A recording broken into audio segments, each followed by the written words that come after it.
Our main character, a young man named Evan who works as a courier, was delivering orders as usual that day.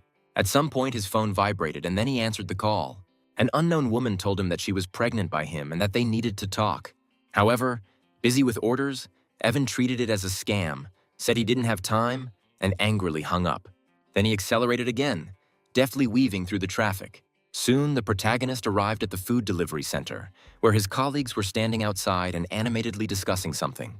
At that moment, Evan parked right next to them. He asked his fat colleague what he was muttering about. He explained that the daughter of the influential Sue family was marrying the son of the richest man in the city. But this did not interest the hero.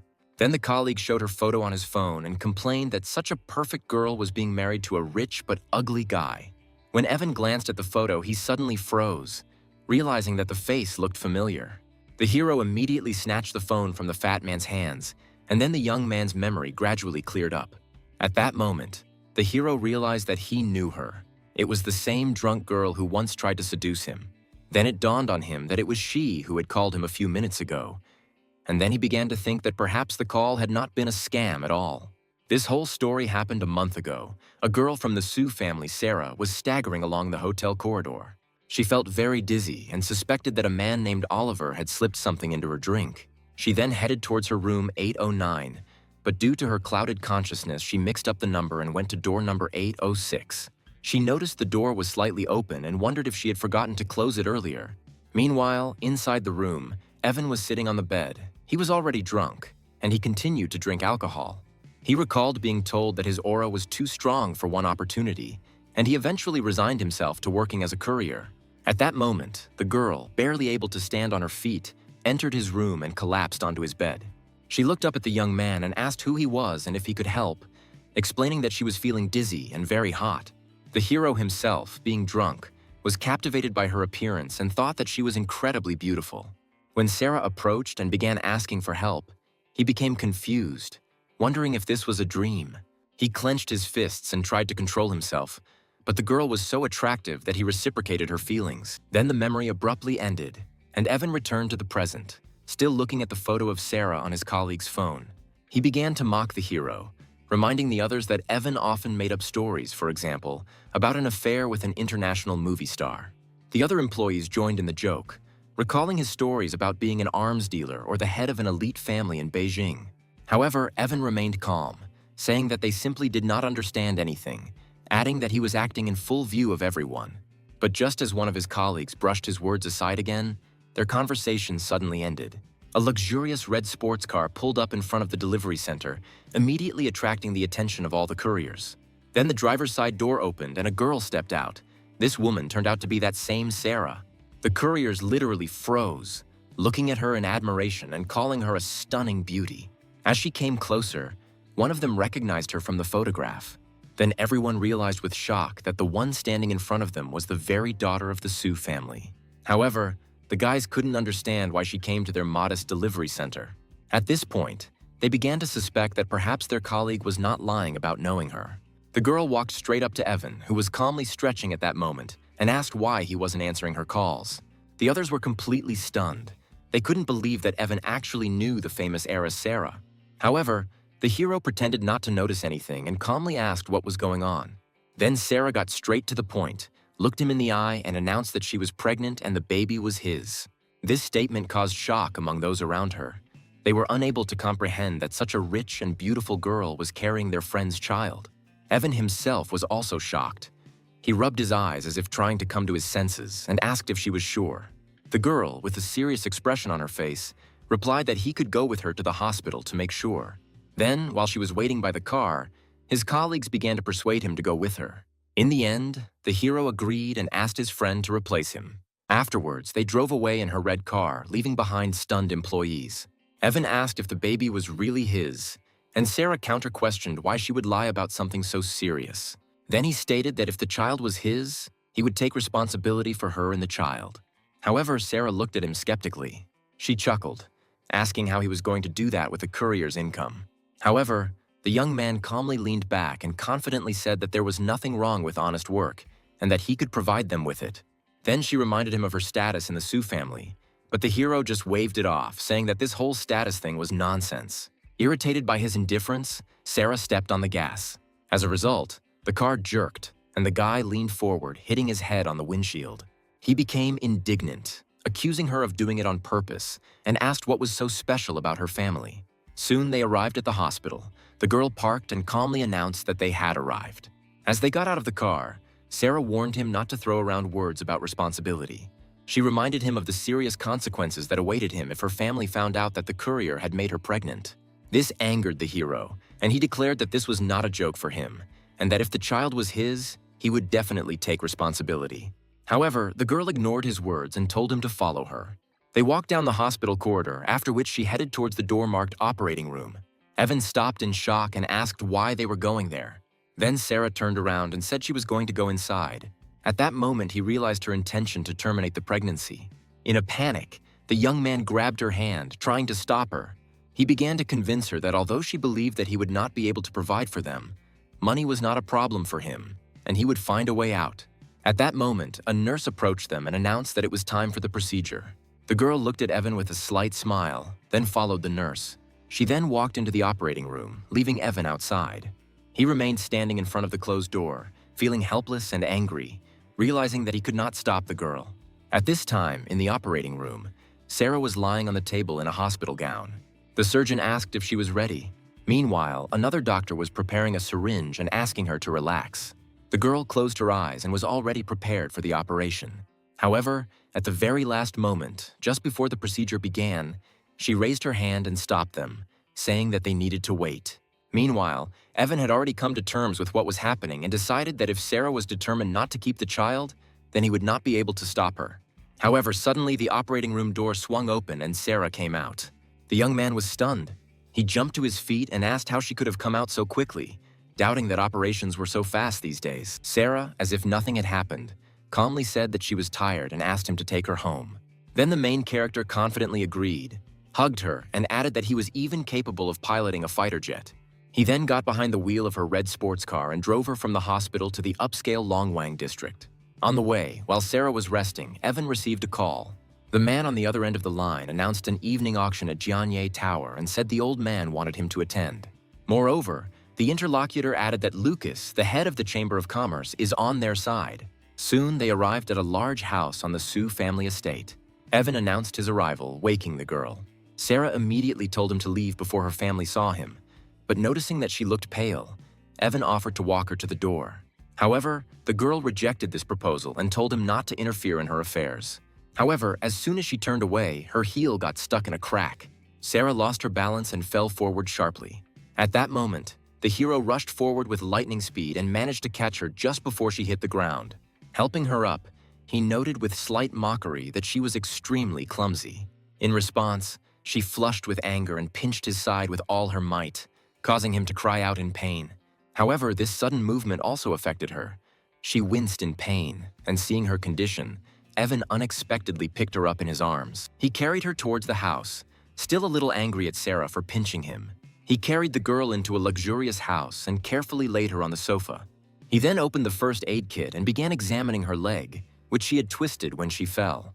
Sarah tried to object and told him to leave, but the young man told her not to move. At that moment, as he was bandaging her ankle, they were suddenly interrupted by two women entering the room. It turned out that it was the girl's mother, Lauren, and her best friend, Sophie. The mother, in shock, demanded to know what was going on. Then both Evan and Sarah simultaneously explained that she had twisted her ankle. Then, looking at her stunned mother, the girl calmly added that her boyfriend had only helped her treat the wound. These words took the hero completely by surprise. At the same time, the mother was even more shocked. She pointed to the guy in the courier uniform and asked in disbelief if this man was really her boyfriend. Then, still in shock, the woman demanded to know who he was and what was going on. After a short pause, Sarah quickly corrected herself and explained that she had twisted her ankle and the young man had only helped her get home. Then her mother, having calmed down, noticed that she had frightened her greatly and reminded her that she would soon be getting married. Her husband will be a member of the influential Qing family, so she cannot afford to make any mistakes. Evan, who had been silent until then, sensed the obvious disdain in her words and asked what was wrong with being a courier. Lauren abruptly told him he was a nobody and was trying to achieve something that was beyond his capabilities, and then added that he should keep dreaming.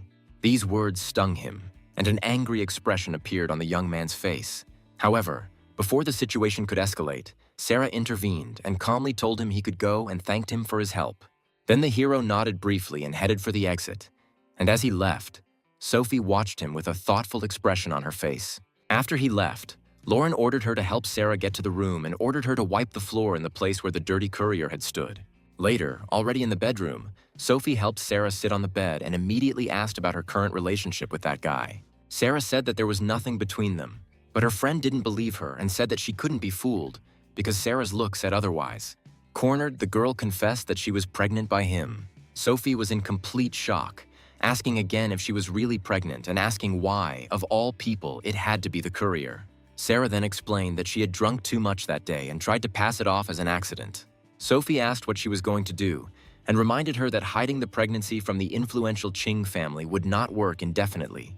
To her surprise, the girl firmly stated that she had decided to keep the child, and Sophie decided that she had gone crazy. In response, Sarah tried to calm her down and explained that she had already spoken to Evan and he had promised to take full responsibility.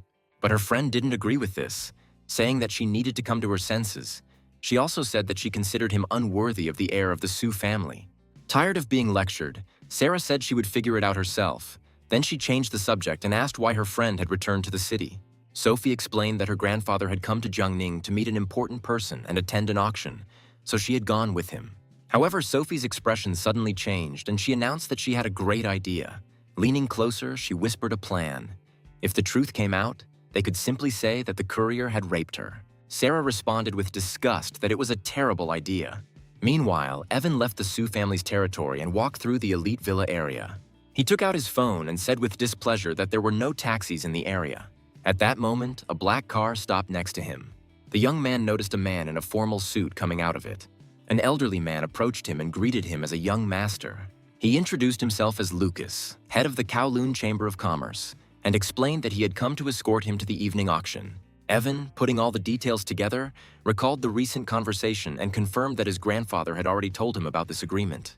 The protagonist then told Lucas that he needed to take a shower and change his clothes before the auction. He promised to organize everything, after which they left in a luxurious black limousine.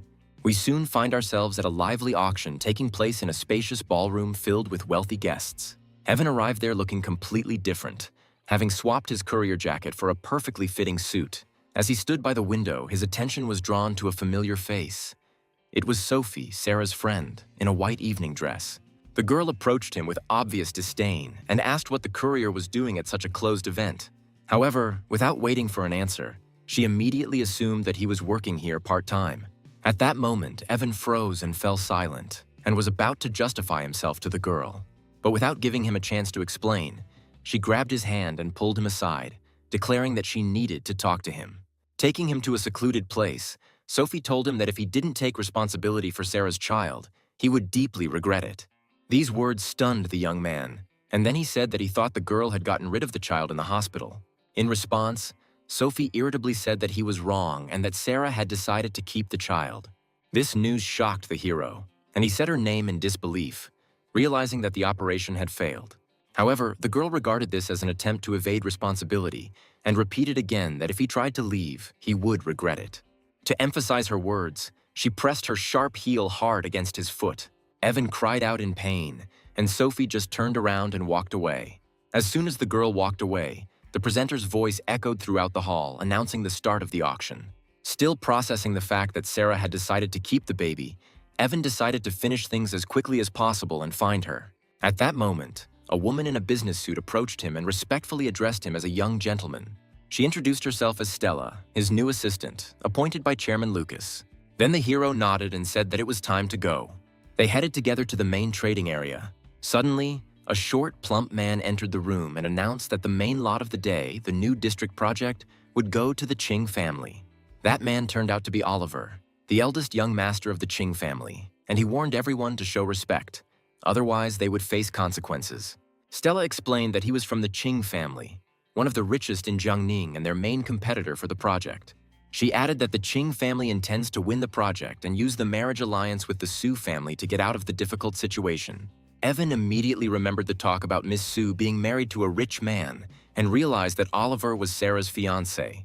The young man finally saw the full picture connecting the girl's engagement, her family's problems, and this struggle for the project. At this point, the auctioneer presented the main lot, plot 053, in the new area. Without thinking, Oliver picked up the sign and immediately placed a bet of 5 billion. There was a noise in the hall. Many said that with the upcoming marriage between the Qing and Su families, no one would dare to oppose them. However, just when it seemed the outcome was sealed, Evan calmly held up the sign and offered 6 billion. There was silence in the room, and then a heated discussion began. The guests tried to figure out who this impudent man was, assuming that he was clearly not a local to dare to challenge the Qing family. Meanwhile, Oliver himself turned pale with rage, clenching his fist until his knuckles turned white. He glared at Evan and shouted, demanding to know who he was and why he was looking for trouble. Despite his aggression, the hero pointed out that this was an auction where the highest bidder wins and asked what the problem was. Then Oliver, distorted with anger, asked if he hadn't heard that this project was needed by the Qing family. Evan replied with complete confidence that he had heard everything perfectly well, but did not understand how it related to him. These words caused a new wave of whispers among the guests, amazed by his courage. Unwilling to give in, Oliver raised the sign again and announced a bet of 7 billion. However, the protagonist responded without hesitation with a bet of 8 billion. The tension in the room was rapidly rising, and soon Oliver, accompanied by people, headed straight towards Evan. Coming close, he shouted that in Jiangning it was the Qing family that made the rules. He made a last desperate bid of 9 billion, defiantly asking Evan to continue bidding if he wasn't afraid of death. In response, the young man only grinned. She easily added another billion to her bet. And then Oliver finally lost his temper. He shouted that the hero asked for it, after which he delivered a sharp blow in his direction. However, Evan was incredibly fast, easily dodging the blow and in one motion delivering a powerful counterpunch to his opponent's face. Oliver flew to the side, crying out in pain, and the hero asked with disdain whether he really thought he could handle him alone.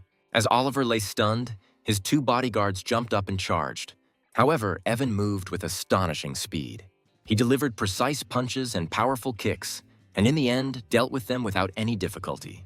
Oliver struggled to his feet and screamed at Evan, accusing him of seeking death for daring to raise his hand against him. However, the hero said with a cold grin that now it was he who was doing the blows. The young man then attacked again and sent one of Oliver's men flying with a powerful kick. The bodyguard fell with a crash right on top of his boss, and both ended up on the floor in a very humiliating position, unconscious. So, in just a few seconds, the fight was over, and Evan asked the auctioneer if anyone else was going to bid. He stuttered and hastened to answer that there were no other participants, and thus, having won the auction, the protagonist completed his business. After this, he turned to Stella and instructed her to sign the documents and transfer the funds, explaining that he had urgent business. Meanwhile, Sophie stood in front of her grandfather, the same Lucas who served Evan. The girl asked why he had called her urgently, which was why she had missed the auction. The man then warned her to be careful when their guest arrived and admitted that he still could not understand his character. Sophie just chuckled, wondering who this important person was that her influential grandfather was so cautious. At that moment, an assistant entered the room and announced that the auction had ended, but the winner was someone other than the Qing family. The girl was shocked and said that it was impossible. She couldn't believe that the project had slipped out of the hands of the Qing family. Then her grandfather calmly said that the man they were waiting for had already arrived, and Sophie noticed that this man was acting too arrogantly. Then, deciding the information was too important, she told her grandfather she was going out to call her friend Sarah. As she walked down the corridor, the girl thought about how the Qing family's defeat would jeopardize their planned cooperation with the Su family. Absorbed in these thoughts, she did not look around and suddenly bumped into Evan, who was walking towards her. Angered, the girl looked up and recognized him. Then she began to scold the smelly courier for not looking where he was going. However, her urgent call turned out to be more important, and she immediately turned away from the young man, telling Sarah important news. After Sophie left, the hero went to meet Lucas. The older man greeted him respectfully. Evan confirmed that he had finished his business at the auction, and then casually inquired about the woman he had just encountered. Lucas introduced her as his granddaughter Sophie and noted that she was single. He also praised her, adding that she had long admired Evan. This attempt at matchmaking amused the hero, and he wearily said that he was not interested. Changing the subject, Evan asked if he knew Sarah. Lucas explained that the Su family's upbringing was very strict, and the girl herself had a stubborn character. He added that she doesn't approach people easily, and as far as he knows, She has never had a boyfriend. This information brought a faint smile to Evan's face. At that moment, his phone rang. Sarah's name appeared on the screen, and he answered, saying that he had just been thinking about her. The girl asked him if he had time and said that she wanted to see her. The hero immediately agreed and inquired about her location.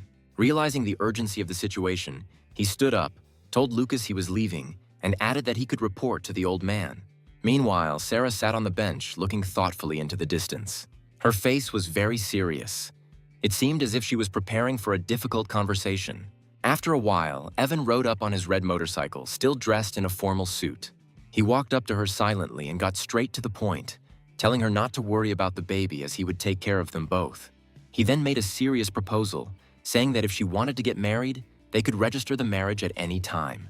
However, Sarah remained skeptical. With a slight smile, she doubted his ability to provide such a life. Then Evan looked calmly into the distance and said that he saw nothing that was beyond his power.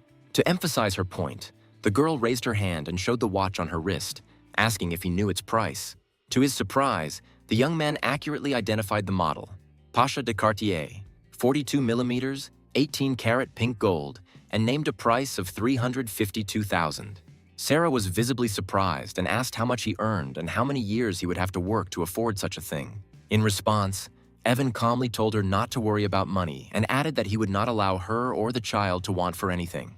The girl rolled her eyes and told him he shouldn't brag, but their conversation was suddenly interrupted by a phone ringing. It was her mother, who demanded that Sarah return home immediately, saying that Oliver was already waiting for her to discuss the wedding. Then the girl turned to Evan and asked him to take her home.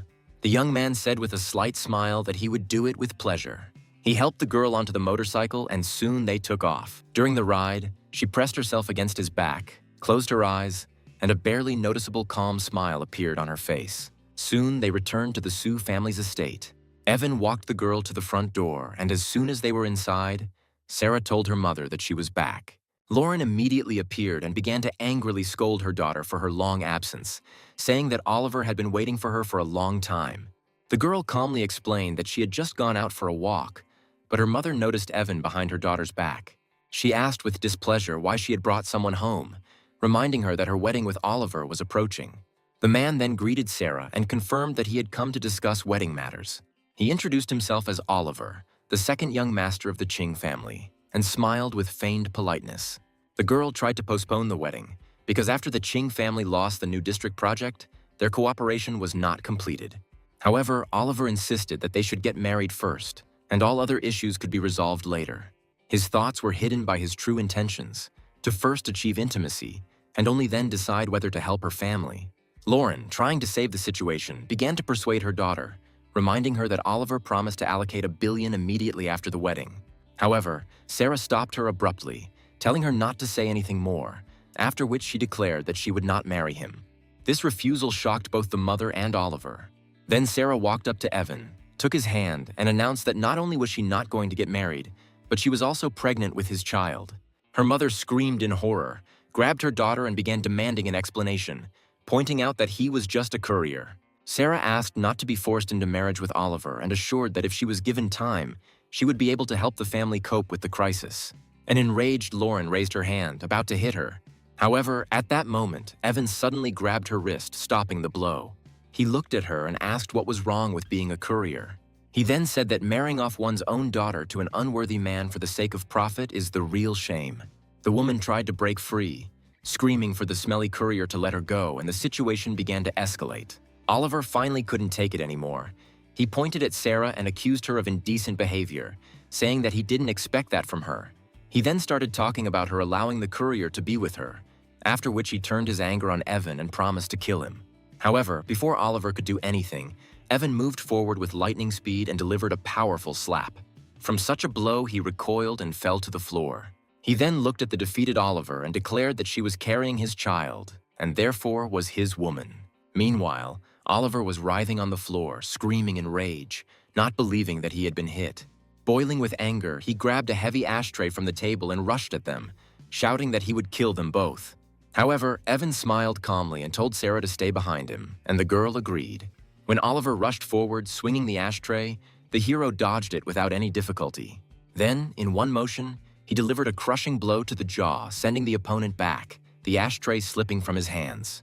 While he was lying on the floor, Evan said that he dared to touch his woman. However, he didn't stop there. The young man grabbed the scoundrel by the collar and declared that he would teach him a lesson today. He then began to deliver a series of heavy blows, ignoring the cries of pain and desperate pleas for help.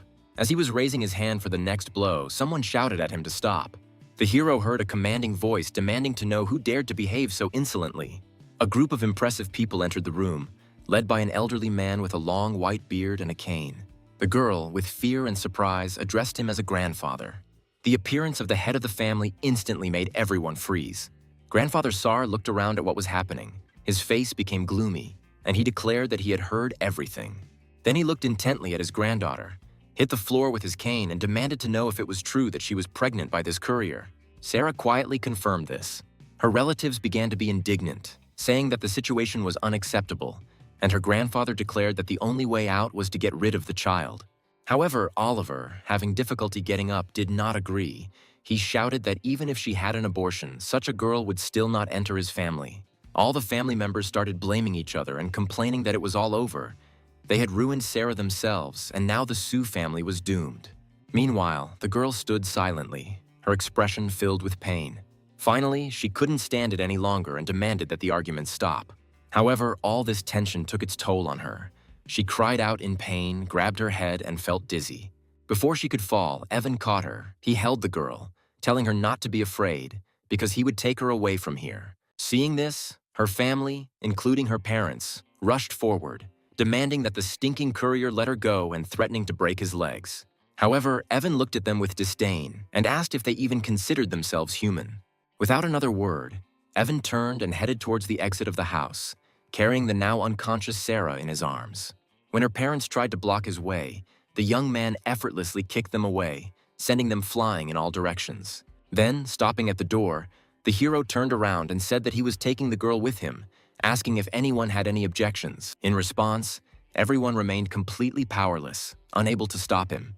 After that, holding the unconscious Sarah in his arms, Evan added that since no one objected, he would leave and left the Sue family estate. He then took the girl to his modern apartment in a high-rise building.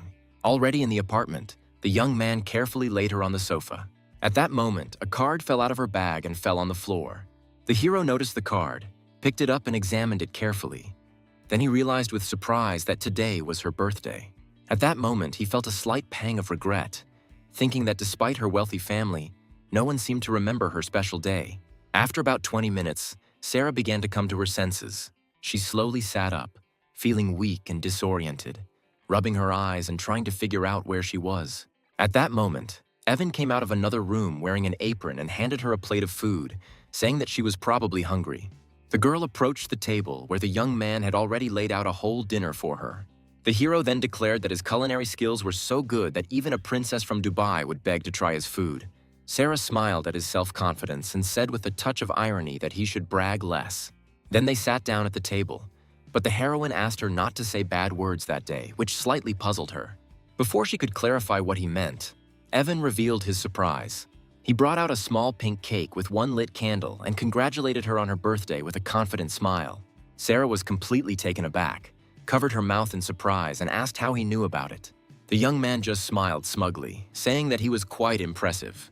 Overwhelmed with emotion, Sarah was unable to say anything and tears welled up in her eyes. Noticing this, the hero declared that he was even ready to offer her his shoulder, something that is not available even to international supermodels.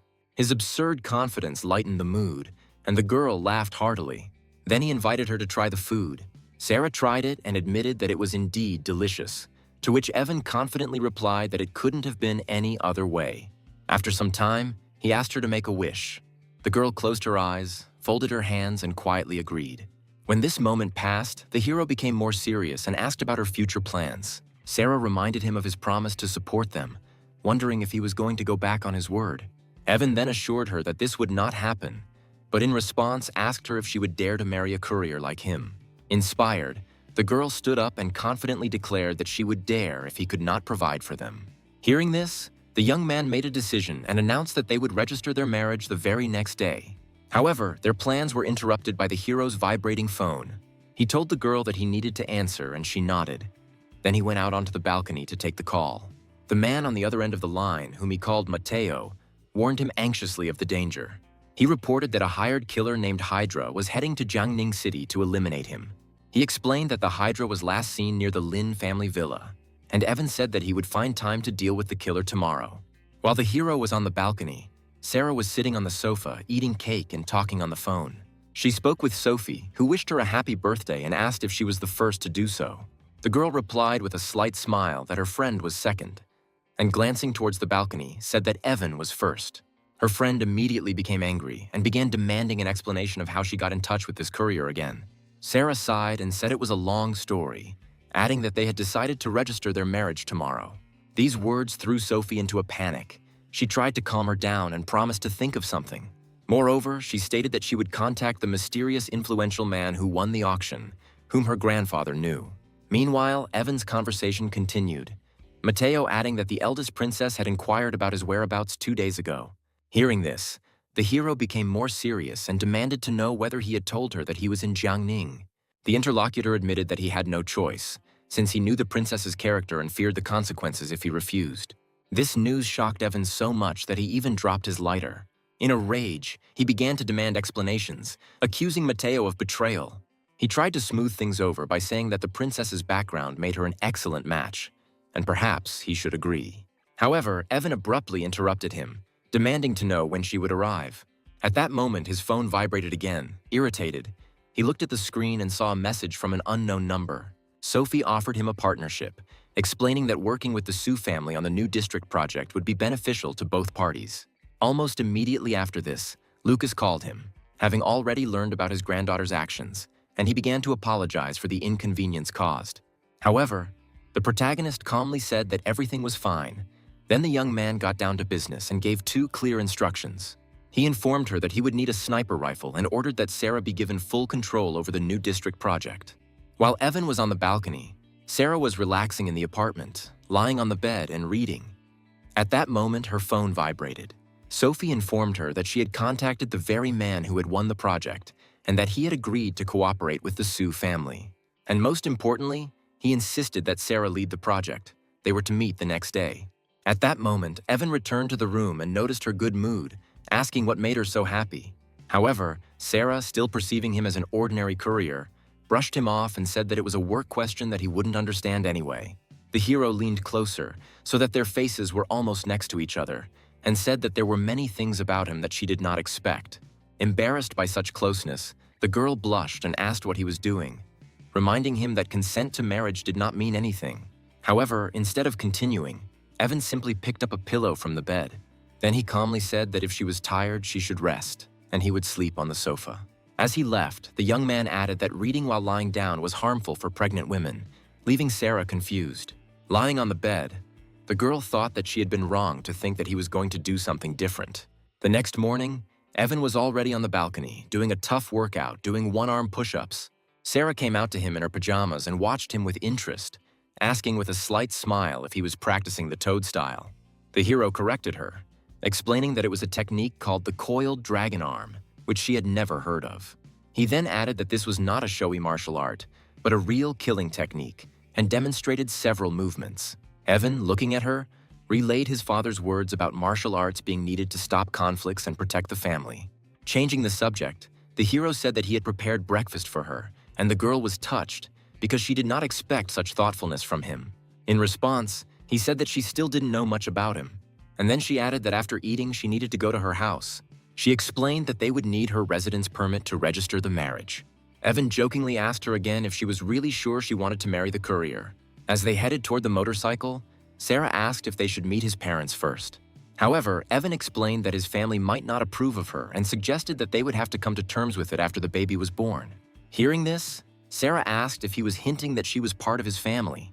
Then the young man smiled and assessed her appearance, figure, and character, but added that her marital status was a bit disappointing. Sarah asked if he thought he was too good for her, but Evan just laughed, telling her not to take things so seriously. With slight displeasure, she nevertheless sat behind him. He told her to hold tightly to his waist, and then they drove away. However, without knowing it, they were under surveillance, with Oliver and his subordinate watching them from behind cover. The fat man noticed with disgust that the girl had spent the night with the courier, and his fighter asked what to do next. With his face distorted with anger, Oliver gave a cruel order. He ordered the courier to be killed and the girl to be taken to the hotel. The subordinate, cracking his fingers, agreed and declared that he would immediately go after them. Meanwhile, driving through the city, Evan noticed in his rearview mirror a white van following them. He realized pretty quickly that they were being followed. Quickly getting his bearings, he informed Sarah that plans were changing. She needed to go home to get her things, and he had something to do. Then Evan suddenly accelerated and began to maneuver in the traffic, trying to break away from his pursuers. Following his plan, he took Sarah to a safe place. After making sure she was safe, he got back on his motorcycle. The main character left, diverting the attention of ill-wishers to himself. The white van immediately rushed after him, continuing the chase into the upscale area. Evan deliberately led them to a large modern villa, and when he reached the right place, he stopped in front of it. Getting off his motorcycle, he seemed to wait. Looking up at the second-floor balcony, the young man noticed a man hiding there and realized it was an ambush. However, Evan calmly headed towards the house, deciding that since all the enemies had gathered here, it was time to deal with them at once. He entered the luxurious house and went upstairs. In one of the rooms, an open case with a sniper rifle lay on the table, exactly as he had ordered earlier. Then the hero took the weapon in his hands and noted the effectiveness of this old man Lucas's work. However, at that moment, something unexpected caught Evan's attention. He looked up and noticed a blue bra on the bed nearby. Before he could think about it, a girl wrapped in a towel came out of the next room. It turned out to be Sophie, Sarah's friend. Seeing a man in her room, the girl began to demand an explanation, wondering what this smelly courier was doing in her house. However, the next moment, a red dot appeared on her forehead, and upon seeing this, the protagonist sharply shouted for her to duck. At that very second, a bullet crashed through the window, and then the young man knocked the girl down and dragged her out of the line of fire at the last moment.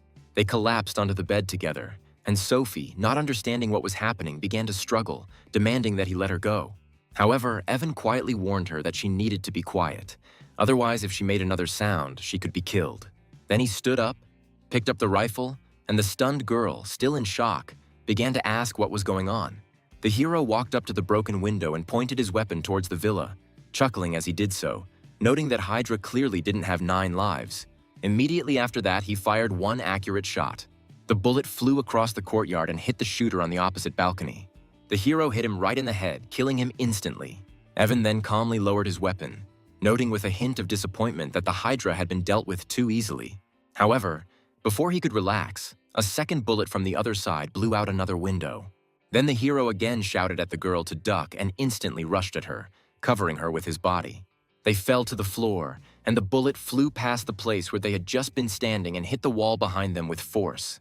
Lying on the floor with Sophie, Evan quickly realized there was more than one shooter outside. Then, acting preemptively, he grabbed the clothes lying on the bed and threw them into the air as bait. The hero concluded that he clearly had several guests today. As he had expected, the bait worked and the enemy shooter opened fire on the moving object. At that moment, Evan took aim and fired his second and final bullet. The bullet shattered the window and struck another sniper hiding elsewhere, instantly incapacitating him. However, it didn't end there. Almost immediately after that, heavy shooting began from the third position. Then Evan grabbed Sophie and quickly jumped with her behind the couch, using it as cover while the walls behind were under fire. When the gunfire died down briefly, Evan calmly reached out and pulled a shell casing out of the wall. He noticed a 6-pointed star on the base, recognizing it as ammunition from an Eastern European mercenary organization called Abes. He then turned to the still frightened girl and asked when she had managed to get involved with such dangerous people. At that moment, she suddenly remembered something. Sophie reported that an Eastern European boss tried to buy her company's technology, but she turned down the deal. Meanwhile, the shooting continued. Evan jerked her head down again, warning her of further danger as another bullet flew past. They both remained behind cover among the broken glass and debris, waiting for the right moment. Realizing that he was out of ammunition, the hero realized that he had to act differently. Then his gaze fell on the shards of glass on the floor. Taking a risky decision, he grabbed one sharp piece. After waiting for a short pause in the shooting, the hero suddenly jumped up and threw it with incredible speed, like a knife. The improvised projectile hit its target, and the last sniper cried out in pain. Thus, the immediate threat was eliminated.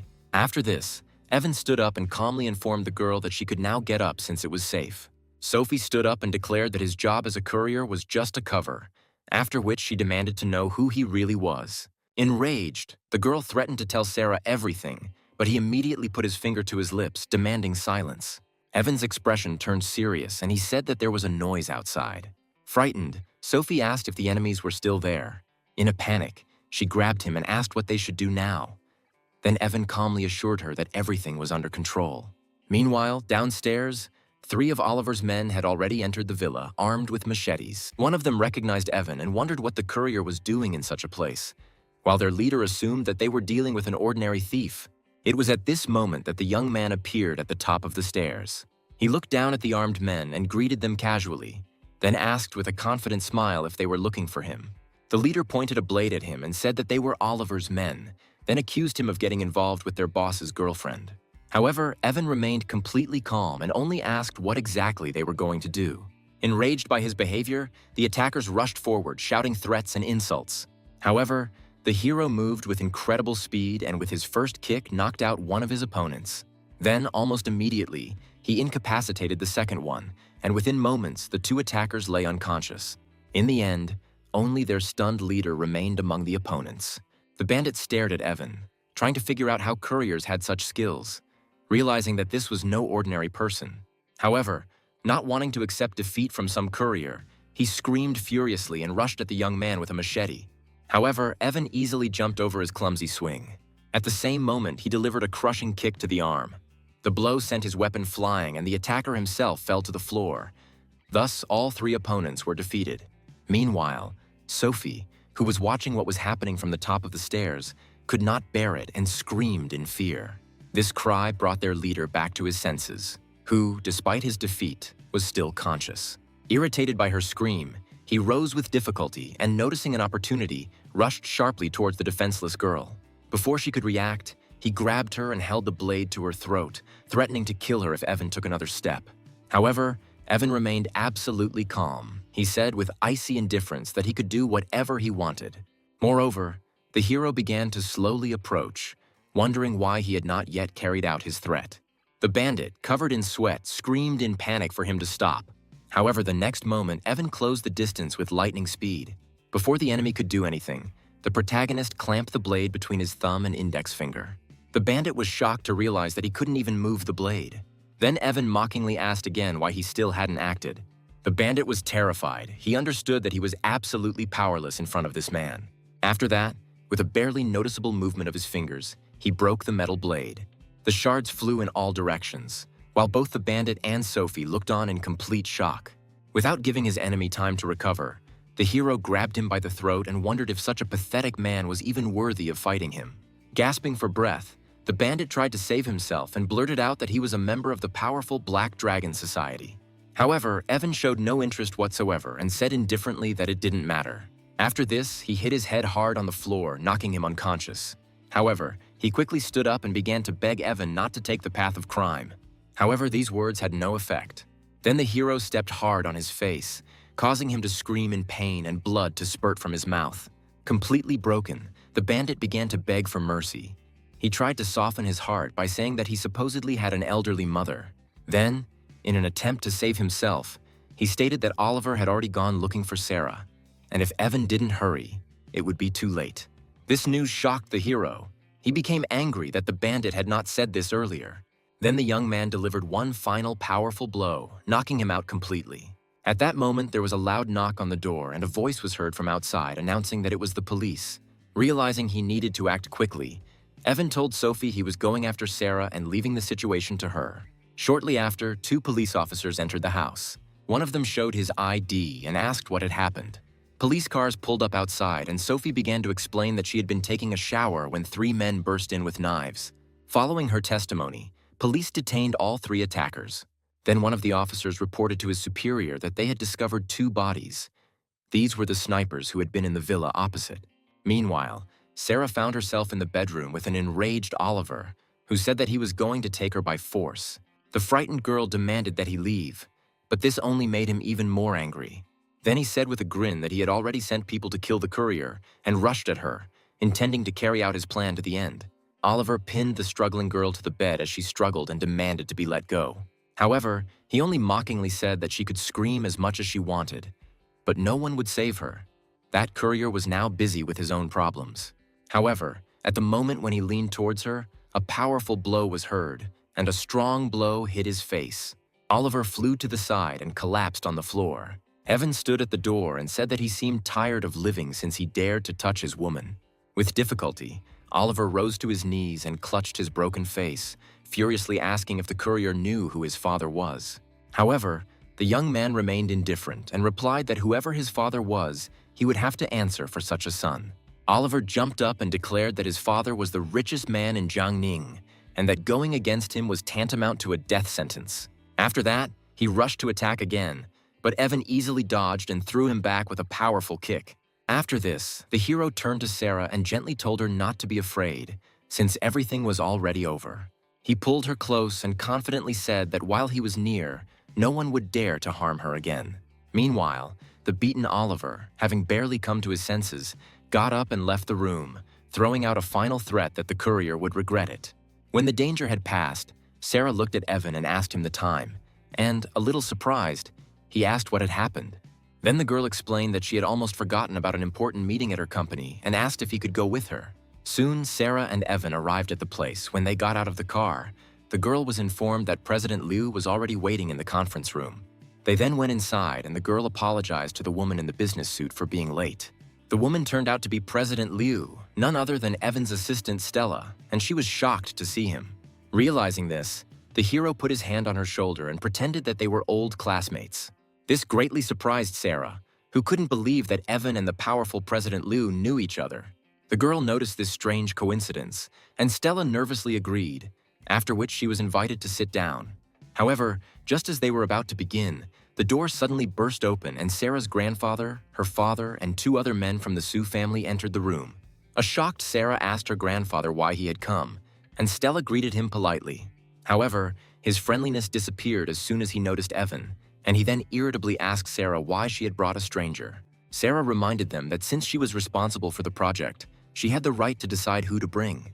This enraged her father, Sam, and he shouted at her, asking since when did she have the right to speak on behalf of the company. Then a man came forward and introduced himself as Joshua, and he said that the project should have been discussed with him and that Sarah's words meant nothing. The girl tried to object, reminding him that the project had been assigned to her, but her father interrupted her again, demanding that she pour them water. Then Sarah's uncle, Jack, said that Joshua should handle this, since she herself would soon be getting married and should understand her place. And then Evan finally intervened, asking what exactly they were doing, reminding them that the project had originally been given to Sarah. This further angered Sarah's grandfather, who ordered him to shut up and asked what right he had to speak. Joshua made fun of Sarah for saying her boyfriend was just a delivery man, adding that he had heard that she was also pregnant with his child. This statement infuriated the grandfather. He pointed at Evan and ordered Sarah to immediately throw out this low-grade trash. Sarah immediately came to Evan's defense, arguing that it didn't matter what he did as long as he earned his money honestly. Realizing that the situation had reached an impasse, Evan repeated his condition that only Sarah could lead this project. The old man demanded to know by what right the simple courier had made demands. Evan then approached Stella, asking her to do him a favor. He said that Sarah was his fiancée and that the project was to be given to her. Joshua was shocked and tried to object, saying that Sarah was irresponsible and didn't understand anything about the company's affairs. However, Stella stated that their company would only cooperate with Sarah, and if the Su family did not agree, they would find another partner. The old man asked to speak to her boss, but Stella said that he did not have sufficient status to meet with her superiors. These words left the old man in a cold sweat and speechless. Humiliated in front of his family, Sam asked President Liu not to be angry and assured that they would fulfill all her demands. Stella then stated that the contract would be signed that same day and asked the rest of the Su family to leave the premises. Unable to object, Sam agreed and helped the stunned old man out of the room. As the men left the room one by one, Joshua attempted to object to his father, but was quickly silenced and escorted outside. As the door closed, Evan watched with a smirk, thinking that they had brought this humiliation upon themselves. Meanwhile, in another office, an angry Joshua demanded an explanation from his father, but Jack replied that he already had a plan. When Joshua tried to ask Uncle Sam to leave, he stopped him, stating that they were all on the same side. He then revealed a shocking family secret. Sarah was not his biological daughter, a statement that shocked both Joshua and Jack. The latter asked if his wife had cheated on him, but Sam explained that Lauren could not have children, so they adopted Sarah. Jack asked who her biological parents were, but Sam assumed they were long dead, leaving her only a jade pendant. Jack then suggested that they wait and let Sarah handle the project, and once she had completed all the work, they would have a way to take it away from her. Understanding his father's plan, Joshua agreed, responding with a sly smile. Meanwhile, the main character left the office building. With a cigarette in his hand, Evan approached the two guards standing guard and asked for a light. One of them handed him a lighter and assumed that he had come for an interview, but the hero replied that this was not the case. Evan revealed that he was a courier, and the guards burst out laughing, one of them jokingly remarking that couriers and guards were eternal enemies. The hero chuckled, but then noticed how both men became serious and straightened up, so he asked what was going on. The next moment, the guards stood at attention, and one of them informed the other that President Sue had arrived. Hearing this, the protagonist reacted mockingly, reproaching them for reacting so violently to the woman. At that moment, Sarah appeared, and both guards respectfully greeted her as President Sue. Evan, who was watching, asked if such a violent reaction was really necessary. Then the guard came up to him, put his hand on his shoulder and gave him some advice, saying that even as a courier, it was important to have dreams. However, at that moment, Sarah drove up to them in her sports car. She looked at Evan and told him to get in the car. The protagonist said goodbye to the guards with a smile, adding that he remembered their words and would see them again. The guards stood there in complete stupor, unable to comprehend that an ordinary courier had left with their boss. On the way, Sarah explained that everything went smoothly thanks to Sophie, who found the mysterious boss behind the new district project. She then changed the subject and said that she had already contacted the Civil Affairs Bureau and that they would register the marriage the next morning. She only needed a marriage certificate so that the child would have a father, and after the birth, she was going to pay him $30,000 a month. Surprised, Evan chuckled and noted that if she really wanted to support him, then $30,000 was too little. This answer angered Sarah. She told him not to tempt fate, because $30,000 was more than enough for a courier. Soon, they arrived at the entrance to a modern luxury residential complex.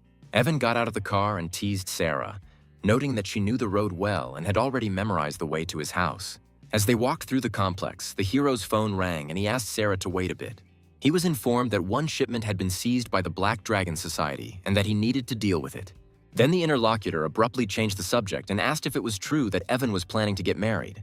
This question surprised and angered the hero, and he demanded to know who had revealed this information. The elderly man accused Evan of neglecting numerous rich heiresses for a girl from the Sue family. Evan tried to explain, but the old man interrupted him, saying that his older sister would come tomorrow to personally interrogate him. These words threw the hero into a panic. He began to beg the old man not to be so cruel, but the call suddenly ended. Quickly hiding his emotions, the hero assured Sarah that nothing serious had happened, and then said that it was time for them to go home. Soon, they returned to his apartment and entered the living room. Once inside, Sarah noticed a white map on the coffee table and asked what it was. Evan explained that it was a postcard, then took off his jacket and suggested that she was probably hungry, offering to cook. Sarah sat on the sofa, holding his jacket, and thought that having a contented man at home was quite pleasant. In the kitchen, Evan, now wearing an apron, told Sarah to sit down and that he would soon finish cooking, and the girl thanked him. He jokingly noted that for his wife and child, this was not a problem after all. He was a kept man. These words left Sarah speechless, and she remained sitting on the sofa with a barely noticeable smile. The next day, our heroes arrived at the Civil Affairs Bureau in Jianying. Evan and Sarah walked out of the building, each holding a red marriage certificate. The hero joked that now that he was well dressed, he should go out and have some fun with a few girls. This answer irritated Sarah. She called him hopeless and complained that even after getting married, he did not change his terrible character. The girl then turned around and walked away, angrily telling him to do whatever he wanted.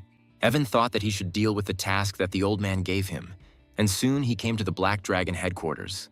The Black Dragon Society was once an ordinary local gang, but over time it has transformed into a seemingly legitimate corporation. However, the hero knew that they were still up to dark deeds, and he decided to personally check what they were capable of. The protagonist entered the building and was stopped at the reception desk by two men who asked him what business he had come for. With his hands in his pockets, Evan confidently declared that he had come to collect a debt.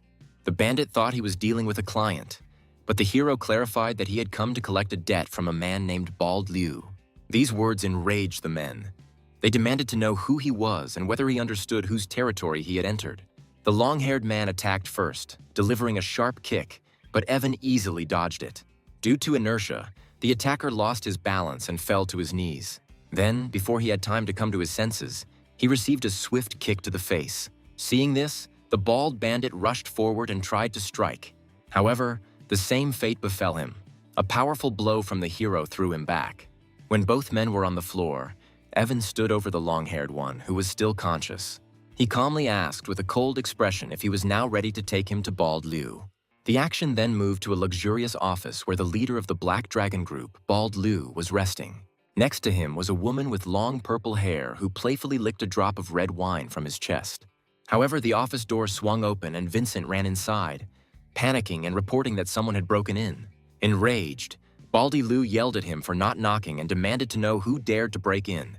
Vincent tried to explain something but did not have time to finish. A body flew through the doorway. It turned out to be one of the bandits from the hall. He fell with a crash in front of the boss's desk, leaving him and the woman in shock. Bald Liu jumped to his feet, pulled out his pistol, pointed it at the door and demanded to know who dared to intrude. Following this, a black object, a black card, flew through the doorway. It crashed into the table in front of the shocked Bald Liu. He carefully picked it up and recognized the symbol. Then the man shouted that it was the black card of the 10 Elders Association. A battered Vincent realized that they were talking about a terrifying organization consisting of 10 powerful leaders of the criminal underworld. At that moment, Evan entered the office and remarked that he was surprised that they had even heard of this association. Baldy Liu shouted, calling him the 9th young master, finally realizing who had come for him. Without hesitation, Baldy Liu knelt down, bowed his head, and asked what the 9th young master's orders were. He then respectfully held out the lighter, and Evan calmly lit a cigarette. He mentioned that he heard that Baldy Liu had recently seized a shipment, and in a panic, he began to claim that it was a misunderstanding. Continuing to feign submission, Baldy Liu promised to return the cargo, but secretly reached for the pistol hidden in his belt. Then the hero asked him if he had heard the expression that when a black card appears, even gods and ghosts obey. Driven to desperation, Baldy Liu pointed his gun at Evan, declaring that the 9th time the young master had left him no choice. However, before he could fire, the protagonist threw a cigarette at him, and it hit the gun at the moment of firing, throwing off the aim. Evan calmly noted that he didn't like having guns pointed at him.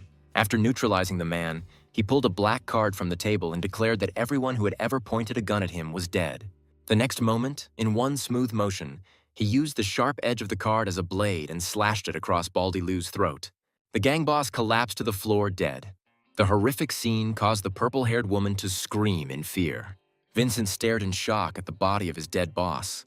The noise attracted other gang members to the doors, and they froze and began shouting that their leader had been killed. Ignoring the chaos, Evan looked at the terrified Vincent. He offered him 2 options: hand over the cargo and become the new boss, or hand over the cargo and die like Bald Liu. He and the other bandits immediately bowed their heads in submission, declaring their complete loyalty to the 9th young master. Satisfied, the protagonist accepted their oath and calmly ordered them to take him to the cargo, thereby completing his mission. A car stopped outside the Black Dragon Group headquarters building. Oliver emerged from it, accompanied by a bandit on crutches. Overcome with rage, he declared that he would kill Evan that day in any case. He then headed towards the entrance, shouting that he had come to see the head of the Black Dragon Society. He declared that if the gang boss, Old Liu, would get rid of this stinking courier for him, he was willing to pay any price. Meanwhile, Evan stood in front of the assembled gang members and appointed Vincent as the new leader. However, suddenly the door swung open and Oliver burst into the office shouting Boss Liu's name. He looked around the room and irritably demanded to know where the old boss had gone. Then Vincent calmly announced that Old Liu was no longer there and that he was now the one leading the Black Dragon Society. Oliver congratulated the new leader and got down to business. He wanted them to kill one person and was willing to pay 50 million for it. Intrigued by the amount, Vincent asked who the target was, and Oliver revealed that it was just the courier. Hearing this, the new head chuckled, considering it absurd to pay such money for the murder of a simple delivery man. But an enraged Oliver insisted he wasn't joking and explained that the courier had beaten him and taken his woman, so he had to die. Seeing this as an opportunity, Vincent was interested to see that his first major deal as boss had come so quickly. He then said that there was no need to worry so much about the courier and agreed to sort it out. Oliver, however, insisted that he would go with them. Vincent readily agreed and gestured to his subordinates, announcing that they would help Oliver take revenge. The story then moves to the food delivery center, where Evan has returned to his day job. He was met by colleagues who reported that he had been missing for several days and that his boss was looking for him. The young man calmly replied that he would first complete a few orders and then go see the boss. Then the hero got on his red motorcycle. However, while driving, a black van suddenly turned sharply and blocked his path. The side door of the car opened and an enraged Oliver emerged from it with a heavy metal pipe in his hands. Looking at Evan with hatred, he said that he probably didn't expect to be found so quickly. Blinded by rage, Oliver rushed forward, waving the pipe and intending to force him to his knees. However, Evan, with complete composure, easily dodged the clumsy attack. As his opponent lost his balance, the hero flicked the smoldering cigarette, sending it precisely into Oliver's mouth. Without giving him time to come to his senses, the protagonist delivered a powerful knee blow to his stomach. He then hit him on the back with his elbow, saying that it was he who would make him bow down. The series of blows proved too powerful, and Oliver fell to his knees and screamed for Vincent to come to his aid. At that moment, Vincent and his men got out of the van. Lighting a cigar, the new boss remarked that he was curious if all the couriers were as tough. Oliver, however, stated that he did not want a quick death for Evan, but wanted him to be tortured slowly. Then Vincent walked up to Evan and put his hand on his shoulder, addressing him as a friend. However, the moment the hero turned his head, Vincent's smug grin disappeared, replaced by horror. Evan angrily asked who he was, then grabbed his head and abruptly pressed his face into the smoldering cigar, burning him. Standing over him, the protagonist mockingly asked if he had become too arrogant after barely taking up his post. Vincent quickly apologized, assuring that he would never have dared to come if he had known who he was dealing with. Completely confused, Oliver tried to order Vincent to attack Evan again. However, he, fearing to further anger the hero, immediately turned against his former client and furiously kicked Oliver. The powerful blow sent Oliver flying, and he fell hard onto the asphalt. Evan stepped on his opponent and warned that this was the last time, and if he valued his life, he should not provoke him anymore. After this, the main character added that Sarah was his wife and demanded that he stay away from her. The hero said that this time he only broke his arm, but next time the consequences would be much worse. Having sorted out the situation, Evan took out his phone and noted with displeasure that he was late again. When the hero left, Oliver rose to his feet and shouted at Vincent, demanding to know why he couldn't handle the courier. Vincent, however, said that the man he called a simple courier was someone he could never allow himself to insult. Meanwhile, Evan continued to fulfill orders and soon arrived at an old residential building. Walking down the dark and dirty corridor with a bag of food in his hands, the young man noted to himself how neglected this place was.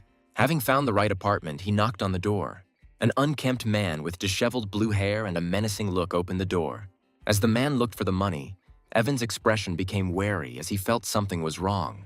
His suspicions were confirmed when he glanced inside the apartment and saw a frightened girl in torn clothes. Before she could make a sound, another man hit her on the head, knocking her to the floor and silencing her. Seeing this, the hero's behavior instantly changed, and the blue-haired man tried to quickly pay and get rid of him. After paying, he slammed the door, and already inside the apartment, the criminals panicked, realizing that the courier had seen everything. Left in the hallway, Evan ran his hand over his head in irritation, lamenting the fact that he was unlucky enough to encounter a similar situation again. However, his thoughts were interrupted when the door suddenly swung open and the blue-haired man rushed at him with a knife. Despite the surprise, the hero instantly struck with his foot, throwing the attacker back and knocking the weapon out of his hands. Standing in the doorway, Evan noted with irritation that even a routine delivery required him to get his hands dirty. At this time, the second kidnapper realized that in front of him was not a simple courier, but a trained fighter. In a rage, he grabbed a machete and rushed forward, intending to kill him. However, the protagonist easily stopped the attack by grabbing his opponent's wrist and mockingly saying how pathetic his skills were. He then delivered a powerful elbow to the face, sending him to the floor. The scoundrel immediately began calling for help. Having neutralized them both, Evan slammed the door and turned to face his victim. When he entered the room, he froze for a moment in surprise. He saw a tied-up girl lying on a bed, begging for help. Approaching her, the young man began to untie her and asked if she could walk. Having received an affirmative answer, the hero carefully threw his jacket over her shoulders. He then said that he had already called the police and offered to contact her family so that they could pick her up, to which the girl agreed. After this, he added that he would go outside to tie up the criminals and prevent them from escaping, leaving her the phone. Evan stood over the two kidnappers he had tied back to back and told them they got what they deserved for confronting him. At that moment, the rescued girl approached him and thanked him for saving her and introduced herself as Emily. While the girl was holding the phone after calling her family, she suddenly looked at the screen in surprise. An incoming call interrupted her. She then handed the phone to Evan, who answered in a businesslike manner, but an angry female voice came from the other end. The girl scolded him, wondering if he had become so impudent as to marry without informing his family. The hero's face turned pale, and he realized that it was his older sister who had called, and she had ordered him to meet her and bring his bride. After the call abruptly ended, Evan said in an irritated tone that she, as always, hung up without warning. At that moment, the door swung open and an old man rushed in, accompanied by 2 police officers shouting Emily's name. The girl, overwhelmed with joy, called out to her father and rushed towards him, while the hero stood next to the neutralized criminals. Her father hugged her tightly, asking anxiously if she was hurt. The girl hastened to assure him that she was fine and pointed to Evan, explaining that it was he who saved her. Meanwhile, the police detained the tied-up criminals, and the senior officer ordered them to be taken away, Evan adding that he had neutralized them. Then the girl's father approached him, thanked him for saving his daughter, and asked whether he had really dealt with the attackers himself. The man was impressed and noted to himself that it was unexpected to meet such a strong warrior working as a courier. He then introduced himself as Tyler and handed over his business card, saying he was greatly in his debt and offering to help. Evan accepted the card and, noticing the name, White Tiger School of Martial Arts, politely promised to visit him if possible. Tyler tried to stop him by offering him a job at his martial arts school, but Evan politely declined. As he watched him leave, the man noted how much outstanding talent such a young man possessed. On the street, the protagonist headed towards his motorcycle while the police loaded the kidnappers into the car. Deciding that this was over, he decided it was time to find Sarah, so he started his motorcycle and drove off. The story then moves to the Sioux Group's skyscraper. A man in a blue suit entered Sarah's office, saying that he had heard about her problems and had immediately returned from abroad to help. Peter tried to calm her down, but the girl rejected his offer, saying that the company already had a solution and his help was not needed. However, he continued to push himself, claiming that he had rejected many women because she was the only one who held a place in his heart. Sarah demanded that the man stay away from her, but Peter grabbed her hand and began asking her to become his woman. In response, Sarah slapped him sharply across the face and demanded that he respect himself, stating that she was already married and pregnant. A shocked Peter grabbed his cheek, refusing to believe what he heard, and accused her of lying. At that very moment, the office door opened and Evan walked in with 2 containers of food. And then Peter scolded Evan for not knocking, since he was currently discussing business with President Sioux. Then Sarah took his hand and formally introduced Evan as her husband. As she said this, a warm feeling spread inside her, and she smiled, leaning slightly on him. Peter, shocked and perplexed, tried to clarify whether this man was really her husband. Then Evan stepped forward and said that he and his wife wanted to have a quiet lunch alone. When Peter tried to object, the protagonist merely repeated his demand, after which the couple turned their backs on him. When he left, Sarah told Evan to tell the reception that no more strangers were to be allowed in, otherwise the employees would be fired. After the unwanted guest left, the hero placed the food on the table and noted with a grin that his opponent turned out to be rather weak. As they sat down to eat, Sarah remarked that, strictly speaking, Peter was not his rival, since there were no feelings between them. The hero just smiled and said that he understood her. However, when Sarah started eating, the protagonist suddenly came up with something. He jokingly closed the lid of the container. The irritated girl asked what he was doing, and he teased her, saying that since there were no feelings between them, he would not let her eat his food. In response, Sarah flared up and declared that it was he who made her pregnant, so he was obliged to feed her. After tasting the dish, she admitted that he cooked excellently, and Evan looked pleased. Then the girl suggested that he quit his job as a courier, and she would invest in opening a restaurant for him. Frowning, Sarah asked if he had cooked for other women before.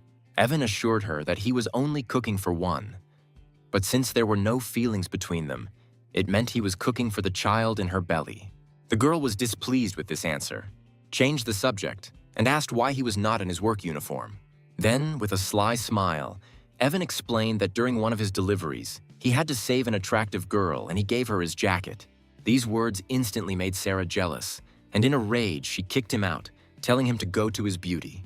When the door slammed, the hero panicked, realizing that pregnant women shouldn't worry, and tried to calm her down. Meanwhile, inside the office, the still irritated girl told him to just go to work. Her irritation was interrupted by the sound of her phone ringing. It was a message from Evan.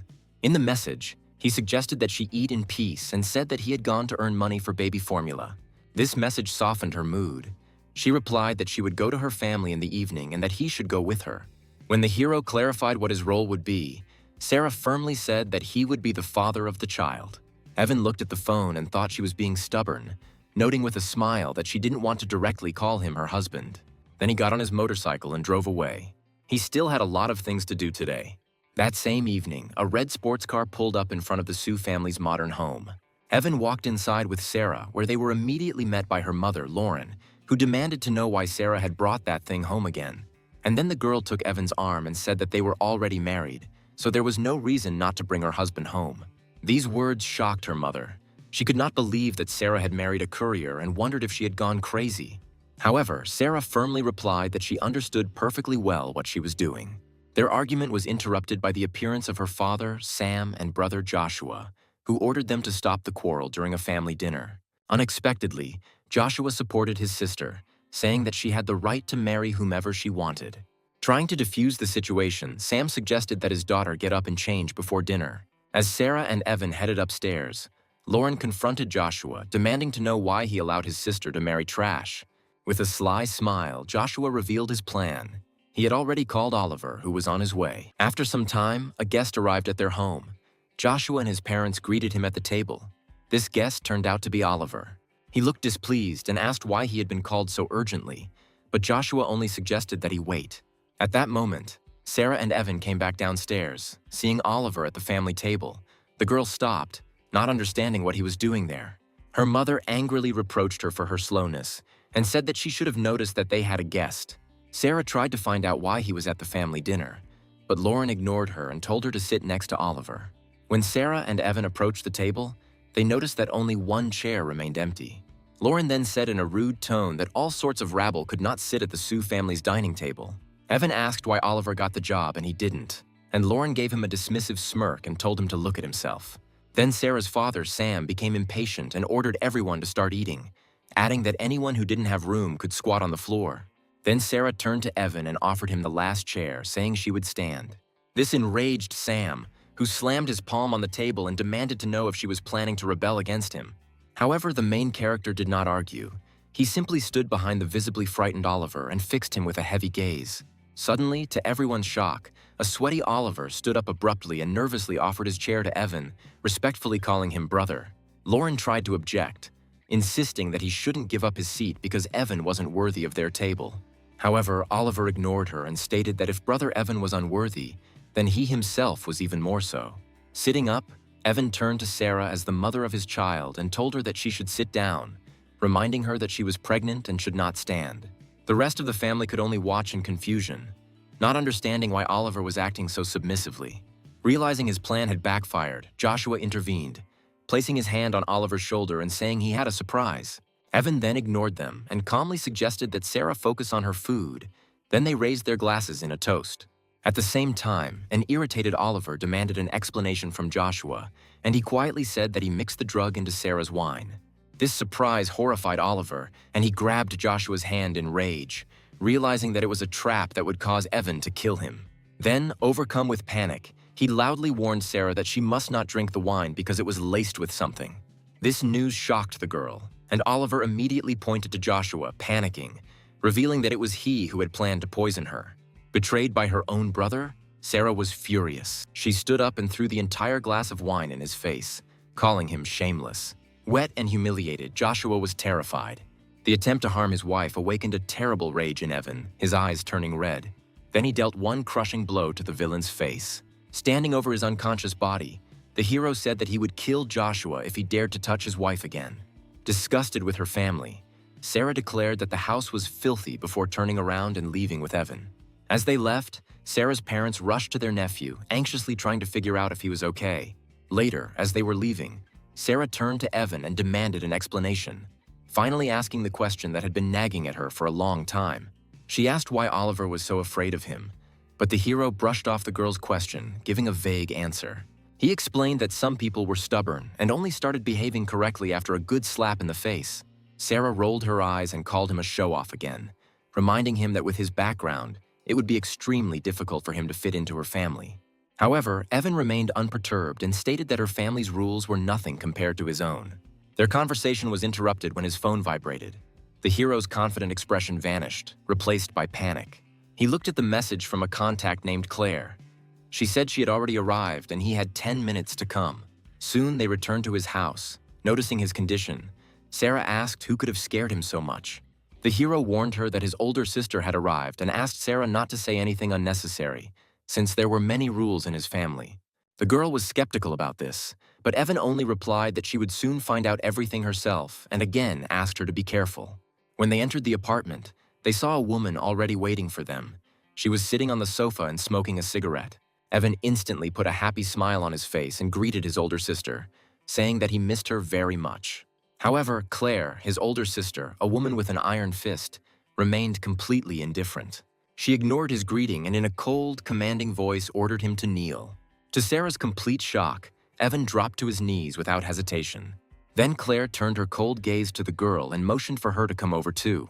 However, before Sarah could react, the hero intervened, explaining that Sarah was pregnant and could not kneel.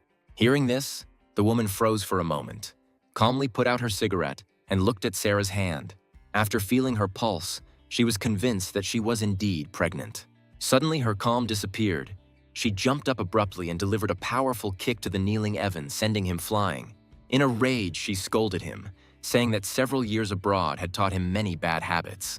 Claire towered over him and declared that he had to be punished first before he would be allowed to speak. Seeing this, Sarah immediately rushed forward and stood between them, spreading her arms to protect Evan.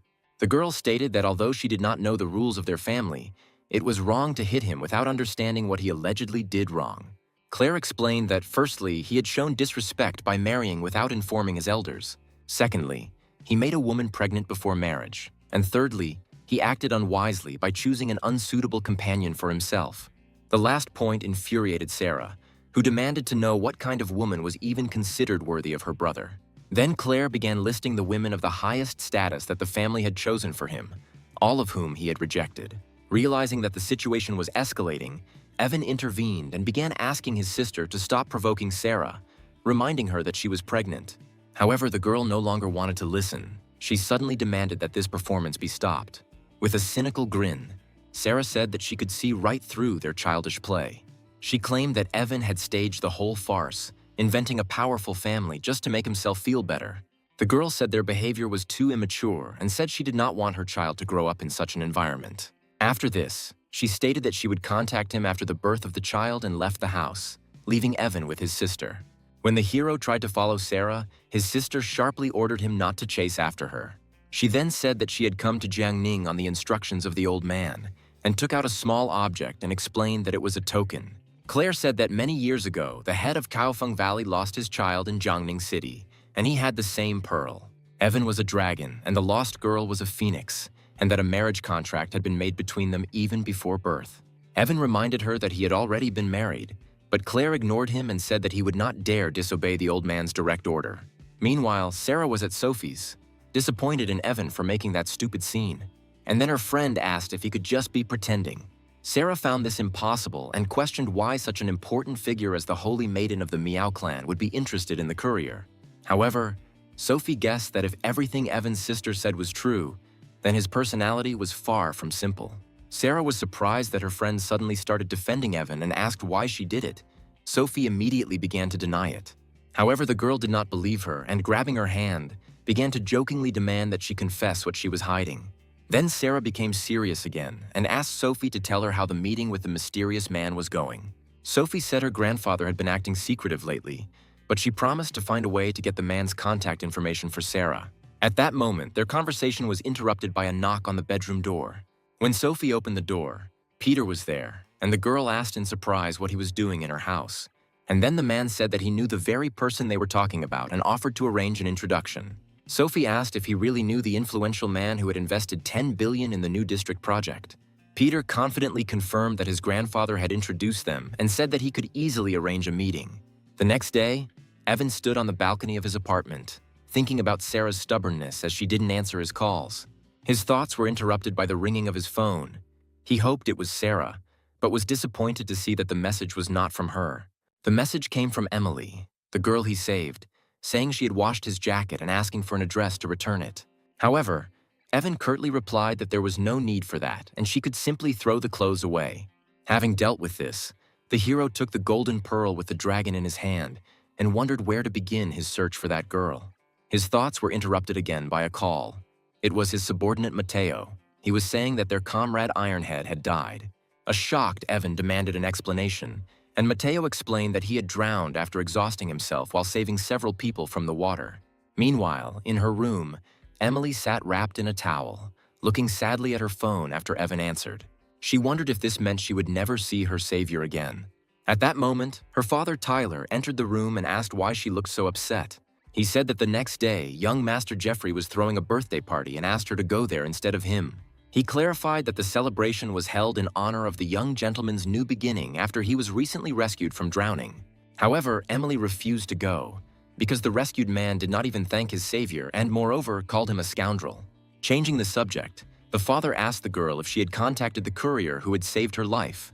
Emily confirmed that she had contacted him, but added that the young man didn't even want to take his jacket back. Tyler was disappointed to hear this and noted that there didn't seem to be any special connection between them.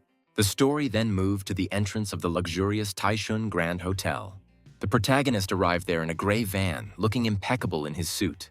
He was immediately met by 4 men. They were the Ghost, the Blind Man, the Smiling Buddha, and the Young Master Day. They greeted the hero with respect. Then Evan said it was time to go inside, and his men followed him into the hotel. As soon as the young man's group entered, a white luxury car pulled up to the entrance. Emily stepped out of it, and at that moment she caught a glimpse of the hero's back and thought that he looked incredibly familiar. Her butler asked what had happened, but she quickly brushed it off, claiming she had just imagined it. Inside, the celebration was already underway. The man greeted the guests, thanking them for coming to his second birthday party. The man turned out to be Jeffrey, and he stated that he had survived the recent situation solely due to his luck. In honor of this event, a huge 9-tier cake was rolled out for the guests. However, a female reporter suddenly stepped forward and asked Jeffrey a question about the man who tragically died trying to save him. The question instantly enraged the man, who shouted at security, demanding to know who had let the reporter into his private party. He ordered his bodyguards to seize her, and his men immediately carried out the order. While his subordinates held her down, an enraged Jeffrey viciously kicked the reporter, shouting that he only survived because of his strength. At this time, Emily and her companion watched what was happening and were shocked by what they saw. She noted that Jeffrey's behavior was disgusting, but the man warned the girl not to interfere. Meanwhile, Jeffrey continued to bully the woman lying on the floor, stepping on her and saying he would teach her some manners. Enraged, he was about to strike another brutal blow and, in fact, was about to kill her. However, at that moment, another leg approached his face, appearing with incredible speed. A powerful blow sent a stunned Jeffrey flying across the room. He fell to the floor and rolled straight towards the stage.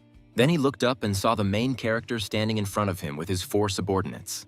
Emily realized with joy that this was indeed the same man who had saved her earlier. Meanwhile, Jeffrey, having risen with difficulty, looked angrily at the uninvited guests and ordered the remaining people to kill them. The bodyguards rushed forward, shouting that these scoundrels dared to cause trouble in the Joe family's territory. However, the hero's men moved with astonishing skill, easily dispatching their opponents with a series of powerful blows. The Smiling Buddha knocked one of the guards away with his knee, and he flew off, losing consciousness. Young Master Lei also dealt with his opponent easily. The Ghost kicked one of the guards in the face. Finally, the blind man attacked the last enemy. Soon, all of Jeffrey's subordinates were defeated, and Evan and his team stood calmly amidst the chaos. A frightened Jeffrey stuttered and asked who they were, and Evan pulled up a chair, finally revealing the motive for his actions. He explained that his brother was the same man nicknamed Ironhead who sacrificed his life to save Jeffrey. Then, taking a drag on his cigarette, he declared that he was extremely unhappy that Jeffrey had dared to call his heroic brother a piece of trash. And then Jeffrey screamed that his life was supposedly more valuable than others because he had power, and called for security again. At his signal, a new group of people in black suits with batons burst into the hall, but Evan remained unperturbed. He issued an ultimatum. If Jeffrey went to his brother's grave, bowed 3 times, and publicly apologized, he would let him go. However, Jeffrey furiously rejected the offer and ordered the new guards to kill the hero and his men. But before they could do anything, the protagonist moved towards them with incredible speed. He stood up, grabbed the chair, and declared that he had given up his chance. Then with great force, he brought the object down right into Jeffrey's face. The crushing blow sent the man flying into a huge cake. Covered in cream and spitting out blood, he sank to his knees, cursing in pain. Then Evan, standing over him, told him that his chance was lost. After this, he delivered another blow, completely knocking out his opponent. Looking at the unconscious man, the hero noted that he was a pathetic person who dared to behave so arrogantly. At that moment, two men entered the hall. One of them turned out to be Joseph. Jeffrey recognized him as his father and desperately asked him to save him. An enraged Joseph pointed at the protagonist and ordered his companion, Old Son, to kill them all, who agreed without hesitation. Suddenly, Emily's companion recognized the new opponent and warned the girl that Old Song was a high-level master. Meanwhile, Old Song rushed forward, calling his opponent a self-confident youth, and dealt a powerful blow. However, before the attack could reach its target, it was intercepted. Someone's hand firmly grabbed his fist, stopping the movement. Old Song was shocked at how easily he was stopped. The man turned out to be Smiling Buddha, and Evan allowed his man to play with the opponent for a bit. Then the Smiling Buddha dealt a crushing blow. He grabbed Old Son by the head. The next moment, he forcefully slammed his face into the floor of the hall. A shocked Joseph could only watch in horror as his strongest bodyguard was cut down in a matter of seconds. Meanwhile, the battered old man Song recognized the technique that attacked him and declared that it was the diamond palm of the Gu clan from Gancheng. Joseph instantly smiled and suggested that since they were all from Gancheng, they should settle the conflict peacefully. However, the protagonist remained unperturbed. He reminded that he had already voiced his conditions, but his son rejected them. Joseph claimed to have learned that Ironhead was a car mechanic and offered 1 million yuan to settle the matter. This enraged Evan, who kicked the chair he was sitting on and declared that his brother's life was priceless. He approached Joseph and asked how much money the Zhou family had if they could behave so arrogantly. In response, Joseph laughed and stated that their family had more than enough money, and buying the life of some mechanic was a trifle. Evan then asked him if he would believe that he was capable of driving the entire Zhou family into bankruptcy right now. Lei, having contacted the necessary people, gave the order to immediately stop all the Zhou family's business in the city. However, Joseph still did not realize who he was facing and continued to laugh, believing that they were simply putting on a show in front of him. But suddenly his assistant ran into the room and announced that all their partners had broken off their cooperation, and the factories had received orders to stop. Moreover, he reported that the Lei clan from southern China, a family whose wealth could rival entire states, was behind this. Hearing this, Lei stepped forward, adjusted his glasses, winked and confirmed that he was the representative of this clan. Realizing whom he had offended, Joseph began to nervously apologize for not recognizing him. In an attempt to save himself, the man forced his son to his knees, but the hero was not interested in excuses. Then he confidently stepped on Jeffrey's back, and overcome with fear, he screamed, asking his father to save him. Then Joseph declared that his younger brother held a high position in the army, and that mutual destruction would not benefit anyone. However, Evan remained calm and turned to his subordinate, Blind Man, and told him to make the call. He immediately dialed the number and ordered an investigation into the Zhou family in the city. Evan then challenged the Zhou family to try and find him if they dared, before turning around and leaving. As he was being led away, Jeffrey desperately begged his father to contact his uncle, and his uncle promised to do so. A few moments later, Joseph's phone rang, and seeing that it was his brother calling, the man smirked smugly. He answered, but was immediately interrupted. His brother was furious and asked if he was seeking death. He then reported that Jeffrey had insulted a senior figure in the military, leading to his own suspension and investigation. Meanwhile, the story moves to the cemetery. The protagonist and his men stood in front of a tombstone with the name Ironhead. Then Evan ordered Jeffrey to kneel before the grave. He then walked up onto the stone platform and placed his foot on the man's head. Jeffrey tried to resist, but the hero ignored his words and pressed hard, forcing him to apologize to his brother. The impact sent Jeffrey's face crashing into the ground. After this, all the men lined up in a row, holding incense and cigarettes in their hands, and prayed silently. While the hero and his group were saying goodbye to their fallen brother, Sarah came to the cemetery to visit her late grandmother. She knelt before the tombstone and told about her life, admitting that she had gotten married and was pregnant. At the same time, she remembered her grandmother's words that men cannot be trusted. However, the girl then mentioned that she met a noble man who helped her get the project. Sarah placed a jar of fruit and cookies on the altar, adding that she brought her grandmother's favorite treats. Suddenly, it started to rain heavily, so Sarah apologized to her grandmother, saying that she had to leave because of the weather, but promised to return. Then the girl headed towards the road where a black car was already waiting for her. Peter called out to the lady, urging her to get in quickly.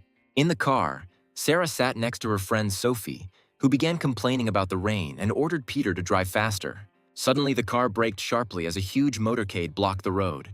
An enraged Peter became indignant, asking who dared to block his way, and Sophie noticed the luxury cars. Meanwhile, a whole column of expensive black cars stopped outside. Bodyguards in suits quickly ran outside with umbrellas and headed towards Evan, who was walking in the rain. On the way, the hero ordered Lei to take care of one issue, since Ironhead left behind a daughter. Meanwhile, Peter looked out the window and wondered what kind of crime boss could have come to the cemetery on such a grand scale. Sarah recognized Evan, but she couldn't understand why her courier husband was surrounded by such influence and respect. At this time, Lei respectfully opened the car door for the hero right in the pouring rain. Sophie then brought Sarah's attention back to what was happening, effectively pointing out that this was the man who had opened the door for Evan. Peter was clearly shocked, noting that the man looked like Lei, the heir to a powerful clan from southern China. Already in his car, the protagonist ordered that they first head to Ironhead's house. Meanwhile, in another car, Sophie wondered why such an influential person could open the door for a mere courier. She suggested that Sarah call him, but she refused to do so, being sure that it could not be true. Sarah eventually decided that the heavy rain had distorted their perceptions and agreed to go back.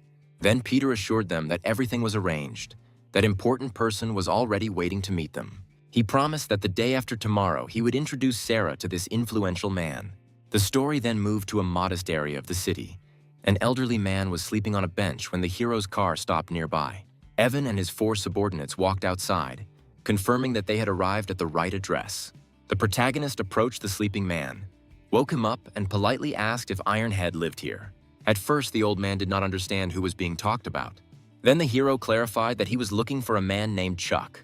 Realizing who they meant, the elderly man pointed to apartment 326 on the 3rd floor. When Evan's men entered the building, the old man sadly said that the deceased's house had already been taken over by his cousin and his wife. Meanwhile, the hero's group walked down the corridor and noticed a small child sitting alone on the floor.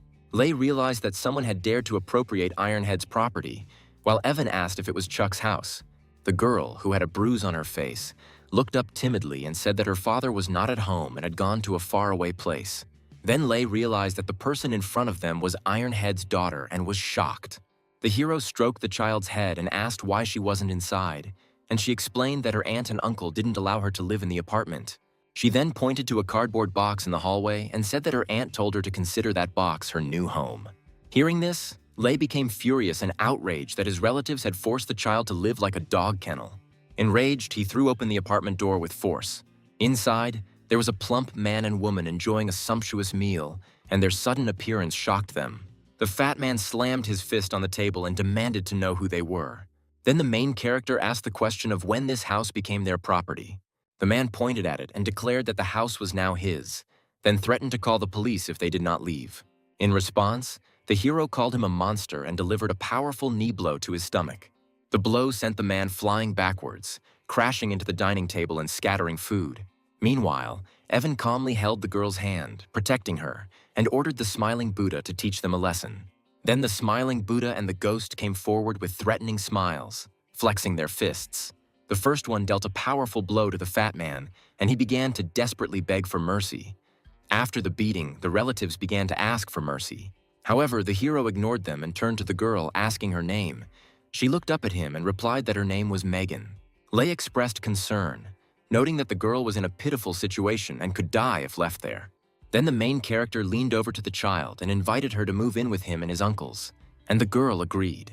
Evan suggested that Lei be the one to raise her, but he panicked, saying that he didn't know how to take care of a child. At that moment, Megan tugged at the hero's jacket, looking at him with pleading eyes. Then Lei suggested that the girl call Evan her godfather. The girl immediately hugged the hero and happily called him godfather. Evan noted with a grin that he became a father just a few days after the wedding. The next day, the main character took Megan to his apartment. He made breakfast for the girl and told her to eat more because he was going to take her to school later. While they were eating, the hero took a photo of the food and sent it to Sarah with a message inviting her to come home for dinner. However, the girl replied that she would not eat. Then he offered to bring her food, but she again refused and added that he should not look for her. Evan sighed heavily, noting her character. Meanwhile, the girl announced that she had finished eating. Then the hero smiled and said that he would change his clothes and take her to school. Soon, they arrived at the prestigious educational institution. In the hallway, the hero explained to the girl that Lei had enrolled her in this school. It was the best place in the area, so he encouraged her to study hard. They then entered the office where the director greeted them, addressing the hero as Sir. He introduced himself as Principal Dan and pointed to the woman next to him, introducing her as Emily's teacher. The teacher turned around, and it turned out that it was Emily, the same girl whom the main character had previously saved. She looked shocked to see him. She was delighted and basically exclaimed that it was really him. Then the girl noticed a little girl next to him and asked if she was his daughter. Evan stroked Megan's head and confirmed that the girl was his daughter. Principal Dan suggested that since Evan and the teacher knew each other, she should take the child to class, and Emily agreed. Then the protagonist said that he left Megan under her supervision because he needed to work. As they walked down the hallway, he waved goodbye. The girl waved back and said goodbye, addressing him as her godfather. Then Evan turned around with a warm smile and promised to pick her up after school. When he left, Emily asked Megan if he was her biological father, and the girl explained that he was her godfather. Hearing this, the girl smiled. She told Megan to be smart and took her to class.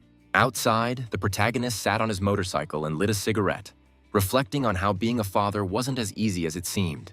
Suddenly, his phone rang, and the woman on the other end of the line sharply called him a scoundrel and asked if he missed her. Evan was stunned and, addressing her as the eldest princess, asked how she got his number.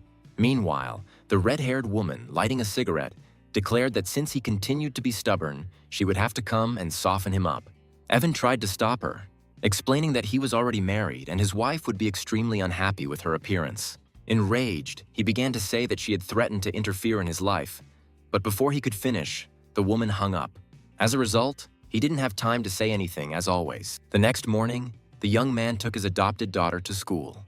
As he was leaving, he decided to warn Sarah about the arrival of the eldest princess, not wanting to disturb the girl during her pregnancy.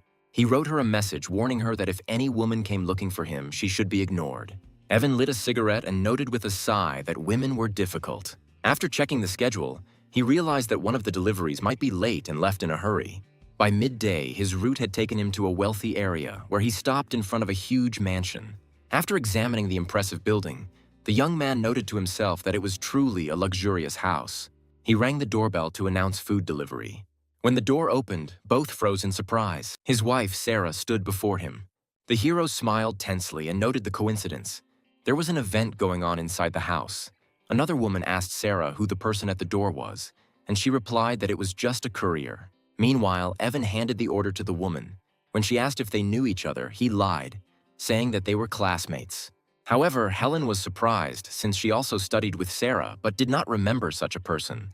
Then the hero invented the name John for himself and explained that he was an inconspicuous student, so they might not remember him. However, the man in the suit chuckled and noted that he too did not remember anyone with that name. He looked at the hero with disdain and wondered how their former classmate could turn out to be an ordinary courier. He then turned to Sarah, wondering why such an influential woman was communicating with the courier. He argued that the gap between the elite and the lower classes of society was too great, and that meeting such people only brought problems. To humiliate the hero, the man took out his wallet and handed him money as if he were a beggar. With a satisfied grin, he declared that couriers needed tips and that this amount would be more than enough for him.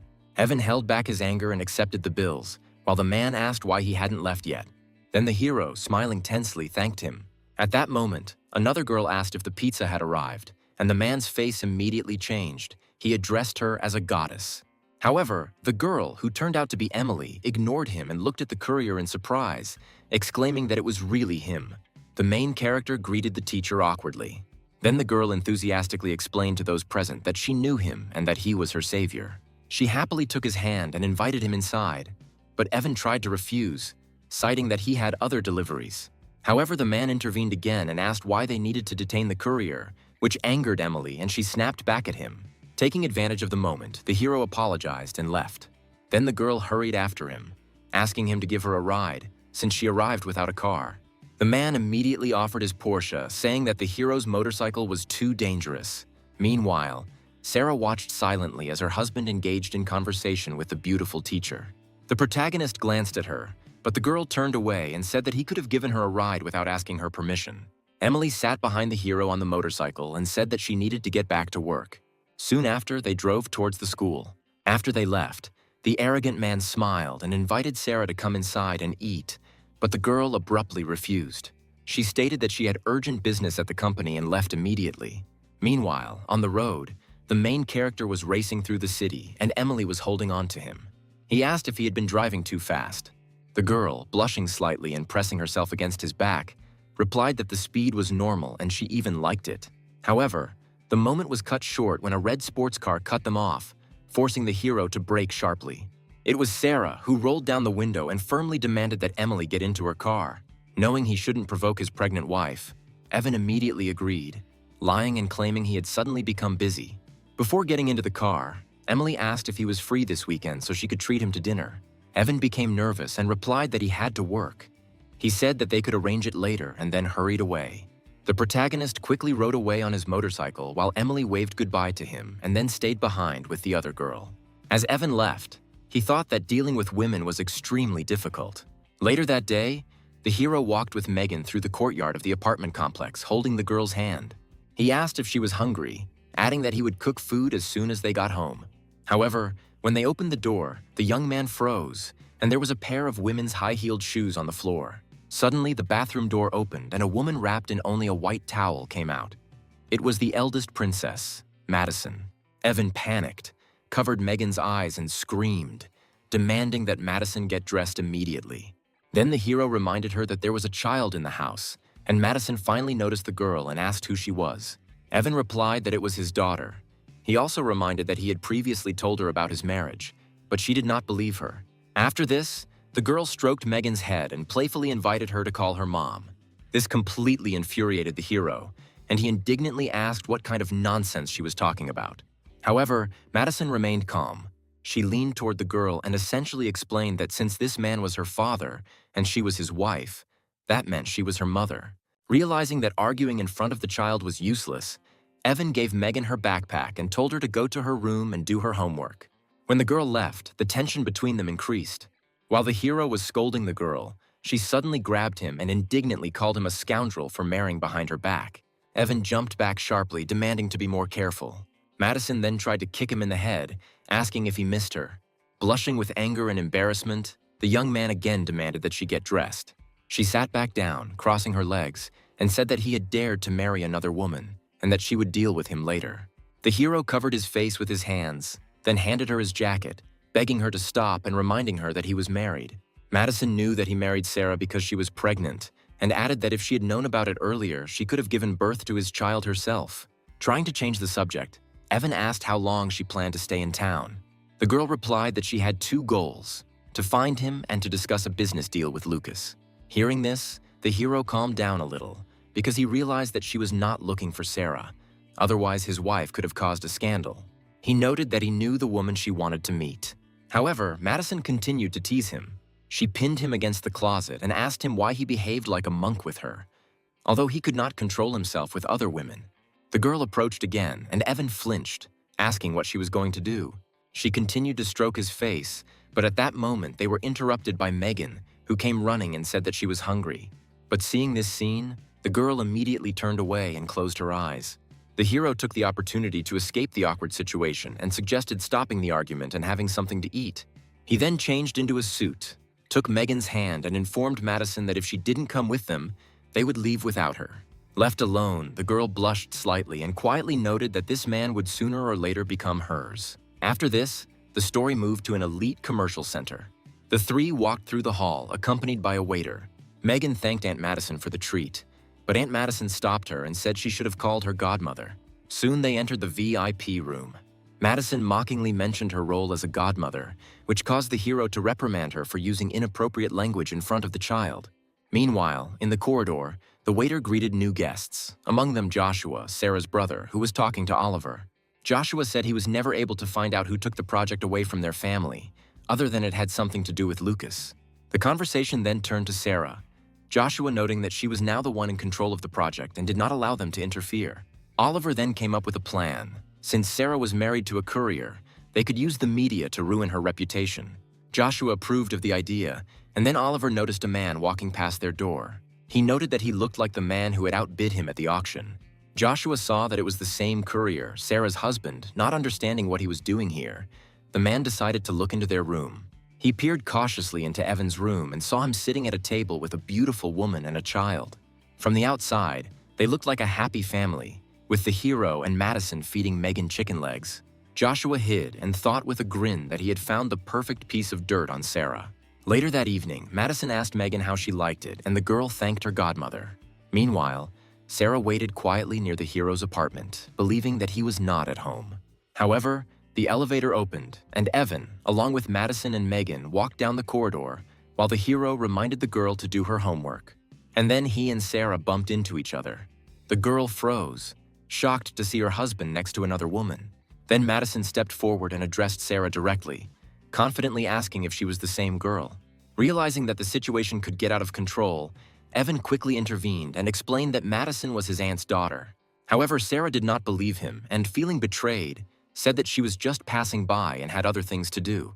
After this, the girl turned around and walked away, leaving the young man and his companion behind. Desperate to stop her, the hero offered to at least stay and eat before leaving. However, Madison only added fuel to the fire by asking why, if they were husband and wife, they didn't live together. And then Sarah stopped and, having gathered herself, ordered the hero to open the door, saying that she decided to stay for dinner. Finding himself between the two women, Evan noted that being in the same place with them felt like a battlefield. When they got inside, he tried to escape the tense atmosphere and announced that he was going to the kitchen to cook. Then Sarah turned to Madison, who was comfortably settled on the sofa, and asked since when the hero knew how to cook. The girl then recalled how he had once promised to cook for her, and Madison stated that she also wanted to try his dishes. From the kitchen, the main character shouted that she had already eaten a lot and could not be hungry. However, Madison immediately changed her tone to a flirtatious one and, with a feigned complaint, said that she was hungry again. An irritated Evan raised his voice, demanding that she behave normally. Then Sarah offered her a bottle of water, calling her the hero's cousin and adding that she was probably thirsty. There was tension between the two girls. Sarah said that, judging by Madison's appearance, she should have called her big sister. Madison then returned to her playful behavior and called out to the hero, asking when the food would be ready. Soon, the protagonist emerged from the kitchen with a bowl of freshly cooked noodles and announced that dinner was ready. He placed the hot dish in front of Sarah, and she looked at him and noticeably softened, clearly impressed by his actions and the appearance of the food. Noticing this, Madison asked him to make some noodles for her too, but an irritated Evan sharply told her to shut up. Meanwhile, Sarah ignored their squabble and began to eat. After the first bite, she was satisfied and noted that the taste was very good, and the hero's cooking skills improved.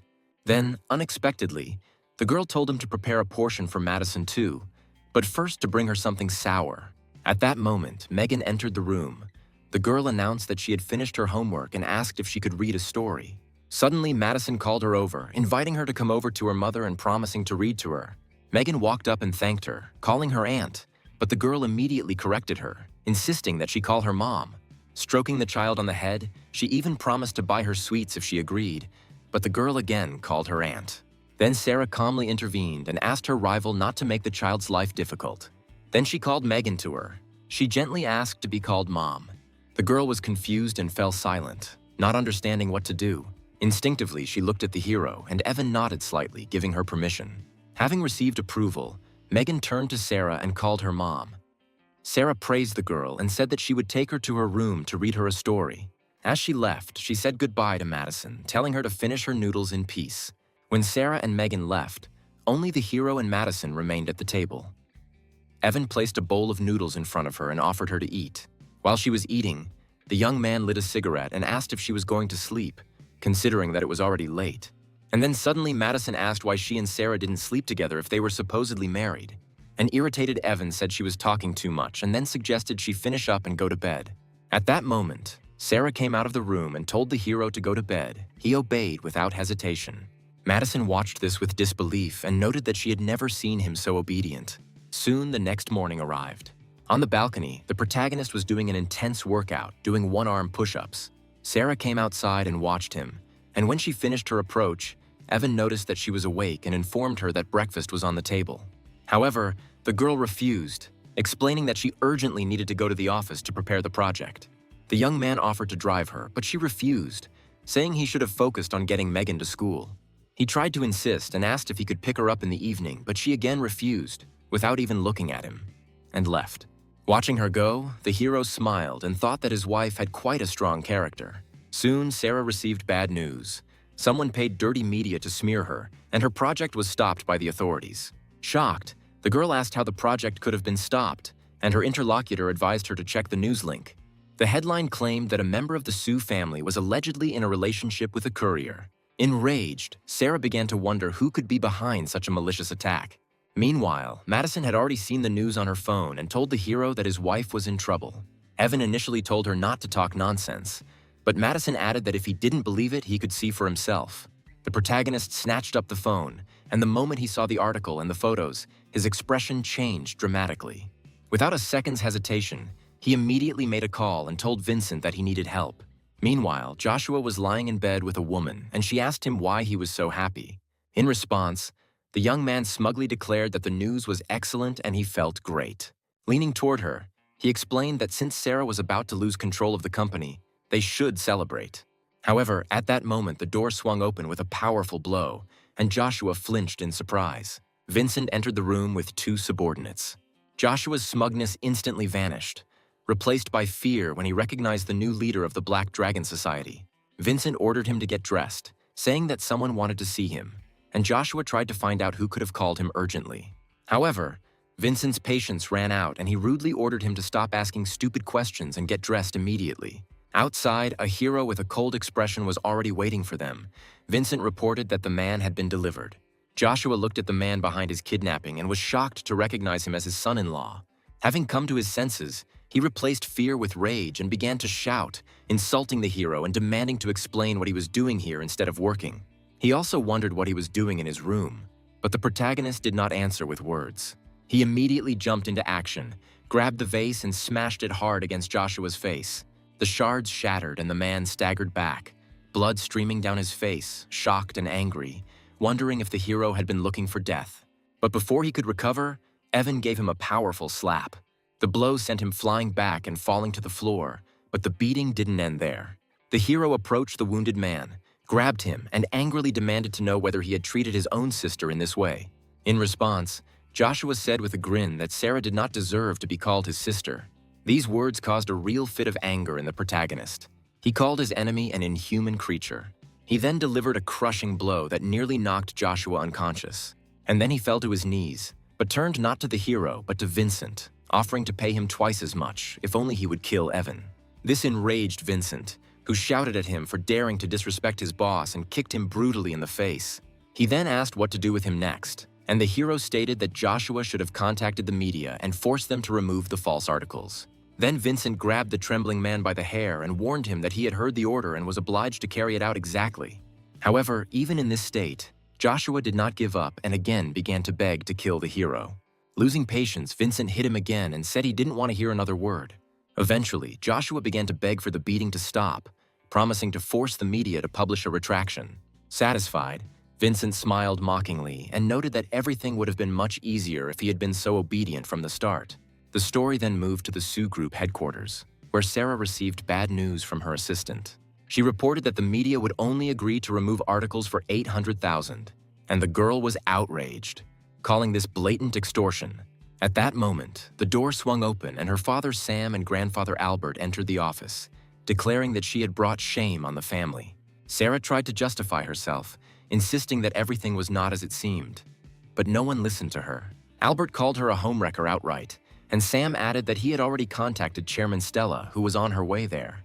Then the girl jumped up and said that she knew perfectly well that someone had set her up, but her grandfather ignored her words. Sam stated that there was a way to resolve the scandal. They could work it out, but on the condition that she give up her powers. Sarah immediately understood that this was their goal all along, and Sam added that the project was supposed to be theirs from the start.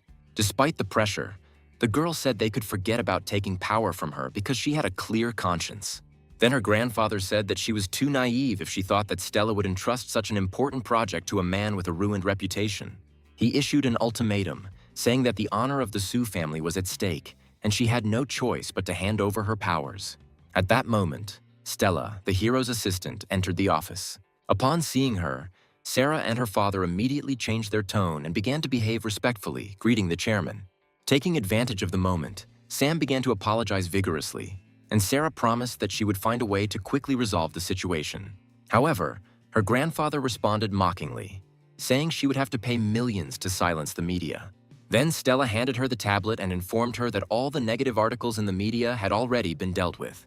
The girl took the device, completely confused, wondering how the problem could have disappeared so quickly.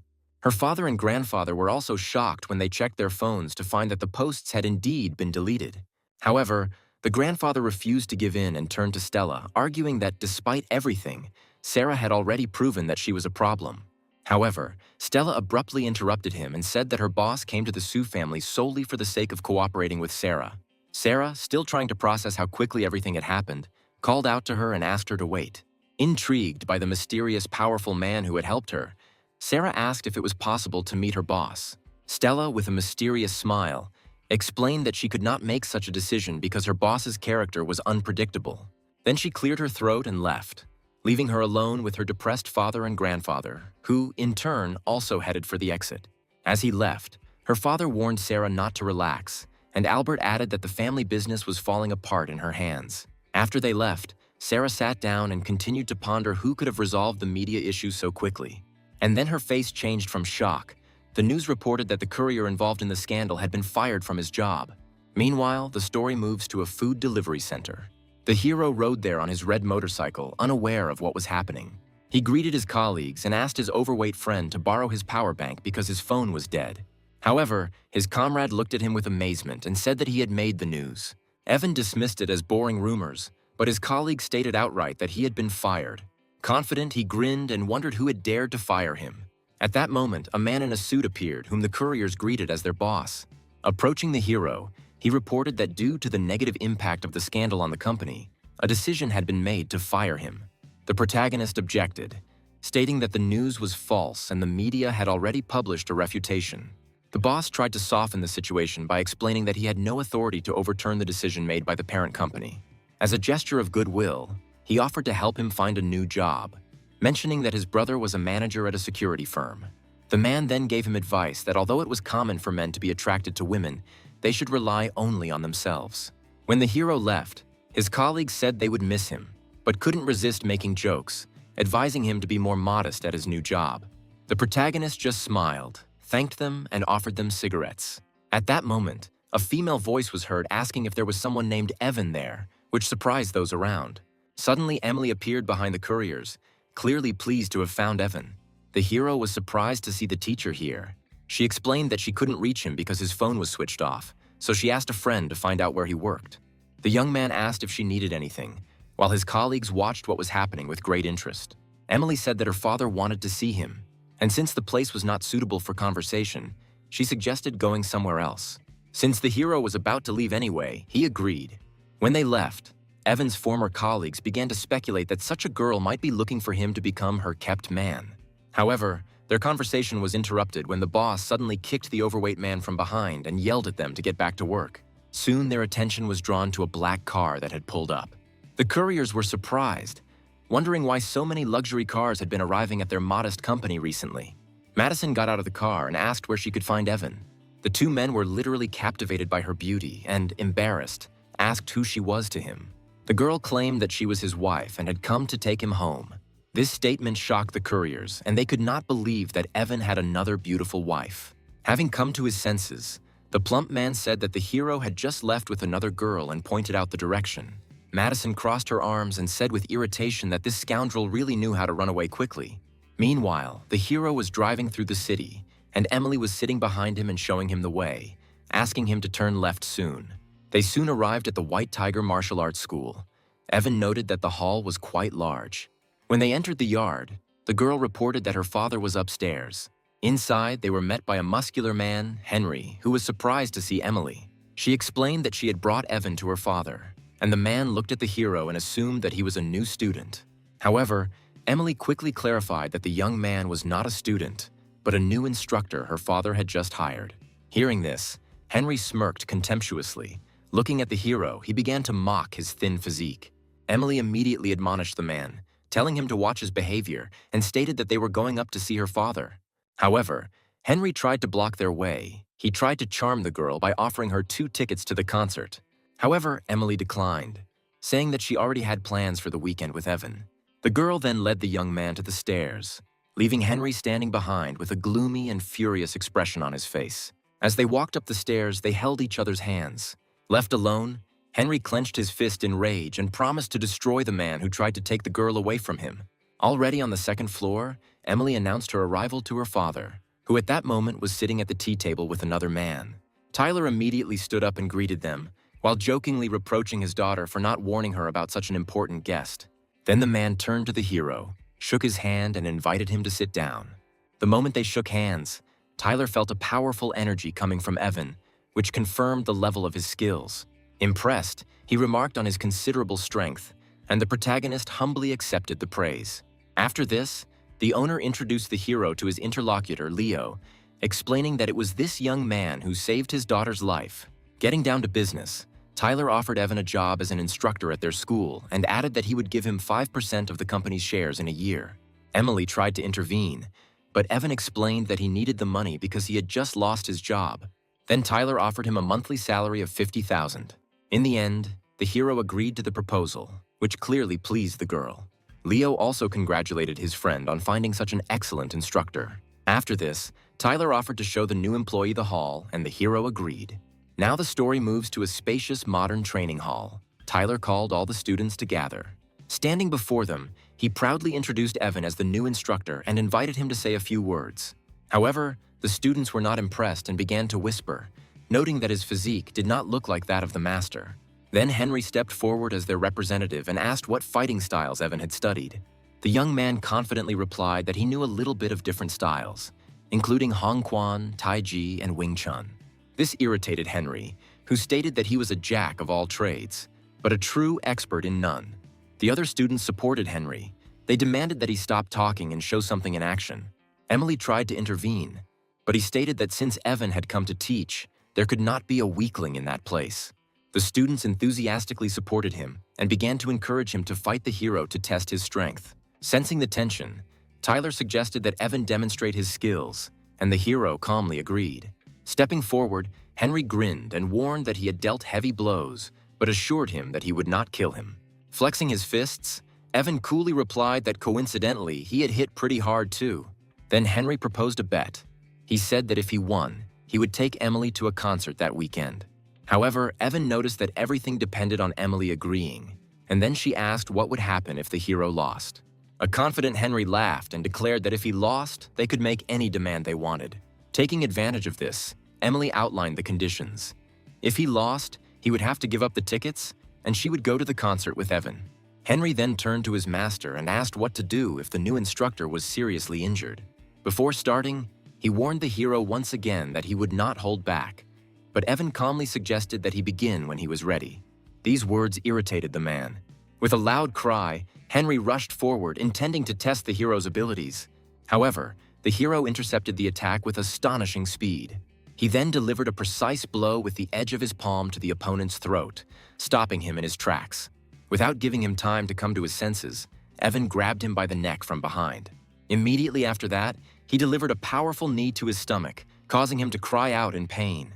The hero noticed that Henry's speed was good, but he lacked strength, and advised him to return to training. As Henry writhed in pain, Emily remarked with obvious admiration on how amazing he was. Leo watched from the sidelines and noticed that the hero was using only about 30% of his power. Humiliated by such a quick defeat, Henry lay on the floor muttering something angrily. Unwilling to admit defeat, he suddenly jumped up and attacked from behind, while Emily, in horror, tried to warn the hero of the danger. He managed to grab Evan from behind, and shouting that he should have died, he shocked the girl. He then abruptly threw the hero over his shoulder and threw him hard onto the training mat. Emily indignantly scolded Henry for deciding to carry out a sneak attack despite the hero's already achieved victory. However, Henry himself only grinned and stated that, in his opinion, showing mercy to the enemy means being cruel to oneself. He then raised his leg arrogantly and declared that in battle, the winner is the king. Henry brought it down with force, intending to crush the hero lying on the ground. However, the next moment Evan easily jumped to the side and the blow missed its target. The surprise on the opponent's face quickly turned to mockery, and he asked if he really only knew how to run away and dodge. After that, Henry rushed forward again, striking. However, Evan calmly dodged and noticed that the attack was too slow and decided to teach him a lesson. He explained that in combat there is an important principle. Speed is the only indestructible factor. And then, unable to bear it any longer, Henry demanded that they stop talking and attacked him with a series of blows. However, Evan dodged every blow. After another attack, the hero mockingly asked if that was all, again emphasizing the enemy's slowness. Driven to his limit, Henry screamed in rage at how dare he behave so arrogantly, after which he vowed to take his life. Leo immediately recognized this move as a deadly technique. And then Emily turned pale and screamed out the hero's name in fear. However, the main character himself remained absolutely calm. He easily jumped over the attack. Then he, flying over the enemy, reminded him that he was still too slow.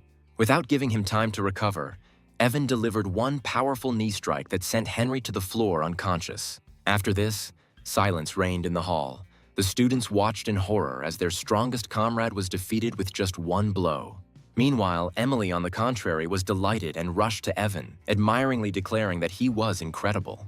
Leo noted that with such strength, the young man had probably already reached the level of a minor master. After this, Evan, maintaining politeness, approached Tyler and apologized, explaining that he could not control himself and injured his student.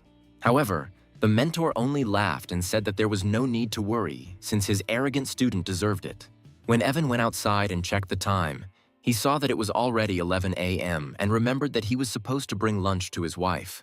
Then his attention was drawn to a message from Sarah, who said that she had learned about his dismissal and was offering to get him a new job. The hero replied that he had already found a job with a salary of $50,000 a month, but Sarah asked if he could be more honest at least once. Annoyed that they didn't believe him, Evan took out the contract, took a photo, and sent it as proof.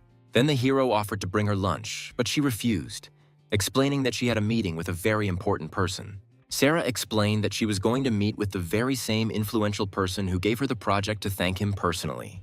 Without wasting a second, the hero jumped on his motorcycle and called Madison, demanding to know Sarah's current location. At first, she jokingly refused, but after hearing his serious tone, she agreed to check. A moment later, the girl reported disturbing news. His wife was currently with another man and drinking. She then added that this man was far from good, and he had already put something in Sarah's drink. This news caused the hero to burst into rage. He swore, his face contorted with anger, and starting the engine, he took off. Evan swore that he would kill whoever dared to harm his wife. Meanwhile, the story shifted to a luxury hotel. In one of the rooms, Sarah was lying unconscious on the bed, and one of her shoes was lying on the floor. Peter stood nearby, smiling smugly, and announced that since the girl had refused alcohol, he had mixed something into the water. Rubbing his hands, the man said that now she would not be able to leave him. He then took out his phone, intending to film it all, thinking that despite her pride, she still ended up in his bed. He intended to use the recording for blackmail, imagining how her courier husband would die of anger upon seeing it. However, at that very moment, there was a deafening roar, and the door of the room was knocked down by the main character. Enraged, Peter shouted, wondering who was there, and indignantly asked if the newcomer hadn't seen the "Do Not Disturb" sign. The man then turned around and saw Evan standing in the doorway, his gaze riveted on what was happening. However, seeing his wife unconscious on the bed, the hero became filled with rage and called the man standing in front of him a beast. Without saying a word, the young man rushed forward. He delivered a powerful slap to Peter. He flew across the room and crashed hard into the wall. Despite his dizziness, Peter tried to resist. Then he delivered a clumsy blow, but Evan easily dodged the attack. The hero then responded with an elbow strike to the opponent's back. Peter fell to the floor from the blow. Lying on the floor, he mentioned his family's name and begged the hero to stop, offering money and saying that his grandfather Lucas would kill Evan. However, despite the beatings, the man's arrogance did not disappear. Spitting blood, he threatened to destroy Evan's entire family.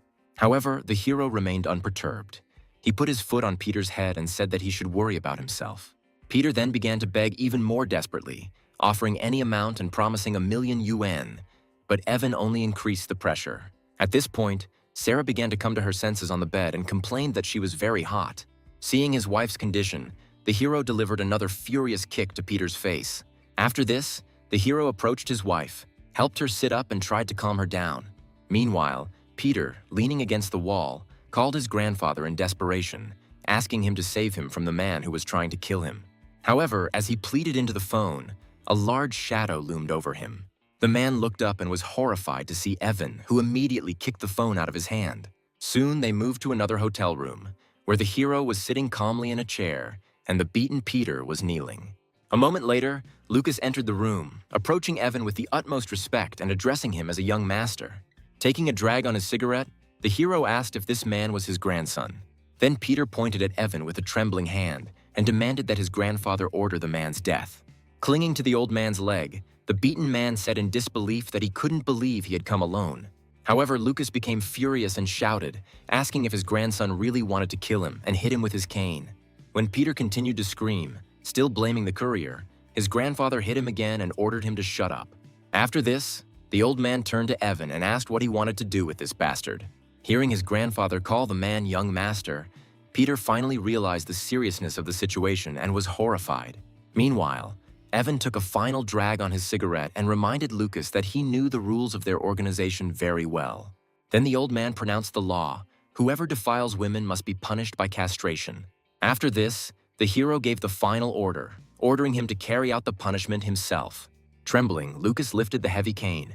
Despite the young man's desperate cry, he brought it down with all his might, fulfilling the sentence. A painful scream echoed throughout the hotel and woke Sarah up. The girl sat up, not understanding how she ended up there. At that moment, the door swung open and her best friend, Sophie, ran into the room.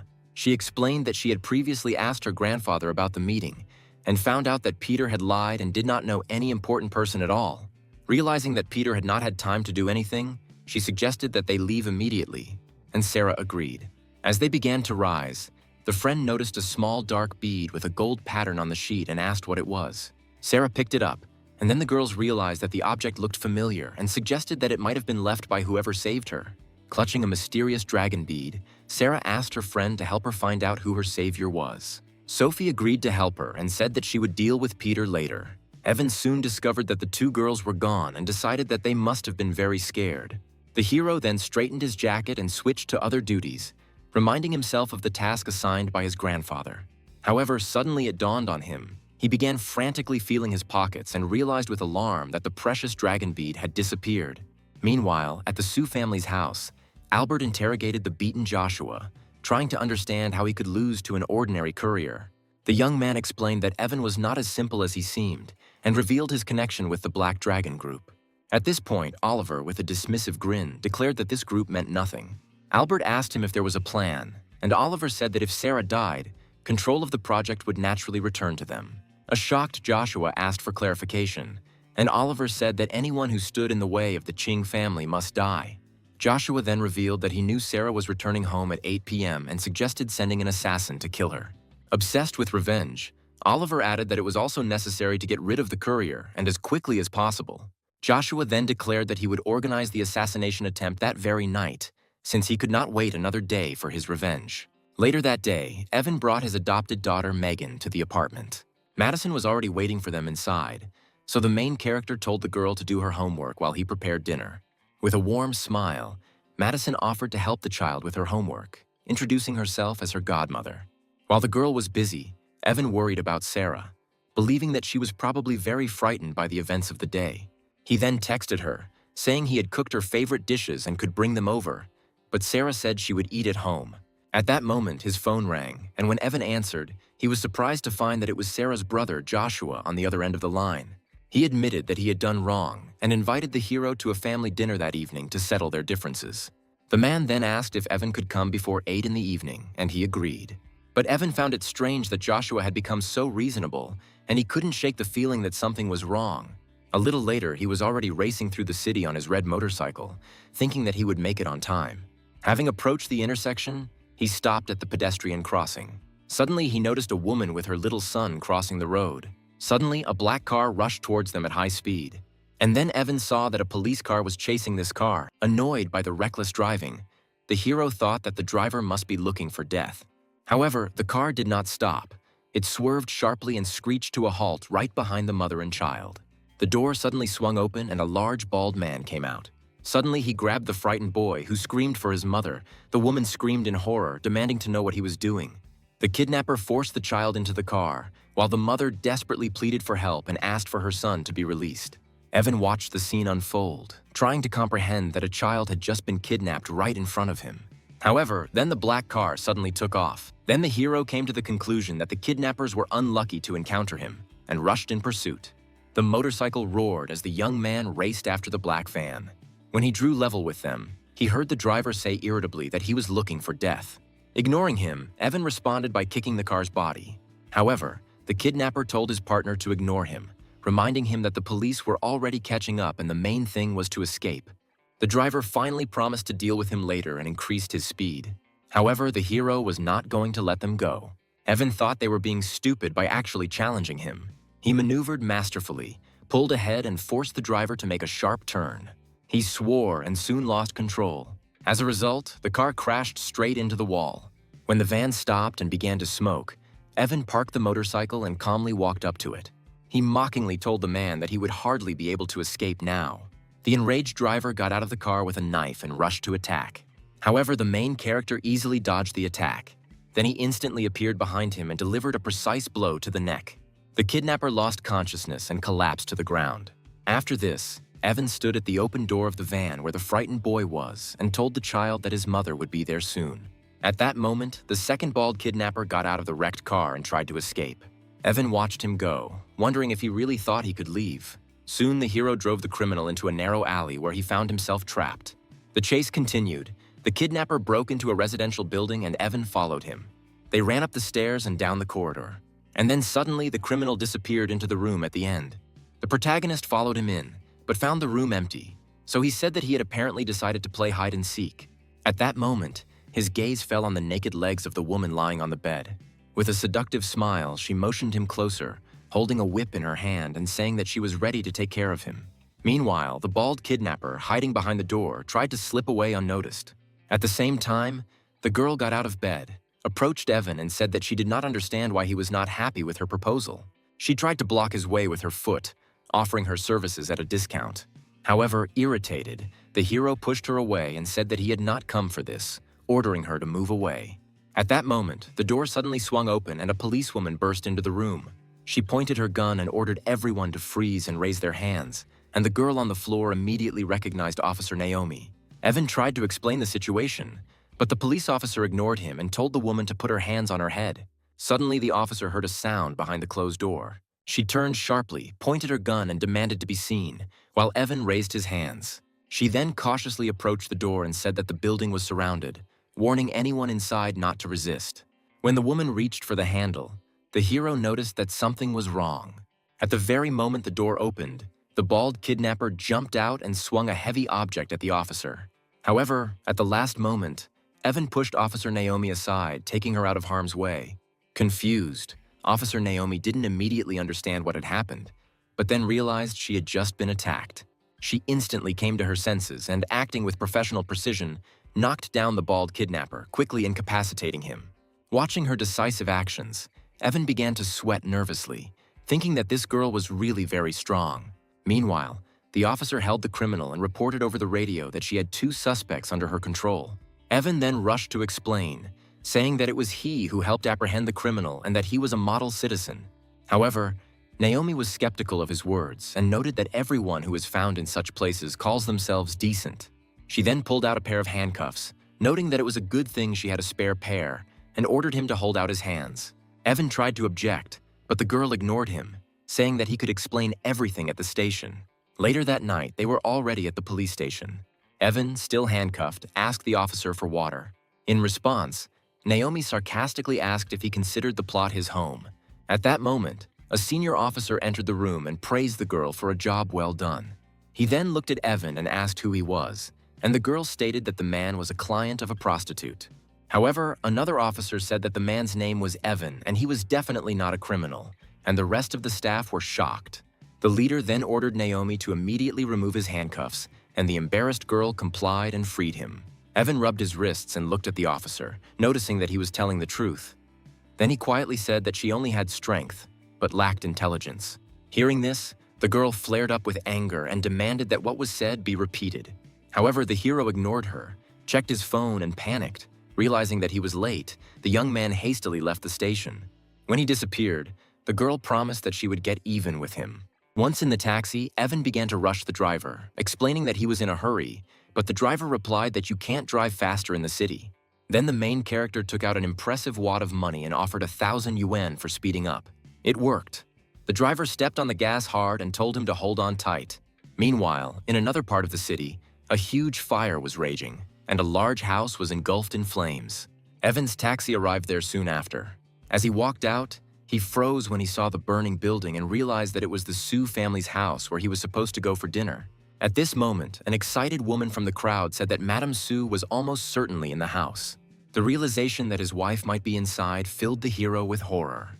Then he quickly turned to the woman, asking if he had understood correctly that Sarah was still in the villa. Without a second's hesitation, the young man threw off his jacket and threw himself straight into the fire, shocking those around him. The firemen shouted at him not to act so recklessly, and the woman begged him to come back because he had no protective gear. The woman folded her hands and began to pray, lamenting what had happened. Meanwhile, Sarah arrived on the scene. Getting out of the car, the girl asked the same woman what had happened, and she was surprised to see her. Then the woman panicked. She thought that Sarah was inside, and because of her, that guy had just run into the fire in vain. Confused, Sarah asked which young man they were talking about and if there was anyone else left inside. The woman quickly explained that the tall man, hearing that she was supposedly inside, took off his jacket and threw himself into the fire. Realizing that they were talking about Evan, Sarah tried to throw herself into the flames, but the woman and the firefighter grabbed her and held her back. The woman standing nearby continued to pray and gloomily noted that the fire was so strong that not even bones would remain. While firefighters were battling the fire, grief-stricken Sarah collapsed to the ground. She kept calling for her husband, wondering how he could leave her, and suddenly a figure jumped out of the second-floor window of the burning house. It was Evan. He landed with his clothes still smoldering, and firefighters rushed to him with fire extinguishers and quickly put out the fire. The hero cursed and complained about how hot it was inside. Seeing that he was alive, Sarah screamed his name in relief and rushed towards him. The girl hugged him tightly, calling him a fool and saying that he seemed to be seeking death. Clinging to him and crying, she asked what she and their child would do if he died.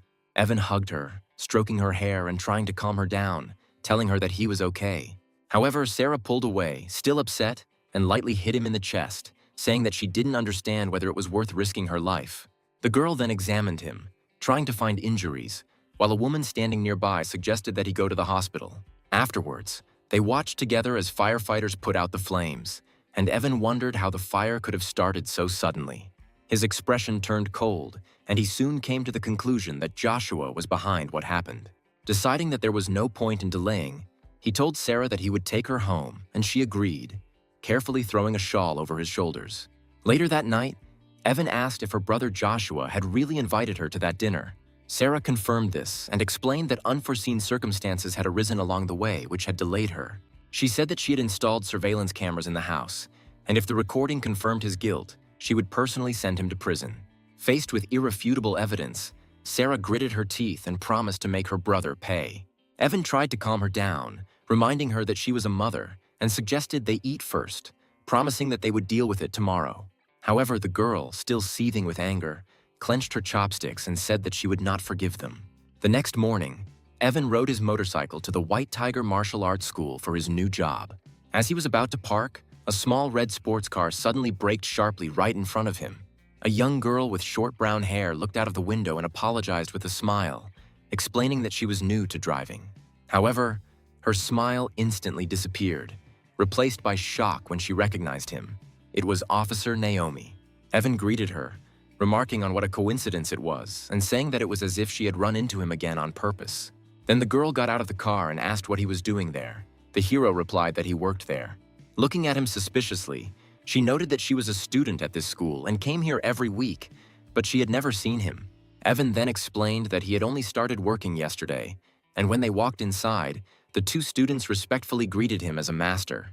Upon hearing this, Officer Naomi looked at him with disbelief, saying that she did not understand how he could be a master at all. The girl said indignantly that she could not believe that the man she had arrested so easily could be a master. As Evan turned to leave, she challenged him to a fight, stating that she didn't believe in his title and wanted to test it. Coming closer, the girl warned him not to look at her like that, but the hero calmly replied that he did not fight with women. Ignoring the refusal, Naomi rushed to attack, but he easily dodged. Then Evan said that he would fight with one hand behind his back, but if she lost, she would have to run in front of him naked. The enraged girl called him a pervert and delivered a powerful kick to his head. However, the hero easily blocked the blow with one hand. With a slight grin on his face, he mockingly said that this was not enough. After that, he pushed her leg away and she retreated, again taking a fighting stance. A look of determination lit up Naomi's eyes. She went on the attack again, throwing a high kick, but Evan easily dodged it, ducking. He mockingly asked if that was the limit of her capabilities, and said that perhaps she only became a police officer thanks to her connections. Insulted by his words, Naomi ordered him to shut up. She dealt him another powerful blow. However, Evan easily jumped back and warned that if she didn't have any serious moves, he would start to fight back. However, the girl did not back down, and telling him not to get cocky, she rushed into the attack again. Naomi even managed to land her fist on his chin. However, the hero immediately counterattacked. He grabbed her hand. Then he pulled it towards himself and turned it around. Evan locked her in a hold, pinning her arms behind her back and holding her body close to his. Completely immobilized and embarrassed, Naomi called him a pervert and began to struggle, demanding that he let her go. Then Evan let go of her and she staggered forward, a look of shock and humiliation on her face, barely holding back tears. Then the hero calmly asked her if she admitted defeat, and the girl admitted that his skills were superior. Then Evan reminded her of their bet with a sly smile, and to his surprise, she agreed to the terms, saying it was just a jog. Panicking, the young man hastened to declare that he was joking and should not be taken seriously. However, Officer Naomi firmly stated that a martial artist is obliged to keep his word. She grabbed the zipper of her jacket and unzipped it, saying that she would show him everything. Completely at a loss, Evan closed his eyes and exclaimed that he was a married man. After this, the hero quickly ran up the stairs, saying that he had other things to do. Watching him run away, Officer Naomi buttoned her jacket back up with a smug smile, deciding he was nothing but a coward. Meanwhile, in the upper room of the martial arts hall, Emily was playing the piano. Henry stood next to her, admiring her performance. However, the girl stopped, clearly irritated by his flattery, and said that she doubted whether he understood classical music. At that moment, Evan came in and started applauding, noting that he had not expected the teacher to play at such a high level. Henry said he doubted Evan was capable of understanding the piece, but the hero calmly replied that Emily was performing the nocturne. Emily asked Evan if he liked the piece, and he replied that it was a really good piece. Blushing slightly, the girl shyly asked if he knew how to play and would like to try. However, before the young man could answer, Henry chuckled and declared that such a man could not possibly be able to play the piano. Ignoring Gary's words, Emily took the hero by the hand and enthusiastically invited him to play. When the hero began to play, he closed his eyes, concentrating, and soon the room was filled with beautiful music. Emily listened with an admiring and happy expression on her face, noting how wonderful it sounded. Meanwhile, Henry watched grimly, forced to admit that this man really could play. When Evan finished, the girl hurried up to him and began to admiringly praise his performance. However, the hero modestly replied that her own game was also good, but she needed to correct a few minor flaws. These words made Henry furious. He accused him of arrogance. He dared to criticize Emily just because he knew how to play a little. Their argument was interrupted when a woman in a formal suit entered the room, approached Emily and asked if she had played the nocturne. The woman then praised her, saying she was surprised at how much her skills had improved. Seeing a chance to get rid of his rival, Henry informed Evan that Emily's teacher, Giselle, had arrived and hinted that he should leave. Then the hero agreed and headed for the exit. But at that moment, Emily clarified that it was actually Evan who was playing.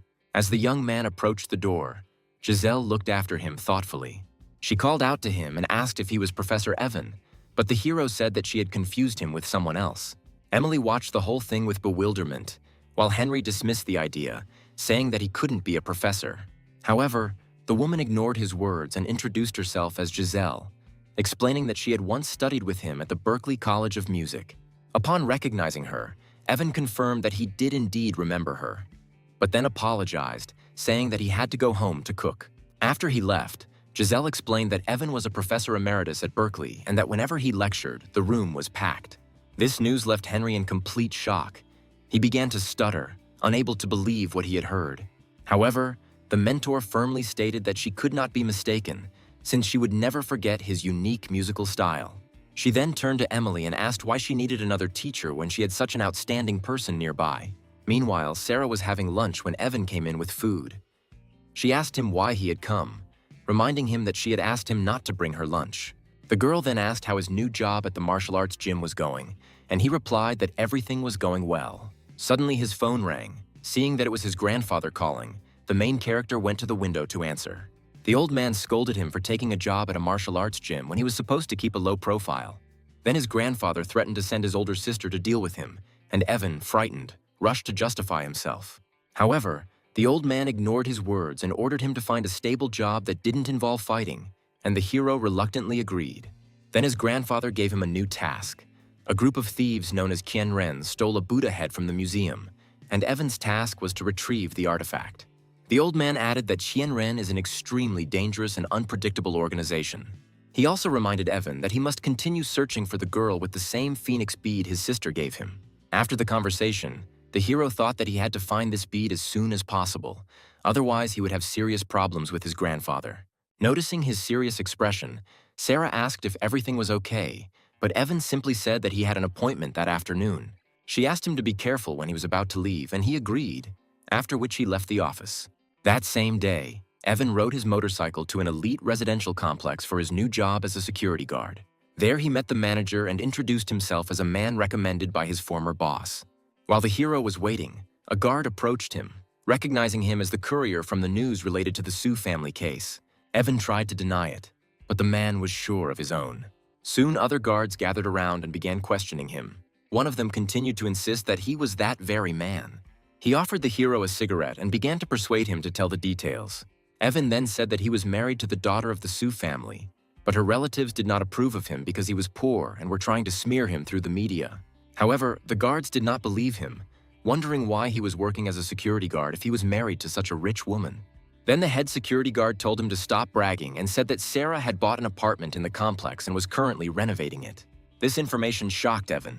The others began to mock him, noting that if he really were Sarah's husband, he would have known about the purchase of the apartment. At that moment, Sarah's red sports car drove up right to them, and the head security guard immediately greeted her. Annoyed that Evan was just standing there, he told him to go to President Su. Then Sarah got out of the car and asked why he wasn't at the martial arts gym. The young man explained that circumstances had arisen due to which he had to quit his job, and then the girl told him to go with her. As Evan followed Sarah, the guard watched them with a smirk and said that he expected an interesting sight. However, before leaving, the hero discreetly showed him the middle finger. Sarah asked how long he planned to deceive her, and Evan explained that he had recently found out about the apartment and asked why she had moved out.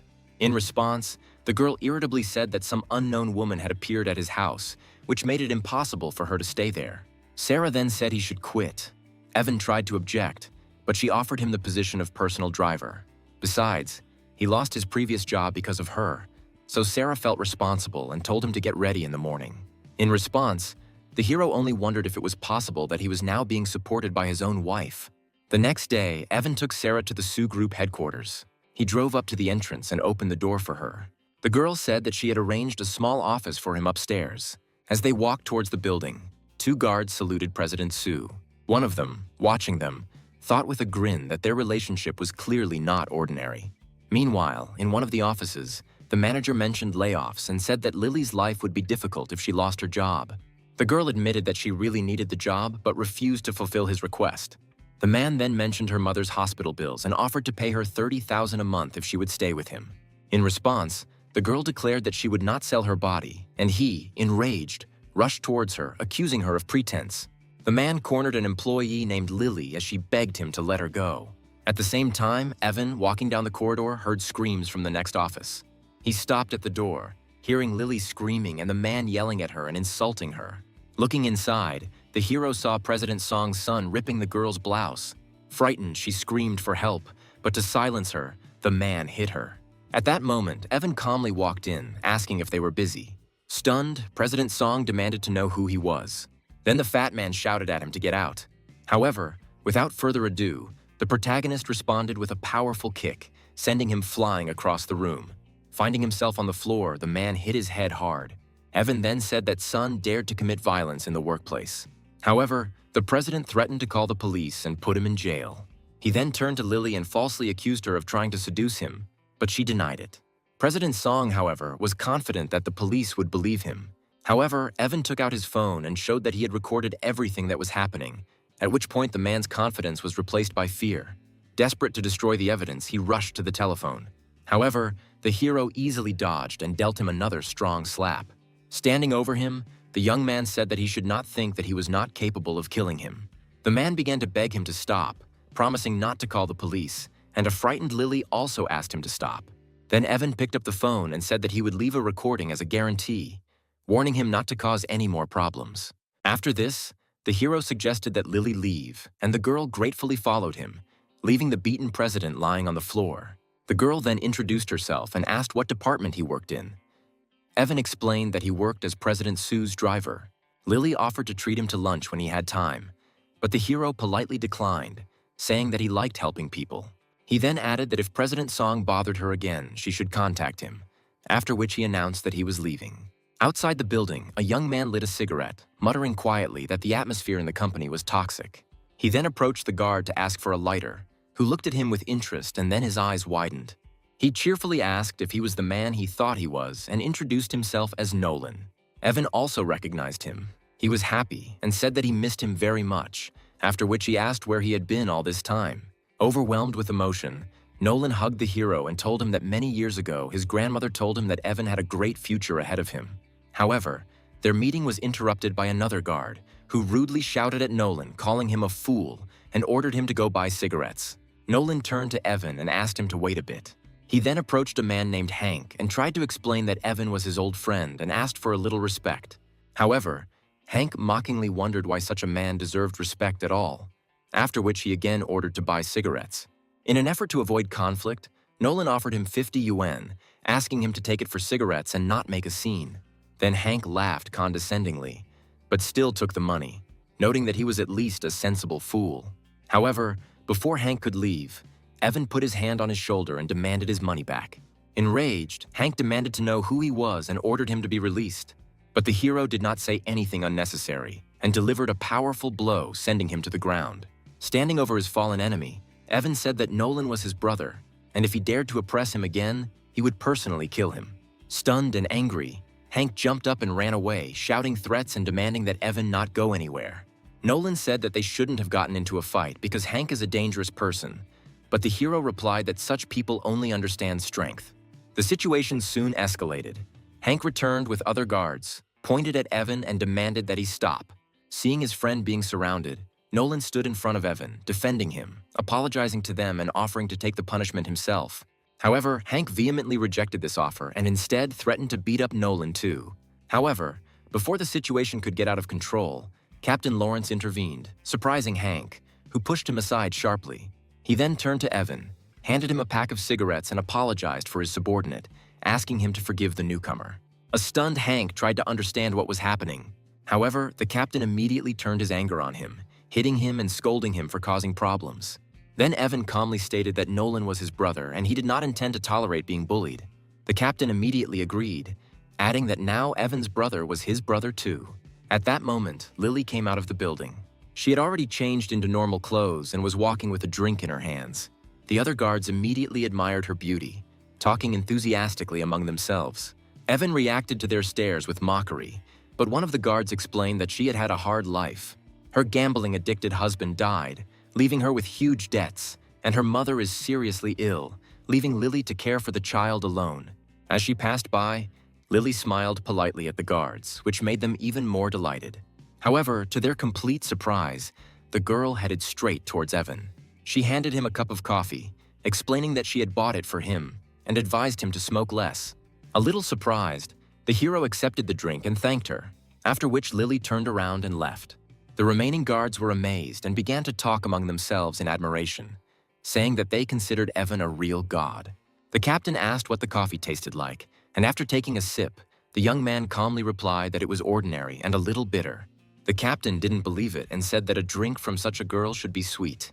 Nolan proudly declared that Evan had always been popular with women, and the captain jokingly offered to accept him as an apprentice.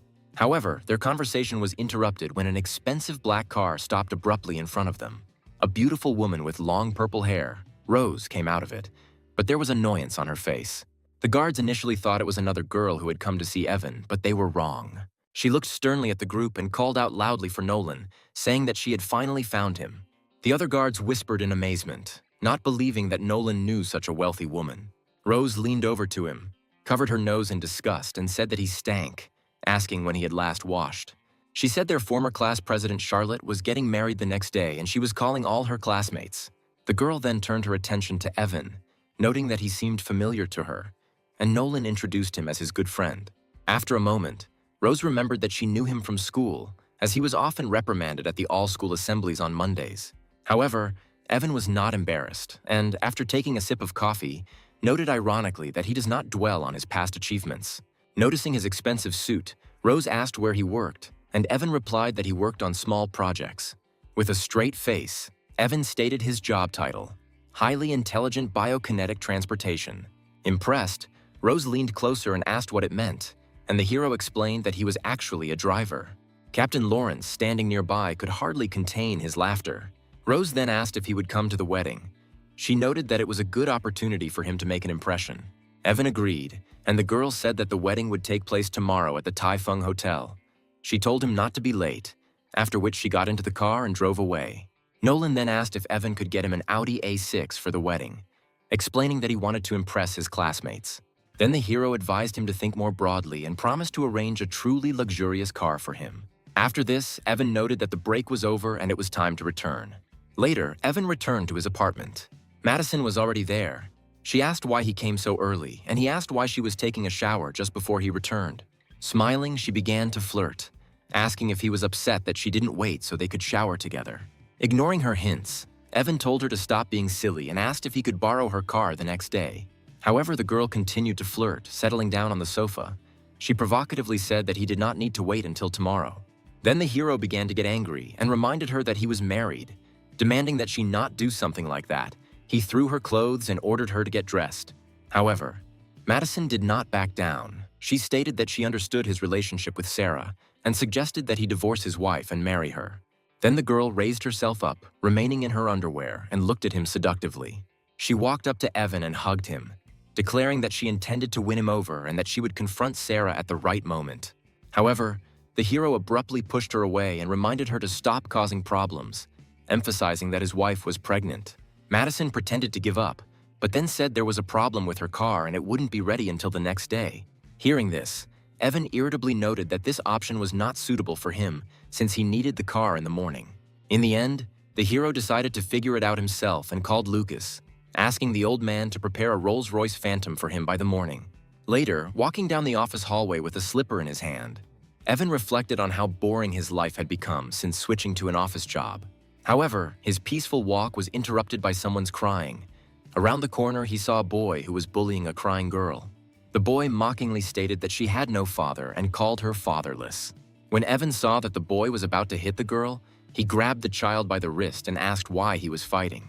Evan then warned him to stop, but the boy stubbornly resisted, demanding to be let go, and even spat at him. Losing his patience, the young man hit him on the head with the slipper he was holding in his hand, causing him to cry out in pain. The noise attracted the boy's mother, who burst in and demanded to know who had brought her son to tears. The woman became furious, clenched her fists, and began demanding an explanation as to why he dared to hit her son. Then the hero explained that her son was poorly brought up and he only taught him a lesson, so there was no need to thank him. These words angered the woman even more. She began to justify her son, stating that the girl really was fatherless since he had died. The noise attracted Lily, who ran out and ran to her crying daughter, asking worriedly if she was okay. She sat down next to him, and then the girl, pointing to the boy, tearfully told him that he had said that she had no father and had spat at her. Meanwhile, the offender's mother, Sally, claimed that Lily's daughter was too spoiled and that her son was just playing with her. This blatant lie angered Evan, but Lily tried to smooth over the conflict. She began to apologize to Sally for both herself and the hero. But she, glaring at Evan, demanded to know his department, and he replied that he was President Sue's personal driver.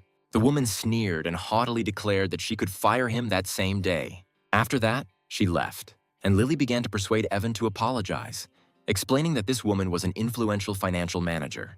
However, the hero remained completely calm. He said that she could complain to President Sue. He was even interested in how she would react. Despite his confidence, Lily looked extremely worried. convinced that she had gotten him into serious trouble. Meanwhile, in Sarah's office, Sally was loudly complaining, accusing Evan, claiming that he was beating children and was dangerous. It was at this moment that Evan entered the office. He declared that Sally's son was poorly behaved, and he was only helping to teach him a lesson. Outraged by his behavior, Sally turned to Sarah, insisting that he was behaving like a shameless street thug, not like a co-worker. However, Sarah remained calm. She said that she had sorted out the situation and that the manager could go. The woman was taken aback and tried to continue the conversation, but Sarah sharply repeated that their conversation was over. Defeated, Sally said she would leave her to work and headed for the exit. When they were alone, Evan approached his wife's desk and chided her for wearing high heels while pregnant. He then knelt down in front of her, removing her shoe and replacing it with a pair of soft slippers. This gesture confused Sarah. She thought about how this man could be so annoying at one moment and so caring at another. Noticing that her leg was swollen, the hero suggested giving her a massage. An embarrassed Sarah tried to refuse, but Evan insisted, asking her to remain still as he began to massage her foot and ankle. During the process, the girl felt different emotions, because she could not even imagine that he was capable of such tenderness. However, this moment was interrupted when Sarah's assistant entered the office and announced the arrival of a delegation from France. But seeing what was happening, she immediately became embarrassed, blushed, and closed her eyes, apologizing for the intrusion. Sarah, pulling herself together, asked what was going on. The girl reported that the French delegation had already arrived, but the translator was stuck in traffic. The girl explained that all the other translators work with English, while the guests speak only French. Sarah suggested using a translation device, but her assistant explained that it couldn't handle a lot of the technical jargon.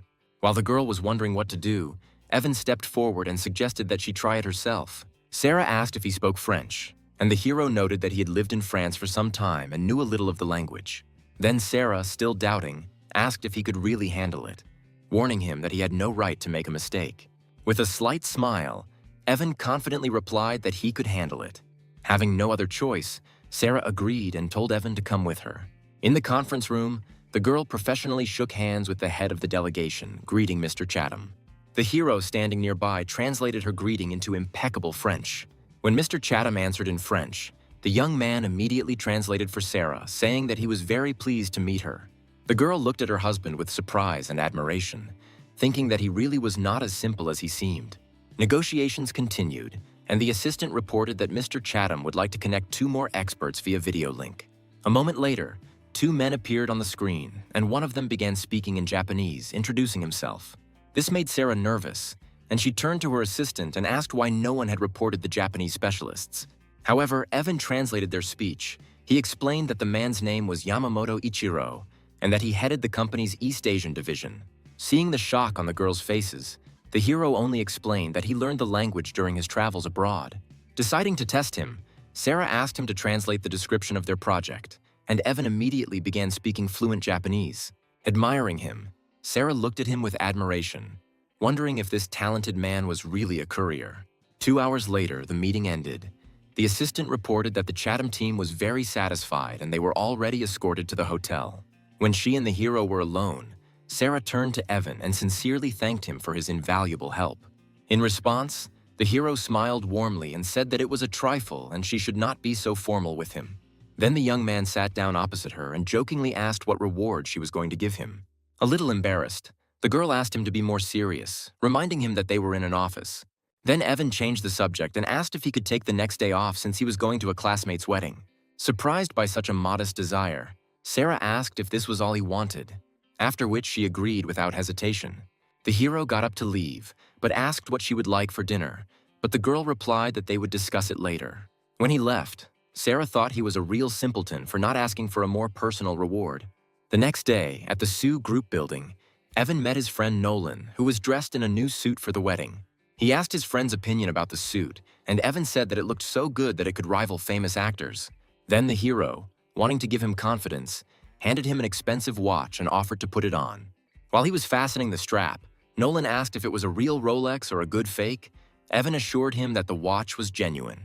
Still in disbelief, Nolan jokingly remarked that if the watch was real, it must be worth millions. At that moment, a luxurious Rolls-Royce Phantom pulled up to them, and Nolan froze in amazement.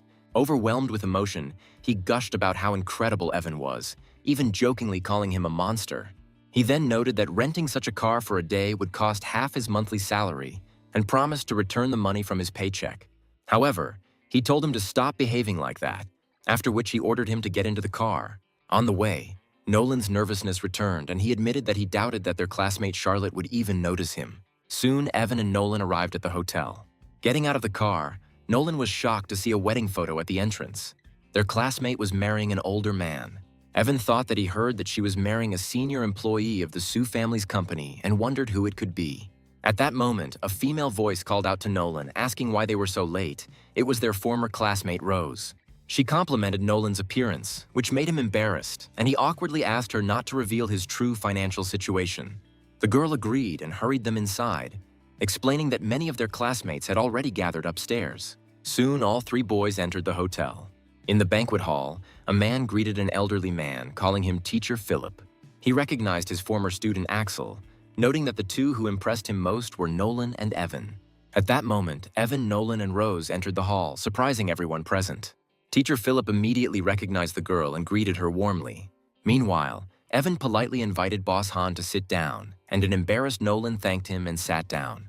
Axel asked Rose who this distinguished man was, and she again introduced him as Han Nolan, much to the teacher's shock.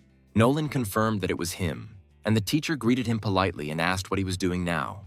Then Evan explained that Boss Han now runs a media company. Impressed, the teacher asked the hero what he himself had become. Evan replied that he worked as a driver for Han's boss, and at that moment the teacher recognized him.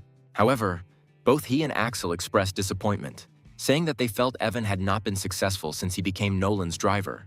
Philip added that he had placed great hopes on him and that of all of them, he seemed to be in the worst position. Nolan, trying to ease the tension, pointed out that they were all former classmates, so there was no need to compare professions. However, Rose interrupted him and, changing the subject, asked if anyone knew why their other classmate Christy had not arrived yet. Axel then explained that the girl was stuck in traffic, adding that she was now the wife of a rich man whose husband earned millions. Teacher Philip was impressed and remarked that their class had indeed produced many outstanding people. Then Axel added hintingly that there were drivers among them, but the main character only smiled calmly. At that moment, a woman in a pink dress, Christy, approached them and apologized for being late. Philip praised her. He always knew she would succeed, and Christy thanked him and then asked about the fool Nolan. The teacher corrected her, explaining that he was now a boss and owned his own company. This news surprised the girl. She stated that in fact he was just a security guard in her husband's company. This caused confusion among everyone, and Axel reminded that Evan had previously claimed that Nolan was a businessman and that he was his driver. Then Christy said that everyone knew about Nolan's feelings for his fiancée, but there was no need to invent a false identity for himself. The embarrassed young man tried to stop her, but the girl said that such a fool did not deserve any respect. Evan, who had remained silent until this point, finally intervened. The hero suggested that she find a more secluded place where she could laugh as much as she wanted. Angered, Christy asked who he thought he was to talk to her in that tone and began bragging about her husband. Before the conflict could escalate, their classmates stood up and proposed a toast to Philip's teacher, marking their meeting. Everyone raised their glasses and clinked them with each other. However, when Nolan took a sip, something vulgar was not right. He suddenly began to cough. He ended up spitting red wine all over Christy, much to her horror. Nolan tried to apologize, insisting it was an accident, but she claimed her expensive dress was ruined. Christy said he had to pay for it, and Nolan was stunned by such an excessive demand. He tried to explain that it was just a small stain and offered to wash the dress, but Christy refused and demanded $38,000. Axel then noted that this amount was almost equal to Nolan's annual income. And then Evan declared that such an amount was no problem for Han's boss, after which he took out his phone and asked Christy for the account number. This prompted a chuckle from Axel, who sarcastically asked how much a driver could possibly earn. A moment later, a notification about the receipt of $38,000 appeared on Christy's phone, which surprised her. However, she remained dissatisfied and ordered Evan to stop pretending and threatened to get Nolan fired. Then she waved her hand to the side and called her husband. A stocky bald man, Harry, approached the desk, but explained that he had a slight problem with parking. Harry explained that while parking, he accidentally scratched the car near the flower bed, and Evan calmly asked for the car's license plate number. The protagonist confirmed that the car belonged to Boss Han. Christy dismissively stated that there was nothing to worry about since it was just a scratch on a poor man's car. However, her husband corrected her, explaining that he had already checked the cost of the repairs, which was no less than $700,000. Then Evan, with a slight grin, named the make of the car, Rolls-Royce Phantom. This surprised both Axel and Philip's teacher, and they asked if the luxury car at the entrance really belonged to them. In response, the young man simply picked up the key, but Christy stated that they had rented the car for show. Evan then stated that Nolan had bought the car the day before, and now Harry was the one who had to pay for the damages. Christy said they wouldn't be able to afford such a car, and Axel used his connections to find the real owner. Christy agreed, adding that she also needed to contact the owner. And then Nolan panicked, admitting that he had rented a car and had done wrong by lying. After some time, the man reported that he could not find the owner's name, and the only contact was a phone number. Christy then demanded the number, declaring that she would personally call the owner, apologize, and pay for the damages, no matter the amount. At that moment, Evan's phone, which was lying on the table, rang loudly, surprising everyone present. The hero calmly picked up the phone and turned on speakerphone. Christy, hearing her own voice echoing from the phone, was as confused as Nolan. She turned to her classmate and asked if he had written down the number correctly, to which he confirmed that the information was correct. Then the truth finally dawned on everyone. The car belonged to Evan, and the realization of this fact horrified the girl. Evan said that he had already contacted the dealership and that they would soon be told the final cost of the repairs, and he expected them to pay for it. Evan explained that Boss Han wanted to act like a normal person, but they tried to humiliate them, so the show was over. After this, the hero declared that Nolan was the son-in-law of a wealthy magnate, a statement that left the entire table stunned. However, their tense moment was interrupted by the appearance of the bride and groom. Charlotte approached the guests and greeted her former classmates, expressing her gratitude for their presence. In response, the guests raised their glasses to make a toast. The bride then looked at Evan and Nolan and admitted that she didn't seem to remember them. So Rose introduced them again. After this, Charlotte's memory cleared up, and the girl greeted them warmly, asking where they were now working. However, before they could answer, Rose began to tell them about their professions, starting with the fact that Evan was a driver. At this moment, the celebration was interrupted by the appearance of Vincent and his men. He approached the newlyweds and addressed the groom as Boss Jim, hinting that he had married a beautiful woman again. Vincent became increasingly insolent. He hugged the awkwardly standing couple and again began to talk about the groom's luck. Then the groom tried to gently hint that the guest might have had too much to drink, but Vincent, angry, sharply pushed him away. He then grabbed Charlotte roughly and said that he would like to try her too, and Jim could only beg him not to touch his wife. Unable to bear it any longer, Nolan jumped up from his seat and pointed at Vincent, demanding that he let the girl go. The bride herself tried to smooth over the situation. She asked Vincent to calm down and at the same time told Nolan to sit down. Charlotte then tried to apologize to Vincent, but at that moment, Evan, who had been sitting quietly until then, intervened. As soon as Vincent heard Evan's voice and recognized it, his aggression instantly disappeared, replaced by shock. His demeanor changed abruptly. He stood before the hero and greeted him with the utmost respect. This sudden turn of events completely stunned everyone present. Following the hero's example, Vincent immediately turned to Nolan and respectfully greeted him as a brother. Evan then told Vincent that it was his classmate's wedding and he needed to act accordingly. He stated that he and his men would now leave. And before leaving, he turned to the bride and groom, apologizing for his rude behavior. After this, the groom, Jim, began to look at Nolan completely differently. He began to show obvious respect for him. Axel and Philip also began to praise Nolan, noting that you can't judge a person by their appearance and that they always knew he would succeed. Meanwhile, Evan, with a slight grin, noted that good words began to sound only after the situation changed. Teacher Philip could only laugh awkwardly in response, clearly embarrassed by how he had previously treated his student. Trying to smooth over the awkwardness, their classmate raised his glass for another toast. In the end, all the guests ignored the newlyweds and raised their glasses specifically to Nolan. After the wedding, the bride and groom stood on the stairs, calmly waving goodbye to their classmates. The story then smoothly shifted to the street, where the main character was helping a very drunk friend get to his car. Meanwhile, Nolan, continuing to play the role of an important person, announced that they urgently needed to go to an important meeting.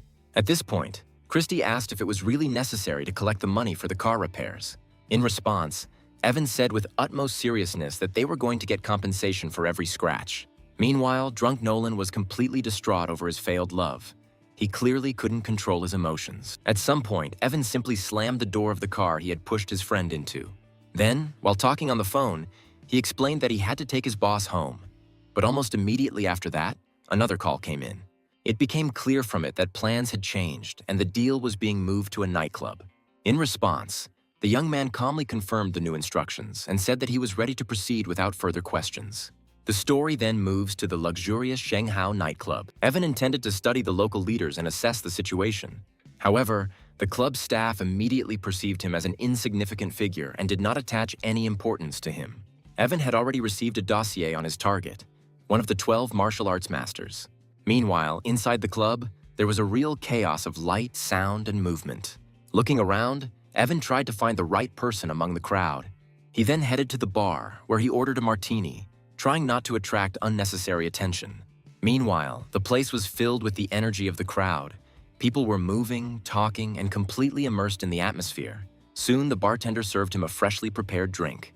However, at that very moment, the situation changed dramatically. A girl with cat ears unexpectedly crashed into him.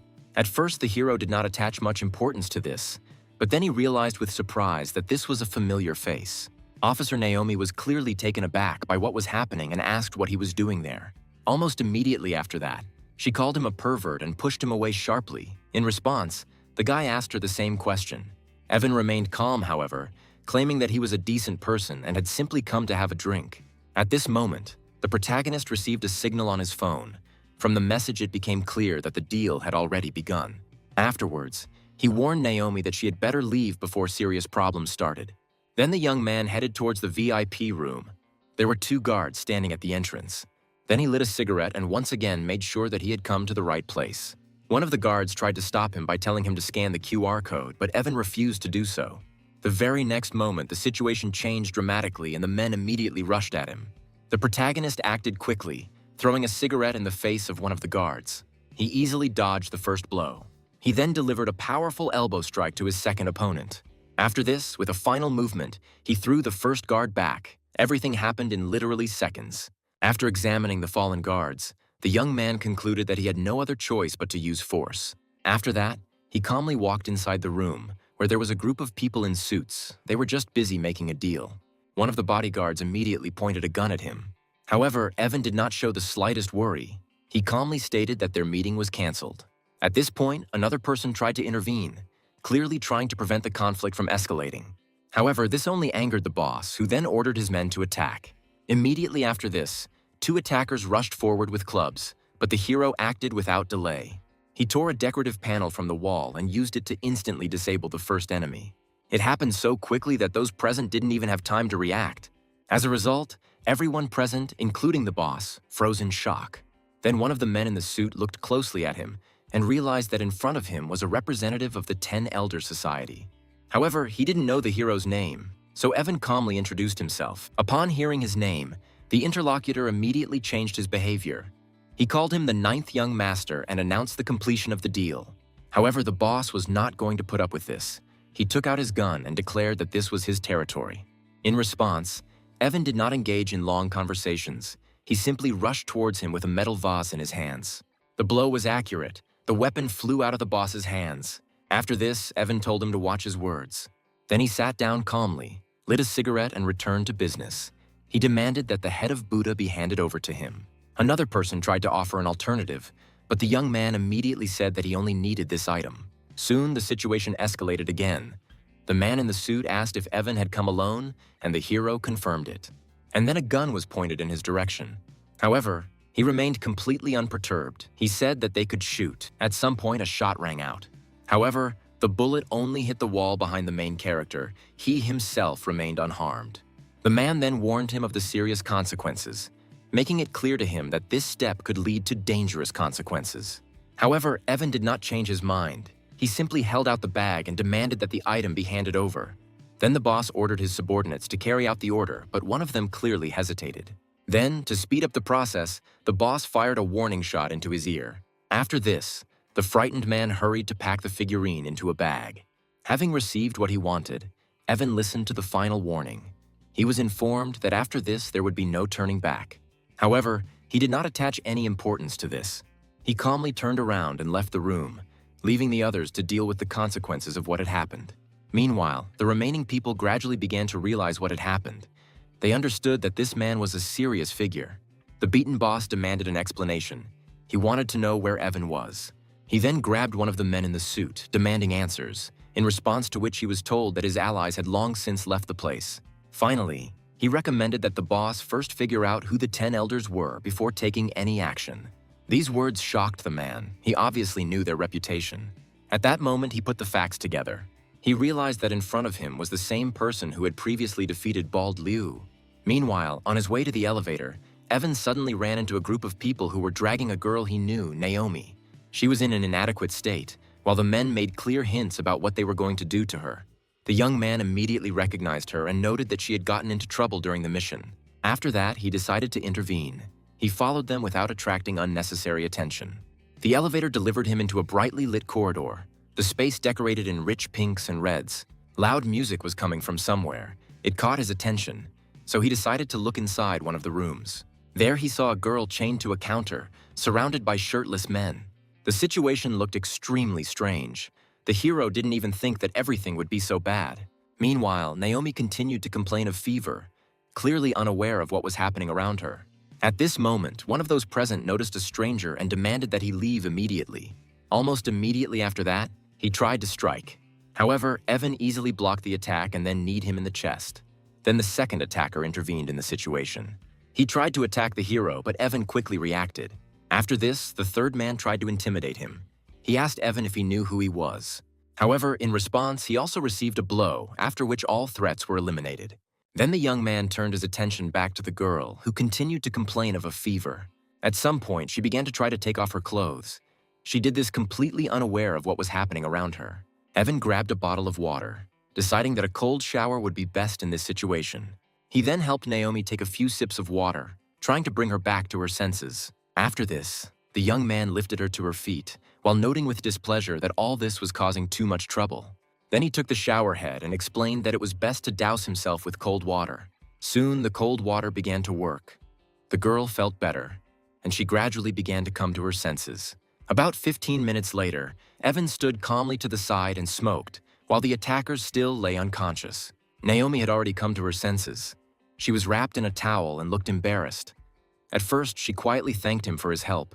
However, as soon as Evan pretended that nothing special had happened, she walked up to the lying men and kicked them. After this, the girl accused him of allegedly seeing too much. In response, the guy stated that, on the contrary, he himself suffered. However, such words only increased her embarrassment. Then, heading towards the exit, Evan told her to get dressed. In response, the girl warned him to keep everything a secret. However, already at the door, Naomi stopped him. Her attention was drawn to the bag in his hands, and she began to suspect that there was something important in it. Evan tried to explain that it was a routine errand, but the girl insisted on seeing the contents. The next moment, she pulled the bag towards herself sharply, causing it to open and revealing a damaged Buddha head inside. The girl immediately accused him of stealing. In response, the young man began to justify himself. He stated that he was simply returning the item. However, the situation had already gotten out of control, so he decided not to continue the conversation and quickly headed for the exit. In response, the girl shouted after him. She warned that she would find him if the item was not returned by tomorrow. As Evan went downstairs, he again encountered the same people he had easily defeated earlier. However, now their boss acted much calmer. He even bowed, calling him the Ninth Master. Moreover, he offered him complete control over the place, but Evan took it calmly and stated that it was just a misunderstanding. After that, he only asked for a ride home. In response, the boss immediately gave orders to organize transportation. At this point, Evan received a call. He confirmed that he had the required item, but he was asked to keep it for a while. Almost immediately, Evan realized the consequences. Now Officer Naomi would be actively searching for him. Later, he returned to his apartment, where he again met with a half-naked Madison and asked her to get dressed. However, the girl only smiled and said that she didn't see the need for it. Then Evan threw her a jacket, warning her that Megan would be home soon. In response, the girl asked where his wife Sarah was, to which the guy sharply replied that it was none of her business. After that, he picked up his phone and texted his girlfriend to order a light meal.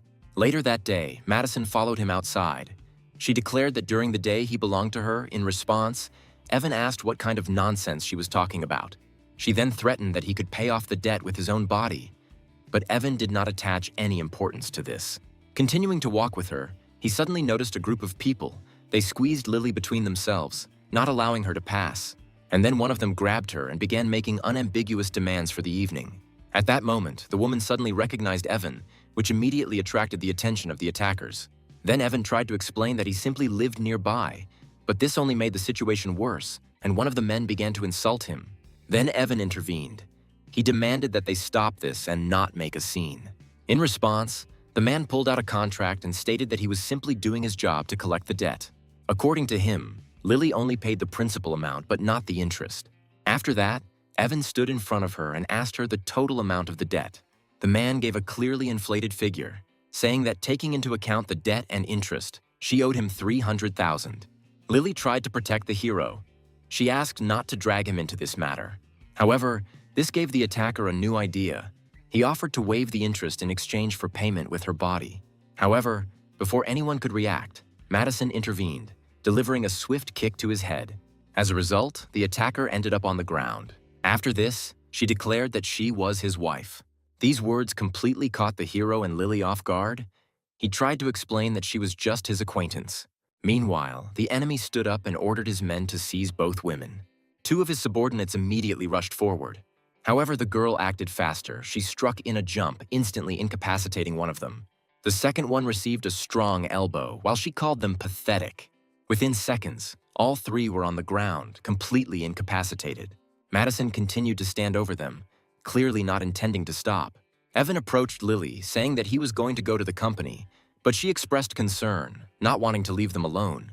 In response, he calmly assured her that everything would be fine, while the defeated men began to beg them for mercy. After this, the hero went to the company where his wife Sarah worked.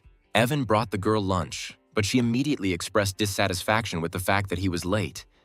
In response, he explained that there was a delay. She then suddenly remarked that his cooking skills had improved, but their conversation was interrupted by a phone call.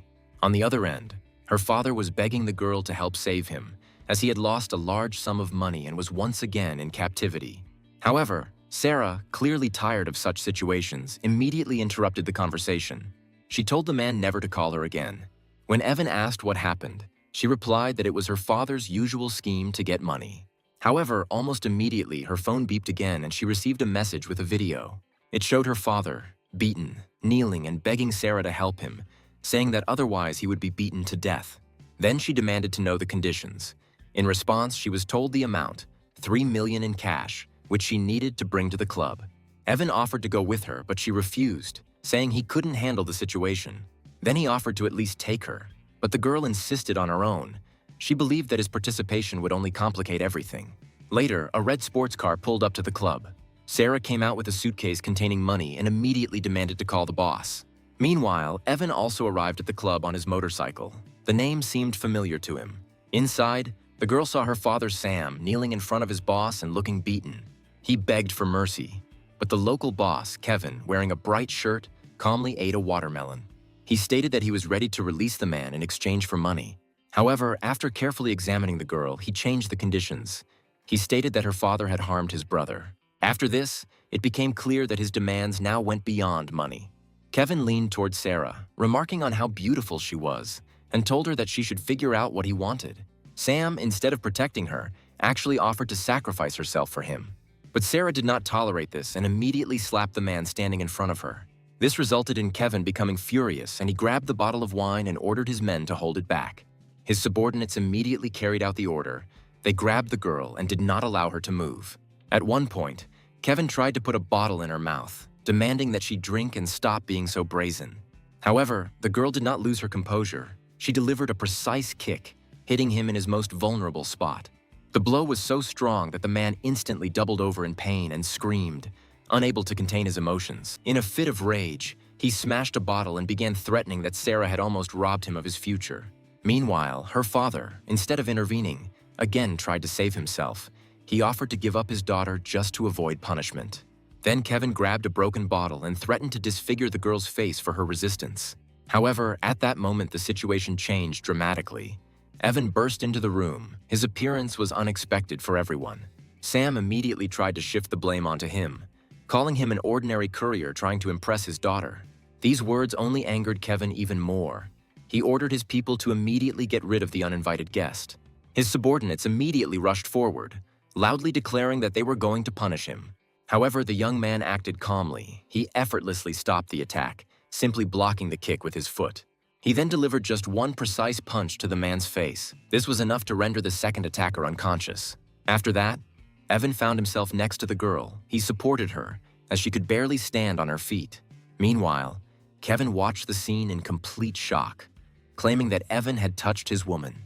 After that, he picked up the broken bottle again, intending to attack Evan. However, his attack was instantly stopped, the hero's hand squeezing his wrist with such force that he was unable to move. Then Evan calmly said that it would not be difficult for him to get rid of it. As a result, the enemy completely lost control of the situation. He couldn't even free his hand. Evan pointed his own hand with the broken bottle at the villain's face, and then he began to panic. After that, Evan just pushed him away. The man lost his balance and fell to the floor. At that moment, another man in a suit burst into the room and immediately demanded that this stop. Meanwhile, Kevin, on the floor, continued to point at the hero and demand reprisals. However, his ally reacted differently. He hit him, saying that he had crossed the line by allowing himself to touch the ninth master's girl. He then immediately began to bow and apologize to Evan, explaining that his subordinate had acted thoughtlessly. After that, he made Kevin get down on his knees and apologize. Meanwhile, Sarah was still barely able to stand, so Evan decided he would deal with it later. He picked her up and headed towards the exit, and at that moment, her father began to act friendly and even tried to ingratiate himself. However, Evan stopped him abruptly, saying that he didn't know this man. Sam was left standing there completely confused. Later, they arrived at the protagonist's apartment. Evan helped the girl get to the apartment and carefully laid her on the bed. He then offered to prepare something to ease her condition. However, Sarah suddenly grabbed his hand and asked him not to leave her alone. Her grip was unexpectedly strong, forcing Evan to stay close and sit on the edge of the bed. An awkward atmosphere arose between them, and then the girl pulled him closer to her and again asked him to stay. At this point, Evan realized that the situation was becoming ambiguous. While she insisted, he did not want to take advantage of her condition. The next morning, Madison noticed he looked tired and had dark circles under his eyes. She hinted quite openly that she had heard everything that had happened during the night perfectly well. But Evan did not comment on this. Before leaving for the meeting, the hero reminded her to pick up Megan from school. However, Madison replied that she would only do so if she had time left. Left alone, the young man sat down on the sofa and sighed heavily, clearly feeling tired. At that moment, Sarah, having come to her senses, asked if he had undressed her. In response, Evan explained that she had done it herself. Then he gave her back her clothes so that she wouldn't be even more embarrassed. When she took the things, a small object fell out of her pocket. It turned out to be a bead. Seeing her, Evan's face changed dramatically. He realized that he had found what he was looking for. Sarah asked if it belonged to him. She understood that she had received it from the man who had helped her earlier. Then Evan confirmed that it was his thing. He pointed to the symbol that was inside. This became proof. At that moment, everything became clear to Sarah. She realized that he was the very person who had helped her earlier. Later, they arrived at the office building where she worked. At the entrance, security greeted her and his companion. Evan, in turn, allowed himself an informal gesture, as if he was used to being treated this way. Then he switched back to everyday matters. He reminded Sarah to choose lunch. When she entered her office, she saw that her friend from Sophie was already waiting for her there. She suggested that in the evening they go to an event to celebrate the 100th birthday of the son of the vice president of the Zhonggong Chamber of Commerce. Sophie also noticed that Sarah was in a good mood. In response, she said that Evan turned out to be her savior. This news greatly surprised her friend, since he did not look like a lifeguard at all. She then offered to help recover the deleted messages to find that important person. Meanwhile, Evan was outside, calmly smoking and watching what was happening. When he finished, he walked up to the guards to greet them again. At some point, he received a call. It turned out to be his fourth sister. She said that she had come to the city for a conference. However, she then added that she wanted to meet his fiancée. These words took the hero by surprise. He clearly did not understand what they were talking about. And then suddenly the connection was broken, leaving the protagonist confused. He realized that he was in trouble again. After that, he returned to Sarah's office. She asked why he had returned so early, since it was not even the middle of the working day. Evan bent down to straighten the girl's shoes, which made her suspicious. He then explained that his sister wanted to meet for dinner, but Sarah immediately declined. The girl asked how many sisters he had, and he then told her that he was the 9th of 9 adopted children. He also noted that his sister had achieved success in medicine. However, Sarah asked him to stop bragging and just send the meeting details, after which she sent him on his way. As he left, Evan said goodbye jokingly and headed off to prepare dinner.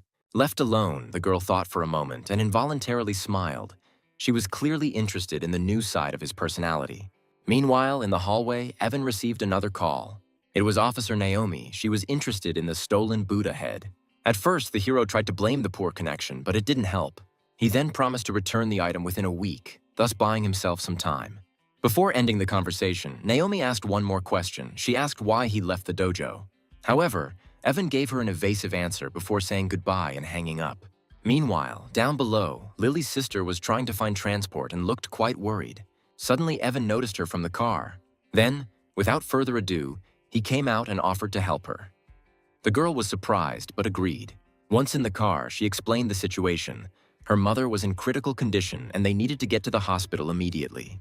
Evan then told her to buckle up, after which he sped up, heading towards his destination. They arrived at the hospital and went to the room where the girl's mother was lying unconscious on the bed. Her nephew stood next to her and informed her that one of the directors had just confirmed the need for urgent surgery. However, Lily was clearly confused, as another doctor had previously said the operation was pointless. She hesitated to approach Director David, knowing of his dubious intentions. However, her brother insisted, arguing that now it was their mother's life that was at stake and it did not matter what kind of person this was. At that moment, Director David himself appeared in the room, immediately saying that the woman could still be saved. Suddenly, Lily's brother began to turn the conversation to personal interests, hinting at the need for a lunch meeting between Lily and the director. He, in turn, began to claim that the invited expert was his teacher, thereby trying to persuade the girl to meet. After this, they asked the protagonist to return to the company, as if his presence was no longer required. As he left the ward, the young man sensed that something was wrong with the director, but at first he decided not to interfere. However, already in the corridor, he accidentally overheard a conversation that made him stop. It turned out that Lily's brother and David had been discussing a plan to use their mother's illness as a tool to put pressure on Lily. Moreover, her relative did not hesitate to call his own aunt a burden. Hearing this, Evan felt disgusted, realizing that he was dealing with extremely dangerous and unprincipled people. Without wasting any time, he immediately called his fourth sister and asked if she knew that very David. She confirmed that she knew him and agreed to help without further questions. After this, the hero calmly returned to the ward. He stood next to the bed where Lily's mother lay, preparing to change the men's terrible plan. After some time, Lily herself and her relative returned to the room. They were clearly surprised to see that he was still there. Then Evan said that the meeting could be cancelled, since all issues had already been resolved. These words caused an immediate reaction from Lily's brother, who began to mockingly belittle him, calling him an ordinary driver. At that moment, David came back, his face feigning politeness, and he was ready to take Lily to the meeting. Noticing the protagonist, he demanded an explanation, wondering what right an ordinary driver had to speak about his teacher. In response, the young man calmly hinted that, if necessary, he could voice their recent conversation out loud. These words put both interlocutors in an extremely awkward position. However, the director quickly took an aggressive tone, demanding that he leave the premises immediately. It was at this moment that a group of doctors entered the room, among whom was the chief physician of the institution himself. Lily was completely confused by this turn of events, not understanding what was happening. The manager then introduced a real medical expert, Dr. Nigel, who had arrived especially for her mother. Upon hearing this, Director David was shocked, as he clearly had not expected the appearance of a real specialist. The doctor immediately began examining the patient without wasting time on unnecessary conversations. Meanwhile, Lily's brother continued to try to please those around him, and Principal David tried to present himself as the expert student. However, Nigel soon announced that the operation would take place today and that it would be done free of charge thanks to Evan. These words completely stunned Lily, as she did not expect that he was the one who organized everything. However, the doctor confirmed this. Then Lily immediately began to look for the young man with her eyes. Noticing him near the car, she ran out to him. Meanwhile, Evan behaved calmly and even asked why she went out. However, the girl, overwhelmed with emotion, simply hugged him, expressing gratitude. He, in turn, tried to calm her down, but said that he could not stay as he had to deliver food to Sarah. They eventually agreed to meet later, after which he left. Getting into his car, he moved on, considering the task accomplished. On the way, he called to tell Sarah that dinner was on its way, and she suddenly asked him to act as a driver for dinner that evening. Later, he drove up to the luxurious building where the event was taking place. Sarah looked especially stunning as she prepared for the evening ahead. At the entrance, One of the guests immediately noticed their appearance. Then she warned Evan to behave calmly, and he agreed without objection. Inside, they were met by Sophie, who pointed out an important guest with whom they needed to establish contact. It turned out that we were talking about an elderly man, Charles, who had recently become a father. The girls congratulated him on the birth of his son, and he, in turn, asked how they were doing. However, Oliver suddenly began to openly discuss them, drawing attention to the fact that Sarah came with her husband. Things got awkward when Charles asked her exactly what Evan's relationship was, suggesting that he was a relative. However, Oliver clarified that it was her husband, adding that he works as a courier. These words quickly spread among those present, causing ridicule. Meanwhile, Evan himself remained calm and did not react to what was happening. Soon, Charles asked Sarah to come to the table so that she could introduce him. Evan immediately rose from his seat and politely greeted the assembled group. However, Chairman Charles paid little attention to him. Suddenly, another man, Lucas, approached him and greeted him warmly, which caused surprise among those around him. Oliver immediately began asking why such a respected man was greeting the courier. When asked about his occupation, Evan calmly replied that he works as a driver. This answer clearly left Charles disappointed. At this moment, the elder sister of the hero of the occasion announced the beginning of the entertainment part. She came on stage and said that she wanted to perform a dream wedding for the guests. After this, the girl sat down at the piano and began to play. Her performance was neat, but did not make much of an impression on Charles. Oliver began to actively praise her, calling her Master Giselle's student. However, Evan clearly did not share this opinion. He said that the girl played well, but without feeling, and then Oliver decided to provoke him by offering to perform himself. Suddenly, Giselle interrupted their argument and stopped the performance. The girl performing the piece expressed dissatisfaction, wondering what right he had to criticize her.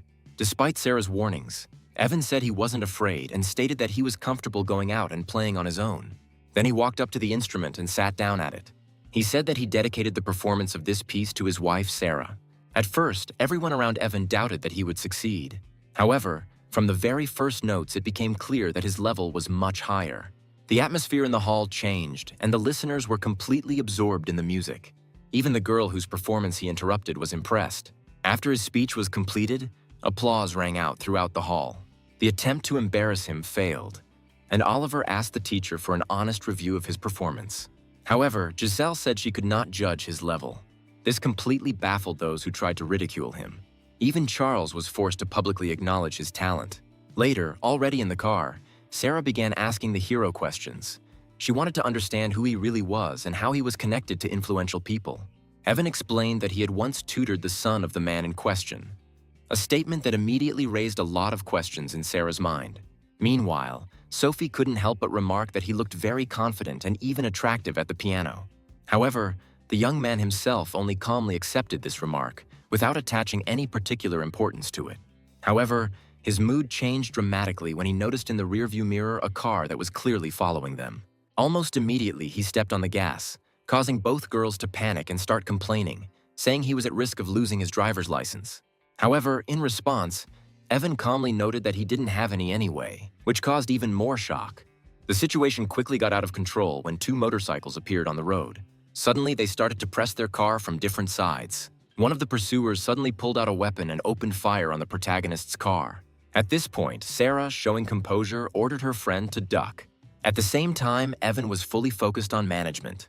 He abruptly turned the steering wheel and drove the car straight into one of the attackers, knocking the motorcycle over and knocking the enemy out of action. He then shouted at them to hold on tight as he was going on the offensive. The first pursuer was eliminated, but the second continued the pursuit without reducing speed. The young man ordered the female passengers to keep their heads down while trying to escape pursuit. At that moment, another car joined them, from which a man with an eye patch and a large weapon emerged. Almost immediately, shots rang out and the car's windshield shattered, and Evan covered Sarah with his hand, protecting her from the shrapnel. The pursuit continued and bullets continued to hit the car, creating an increasingly dangerous situation. When Evan tried to turn sharply, it became clear that one of the wheels was damaged. The hero realized that the car was losing control. Despite this, the young man managed to stop the car, controlling the skid. Sophie immediately realized that she was the target of the attack and ordered everyone to run, warning that they were shooting with the intent to kill her. However, the hero told her not to talk nonsense and instead to get out of the car. They then headed towards the nearest park, hoping to escape their pursuers there. However, as soon as they got out of the car, people in suits armed with weapons with silencers came out to them. At that moment, Evan ordered the girls to duck and covered them with his body as the shooting started. Then he suddenly picked up a stone from the ground. He threw it with precision at one of the shooters. As a result, the stone hit the shooter directly in the eye and disabled him. The girls were amazed that Evan had such skills, but he did not comment on it. Meanwhile, the attackers continued to approach, and the situation became increasingly tense. The young man then took the girls behind a tree, using it as a temporary shelter. At one point, he was grazed by a bullet, but he only calmly stated that they would pay for daring to threaten his wife. With these words, he came out of hiding again and began to act even more actively. He dodged the shots and continued to use the objects at hand, throwing stones with amazing accuracy. One of these throws hit the enemy directly in the head, instantly neutralizing him, and soon all the attackers were incapacitated. After this, Evan noted that they were representatives of a group known as the Seven Fallen Angels. Sophie immediately demanded an explanation, since she did not understand what he was talking about. He then pointed to a 6-pointed star tattoo on the neck of one of the attackers, explaining that it was the symbol of the Abyss organization. He then added that Sophie possessed something that could alter genetics and extend life, meaning that such attacks were inevitable. Upon hearing this, Sarah was impressed by his knowledge and skills, but he only said that this was far from all he was capable of. Meanwhile, Soft contacted her relative to pick them up. At the same time, Evan advised them to strengthen security and repair the car. The girl was still under stress and stayed close to her friend, trying to come to her senses. Later, the young man accidentally met Lily from the hospital. At that moment, she tripped and dropped a box of things, among which were her personal belongings. Evan immediately rushed to help, asking why she was carrying boxes alone. But while picking up the things, he accidentally saw her underwear, which made him noticeably embarrassed. However, the girl did not pay attention to this and asked about his wound.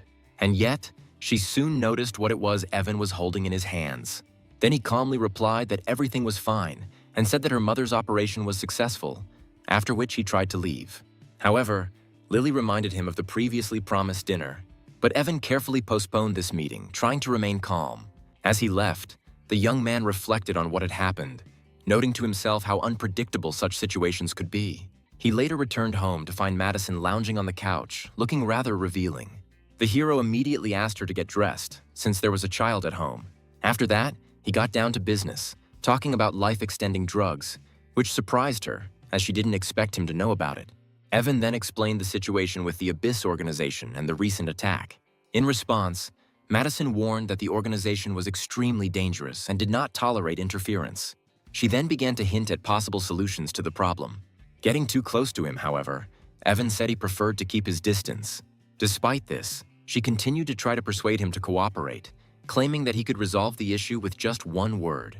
At one point, she even tried to sit on him, but the hero stopped her, declaring that he did not intend to participate in such games. Nevertheless, he agreed to contact the organization's leader, warning her to be careful. After this, she offered him to take herself as a reward by standing in a seductive pose. However, their conversation was interrupted by Megan's unexpected appearance. She entered the room and called her father. Madison tried to quickly come up with an explanation for her appearance, while Evan just calmly watched what was happening. The girl gave him tickets to the amusement park, reminding him of his promise to spend time with her. Evan realized that with all the fuss, he had almost forgotten that he had promised Megan to take her out on the weekend. In the end, he agreed, after which he sent her off to rest. After this, he asked Madison to behave decently in the presence of the child, but she stated that she still intended to take the mother's place. Then she said that she was leaving the day after tomorrow, and the hero asked if she really wouldn't stay for a couple of days. The girl immediately took this as an invitation to stay with him longer. However, the hero still asked her to leave the house as quickly as possible, which irritated her. Meanwhile, in another location, at the Lin family mansion, 2 guards were on duty. And then suddenly a knife flew out of the darkness towards them, hitting one of them right in the head. The attacker acted quickly and accurately, eliminating them without making any unnecessary noise. However, strange sounds woke up Sarah and Sophie, who were in the house. Suddenly, an unknown woman with a long braid appeared at the door of their balcony, asking the girls to voice their last words. She said that she even felt a little sorry for killing them. However, Sophie showed no fear. She stood up and declared that she was the target, demanding that Sarah be left alone. The attacker ignored her and was already about to act, but suddenly someone called her, saying that the mission was cancelled.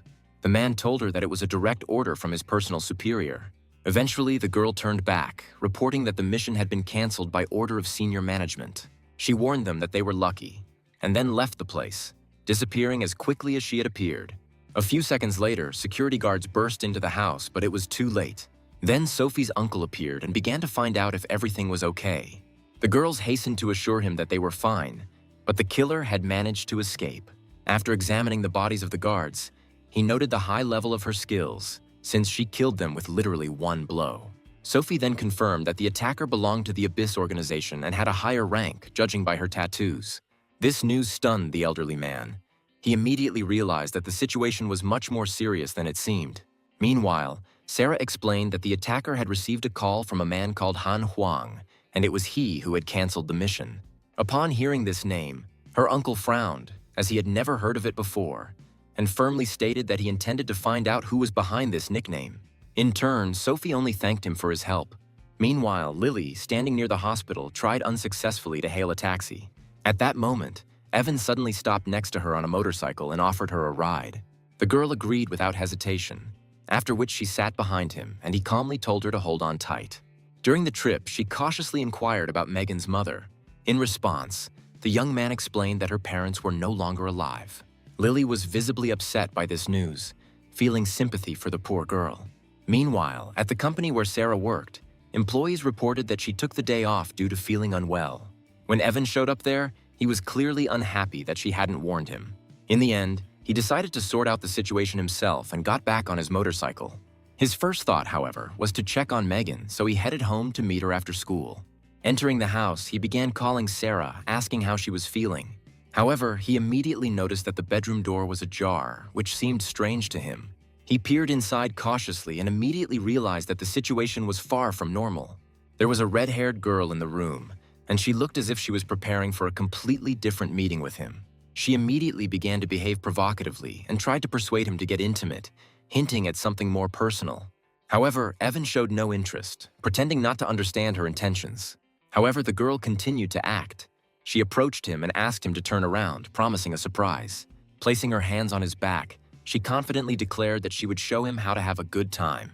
However, instead, she suddenly pulled out a knife and tried to attack.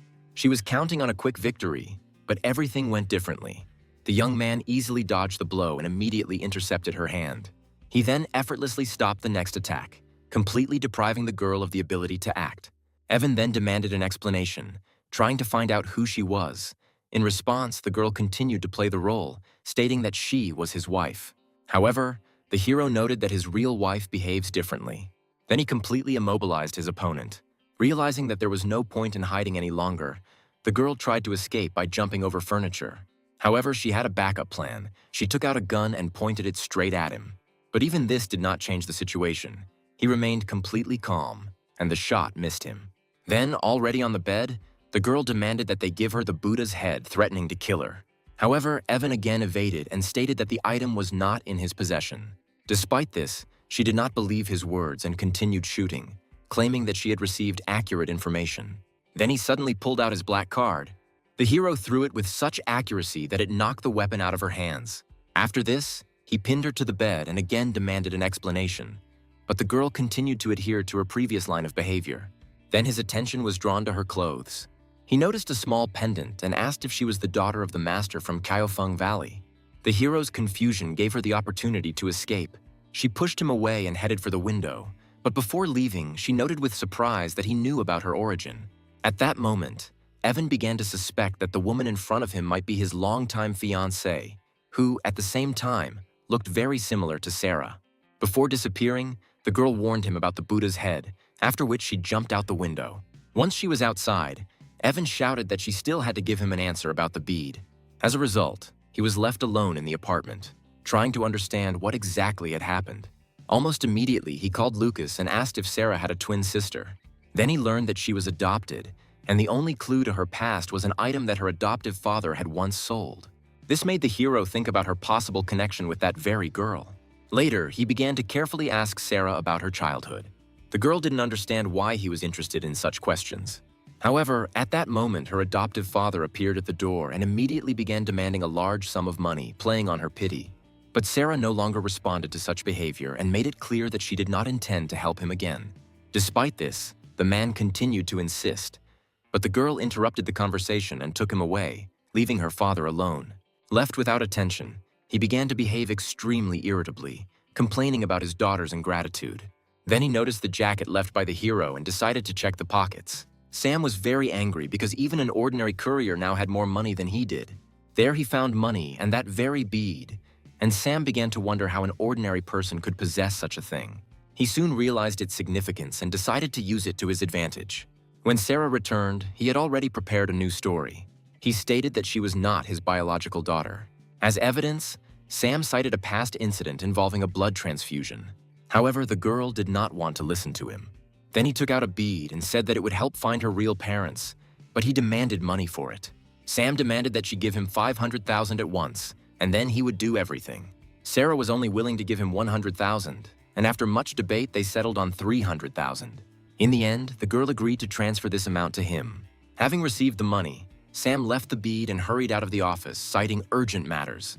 Left alone, the girl looked at the object, feeling a strange connection with it. Meanwhile, Evan returned to the office, trying to find something important. He started to take off his jacket and suddenly noticed something strange. At some point, he realized that the bead was missing.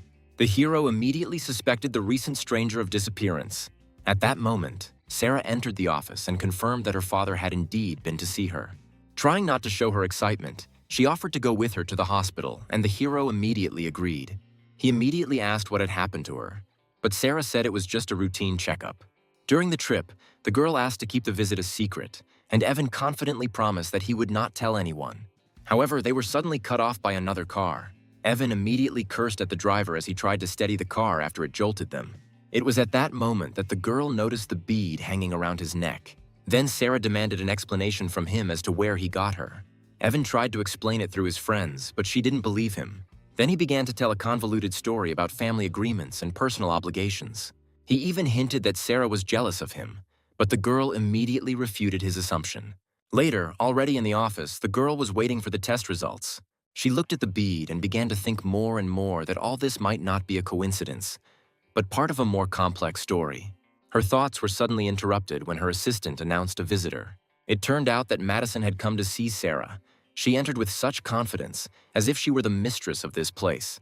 The girl immediately recognized her as her cousin and realized that she clearly had not come for a friendly conversation. She, without wasting any time, put a bank card with a sum of $100 million on the table, offering to buy Evan out. Sarah just chuckled at the banality of it all and assumed it was Evan's idea. She stated that she was married, pregnant, and remained true to her choice. Madison, however, pushed the card forward again, insisting that the girl think about the money. In response, Sarah wondered with a hint of mockery whether Evan really considered himself so valuable. When the uninvited guest left, the girl was left alone in the office and tried to comprehend what had happened. However, almost immediately Sophie arrived, beaming with joy and reporting good news. She was quite familiar, talking enthusiastically about collaborating on a research drug.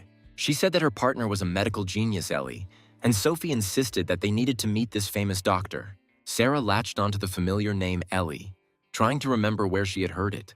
As soon as they left, Joshua made his way into the empty office. He quickly noticed the bank card left on the table. Joshua was clearly pleased to find that the password was written right on it. Meanwhile, Evan contacted the fourth sister by phone. She told him in detail about Sarah, describing her as a good girl from a poor family with a healthy child. Soon after, Evan was already preparing Sarah for a meeting with his fourth sister, assuring her that she was very calm and easy to talk to. However, when they entered the house, they were immediately greeted by an unexpected picture. The hero's sister and Madison were already in the kitchen and acting like they were at home. Moreover, it turned out that his sister Ellie was the very medical genius that Sarah had just heard about. The whole group was already assembled, including Megan, and Sarah was trying to make sense of what was happening. Her thoughts were confused, and she couldn't help but wonder if her courier husband was hiding his true origins. Ellie, meanwhile, invited her brother and his wife to the table, introducing herself as Evan's fourth sister. At the table, Evan tried to act casual and treated everyone to his sister's signature fish dish. However, soon Ellie unexpectedly said that she was going to sleep with Sarah to take care of her, and told Evan to go to the couch. Madison added a snide remark about his new sleeping place, but Evan cut her off abruptly, telling her to just eat quietly. Night fell soon after. Evan, already banished to the couch, continued to try to track down Sarah's killer double on the phone. He received a message at night and the young man checked it with curiosity. However, what he saw shocked him. The text message was from Sophie and was accompanied by a thank you photo of a clearly inappropriate nature. Evan just tiredly covered his face with his hand, finally convinced that this girl had no boundaries. The next day, Evan went for a walk with Megan when he was called out to by the girl's teacher, Emily. In the end, without thinking twice, they decided to spend the day together. Soon, the three of them headed towards the carousel. However, Evan suddenly stopped, feeling like he was being watched. As it turned out, Henry was watching them, but then suddenly someone's hand fell on his shoulder. When the man turned around, he realized it was none other than Evan. Henry immediately began flirting with Emily, to which she accused him of stalking her. The girl threatened to tell her father about it, but the man was worried that she was spending time with a man who already had a child. When Evan left with the girl and the child, Henry remarked that if he didn't have her, no one else would. Despite this, they tried to continue the day calmly, and Evan even suggested going out for burgers. However, suddenly there were cries for help. Someone fell into the water. Seeing the man in the water, Evan immediately rushed to the water. Emily wanted to help too, but suddenly someone stopped her, claiming that it was too dangerous. As it turned out, it was Henry. He did not allow the girl to move, fearing that something would happen to her. While they were arguing, Evan had already dived into the water. He moved with such speed that those around him mistook him for a professional athlete. He ended up saving one person, but was told there was another victim, someone entangled in the seaweed at the bottom. After that, he went underwater again. Meanwhile, Megan and her teacher watched in horror as the scene unfolded. The girl remembered that her father had died under similar circumstances while trying to save another person, so she was very nervous. And then suddenly Henry said that Evan might not return, which caused a sharp reaction from everyone standing nearby.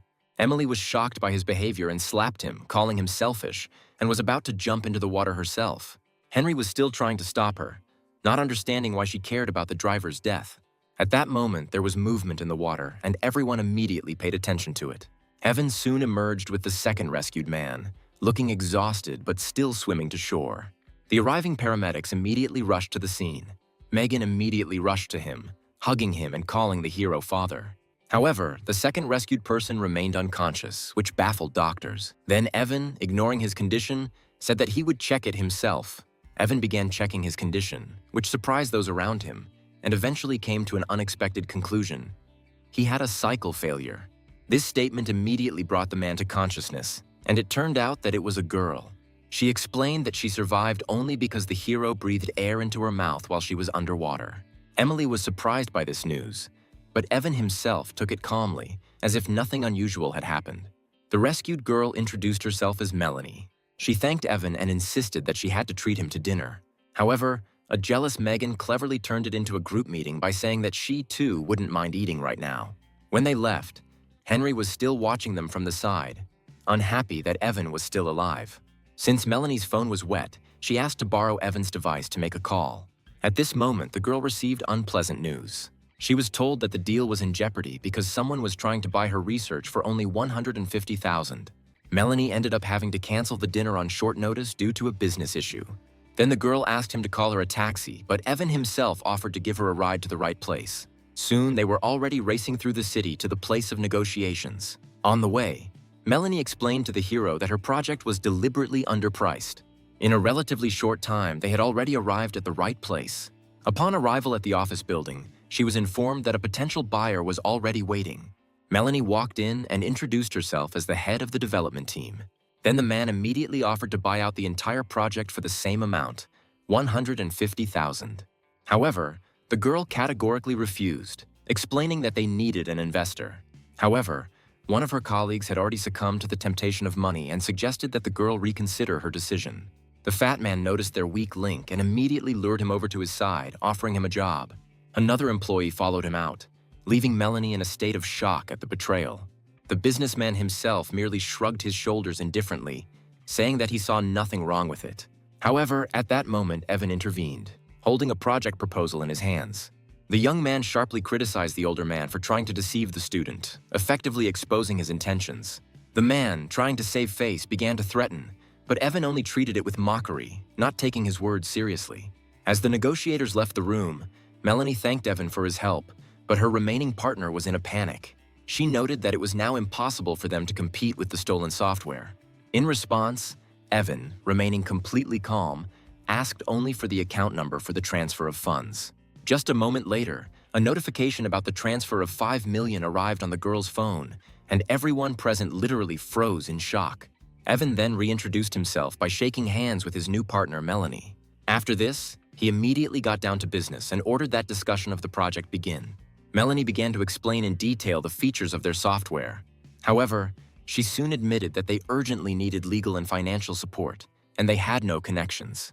Then Evan made just one call and soon promised that a top-notch team of lawyers would join them.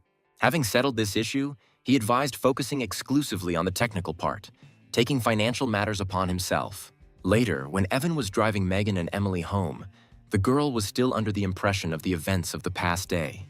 At some point, Megan noticed that a car had been following them for some time.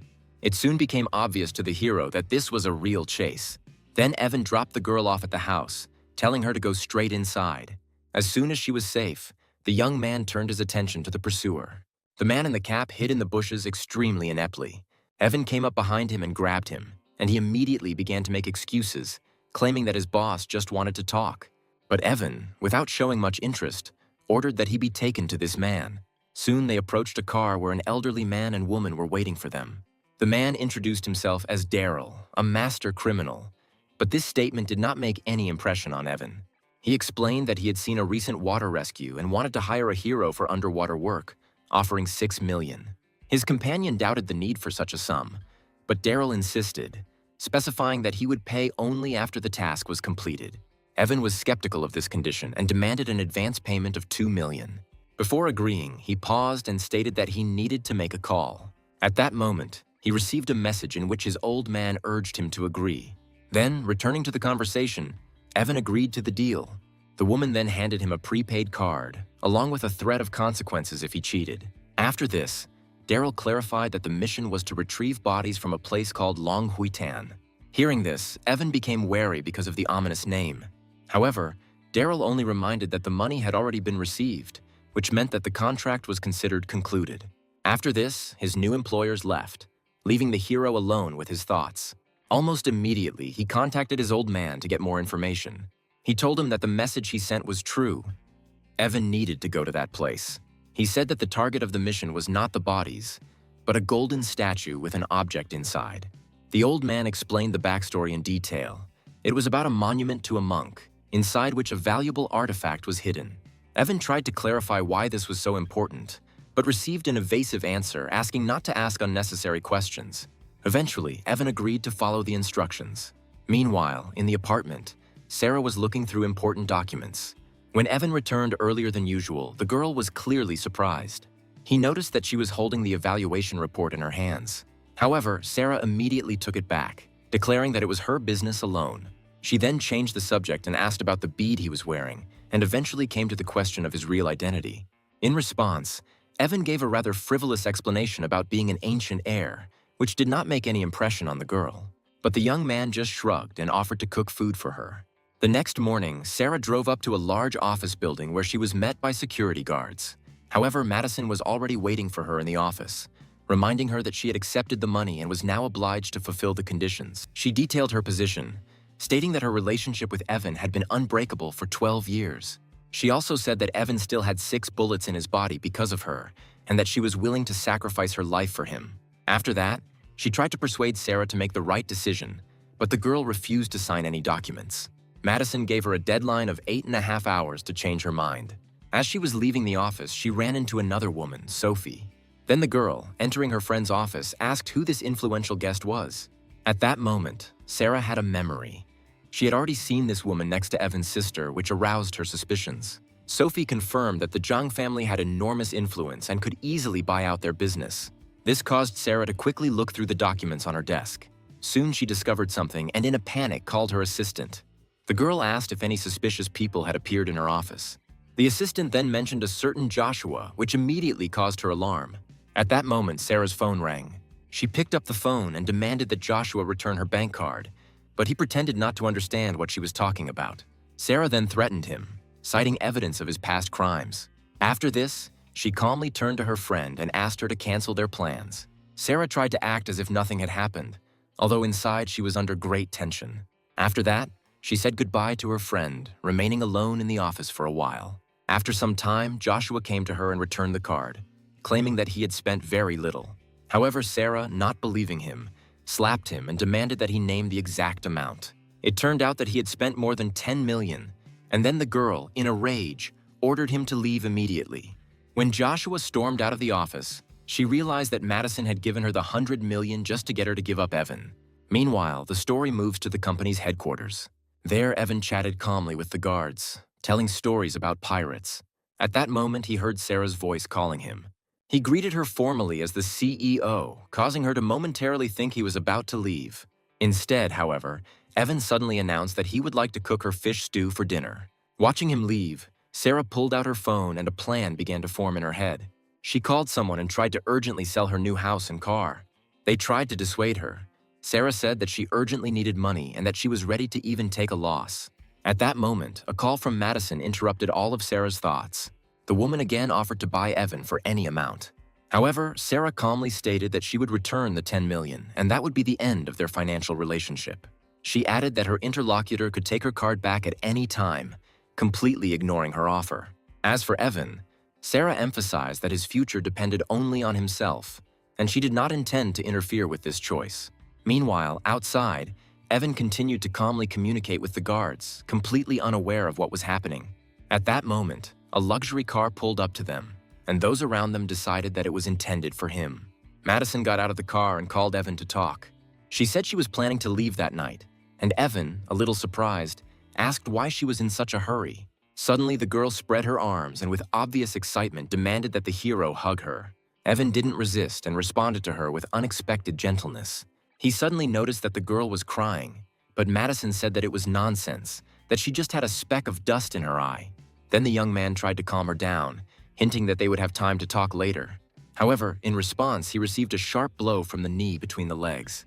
Then Evan, bent over in pain, asked her to at least maintain decency in a public place. After this, the girl, without further ado, got into the car and, as she drove away, declared that she would always love him. Evan remained standing there in complete bewilderment, trying to comprehend what had happened. He did not understand how such drastic changes in emotions could be combined in one person. Meanwhile, at the office, Sarah received a message from Madison. It said that she was leaving for good and leaving a card with 100 million to the girl. This news hit Sarah hard, and she was now even more determined to understand who Evan really was. Without wasting any time, the girl contacted an acquaintance and instructed him to conduct a full background check on the young man. However, the report turned out to be extremely strange. It only mentioned an orphanage and military service, after which the trail completely disappeared. Despite this, Sarah decided to continue the investigation and asked to check his supposed sisters. At the same time, Evan himself received a call from his informant about Sarah's double. He said that they managed to detain one of the woman's accomplices, but he was unconscious. The meeting place was a villa in Dragon Bay. Then Evan immediately announced that he was heading there. Having mounted his motorcycle, the young man raced rapidly through the city streets. Soon he arrived at Longwang Villa. Evan walked confidently inside and called for his man, old Lucas. He pointed to a man lying unconscious on the sofa. Without wasting any time, Evan ordered that he be brought back to his senses. The next moment, water was poured on the red-haired stranger's face. When the man woke up, he looked scared, while Evan remained calm. Evan showed him a photo of Sarah's double and demanded to know her location. However, he only grinned and hinted that he knew about the Buddha's head that Evan had. For such words, he immediately received a strong blow. Even after this, he continued to behave defiantly. However, Evan just looked at him, saying that he was not going to tolerate such behavior. After a short but very convincing jab of his finger into the sore spot, the man quickly changed his tone and began to speak. He said the woman they were looking for was named Daphne and that she was going to kill Evan. She belonged to the G family, one of the clans that made up the so-called 8 Dark Gates, which united the clans of assassins. The informant warned that becoming a target of such an organization meant almost certain death. However, Evan merely treated this information with disdain, not considering the threat serious, and ordered the interrogated person to be taken away. However, despite his confidence, he immediately ordered protection to be organized for Sarah, clearly concerned for her safety.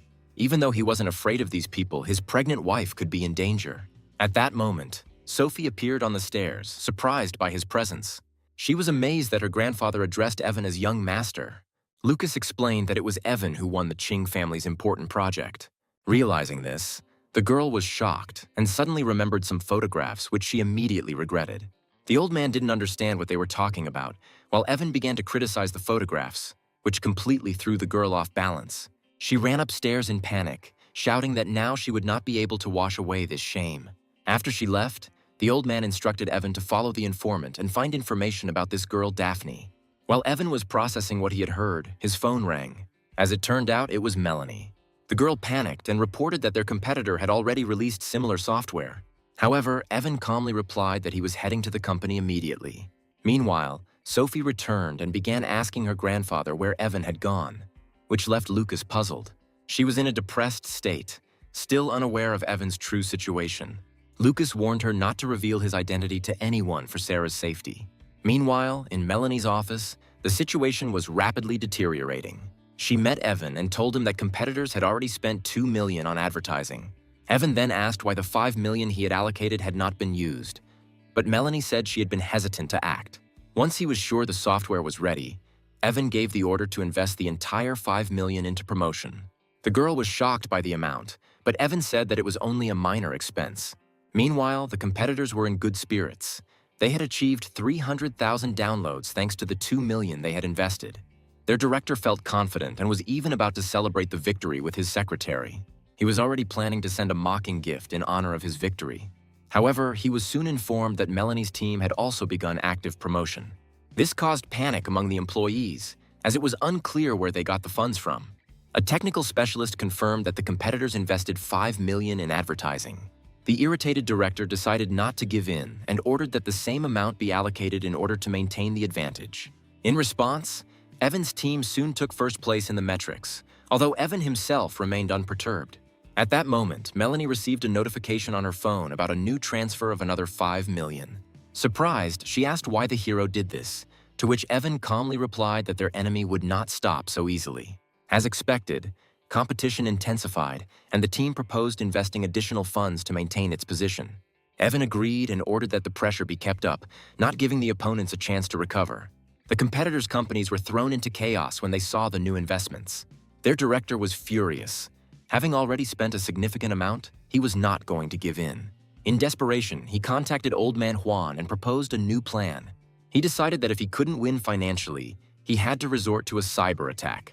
The director instructed his technical specialist to grant full access to the system to a certain third-party contractor. Soon, a strange logo with a black goat appeared on the screen, which seemed vaguely familiar to the employees. Suddenly, one of the employees recognized the symbol that appeared on the screen and said the name out loud: Baphomet. He was one of the world's top hackers, a member of the Black Goat Group, known for extorting hundreds of millions. The CEO just chuckled, deciding that destroying a competitor was much easier than competing with him fairly. Meanwhile, an attack began in Evan's office, and the same Black Goat logo appeared on employees' screens. The team panicked, immediately recognizing the attack as Baphomet's signature. Melanie quickly apologized for any losses, but Evan calmly pointed out that it was just foul play. Moreover, he added that, in fact, everyone knew hackers, which sounded extremely unexpected to those around him.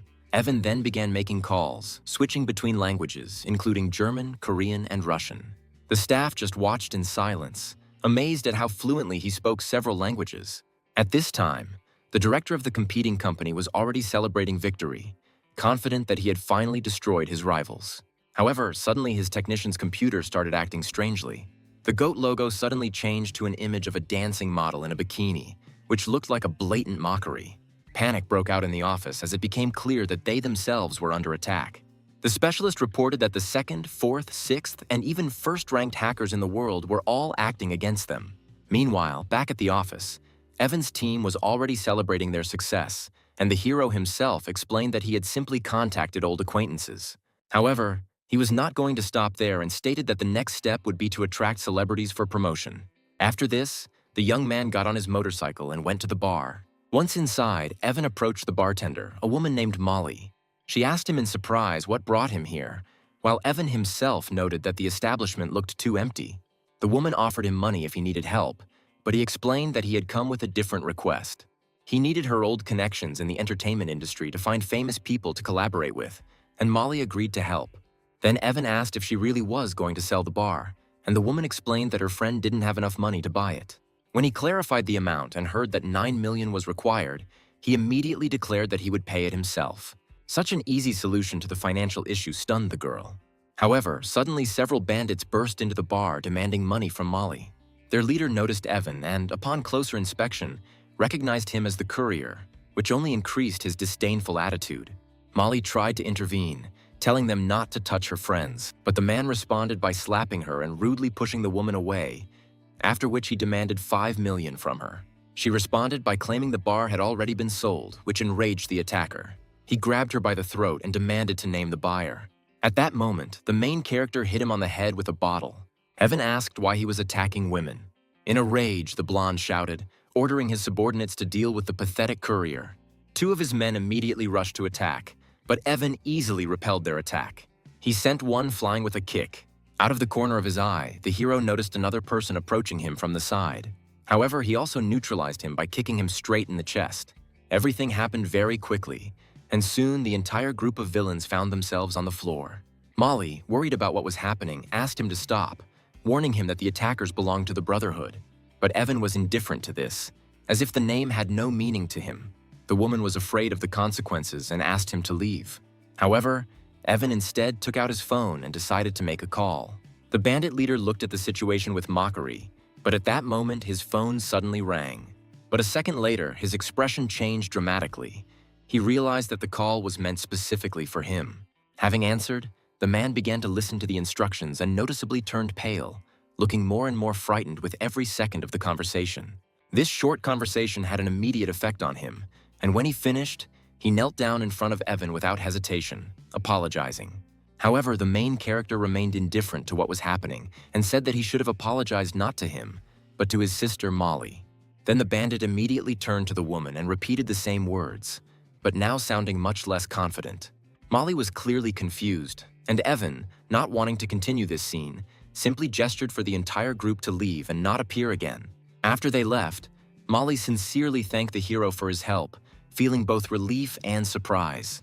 As evening fell, the hero drove to a quiet residential complex. Evan brought his daughter Megan here so that she could spend time with a friend. At the same time, he discussed the previously offered job with the girl's mother, Lily, and she happily agreed. The children asked permission to do their homework together, and the hero did not object. The moment was unexpectedly calm for Evan, a stark contrast to recent events. Leaving his daughter, he headed home, and finding himself in an empty apartment, Evan felt an unusual silence and a slight feeling of loneliness. Then he decided to write to Sarah. In response, the girl said that she was at the bar and was spending time drinking. This disappointed the hero a little, and he resigned himself to the fact that he would have to spend the evening alone. However, a message from Daryl soon arrived inviting him to a meeting the next day, which immediately turned his attention to business. Meanwhile, Sarah was at the bar with Molly and Sophie. The girl tried to hide who she was texting, which did not go unnoticed.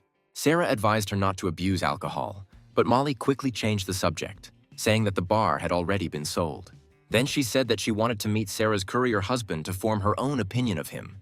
In response, the girl sided with Evan, claiming that he was a good person and did not look like a courier at all. At the same time, a woman appeared in the apartment, completely wet and practically indistinguishable in appearance from Sarah. Evan was surprised by her appearance, but she explained that she had returned out of concern for him. The hero noticed her condition, pointing out that she was soaking wet, but her short answer sounded tense. When he offered to help her, the girl responded with a cold and wary look. The next moment, she suddenly went on the attack, taking out a knife. And then the hero realized that it was not Sarah in front of him, but Daphne. However, Evan, without the slightest hesitation, knocked the knife out of her hands with his elbow. The girl was amazed that he knew who she was. At this moment, she was already trying to twist his arm. However, Evan was not going to give up so easily.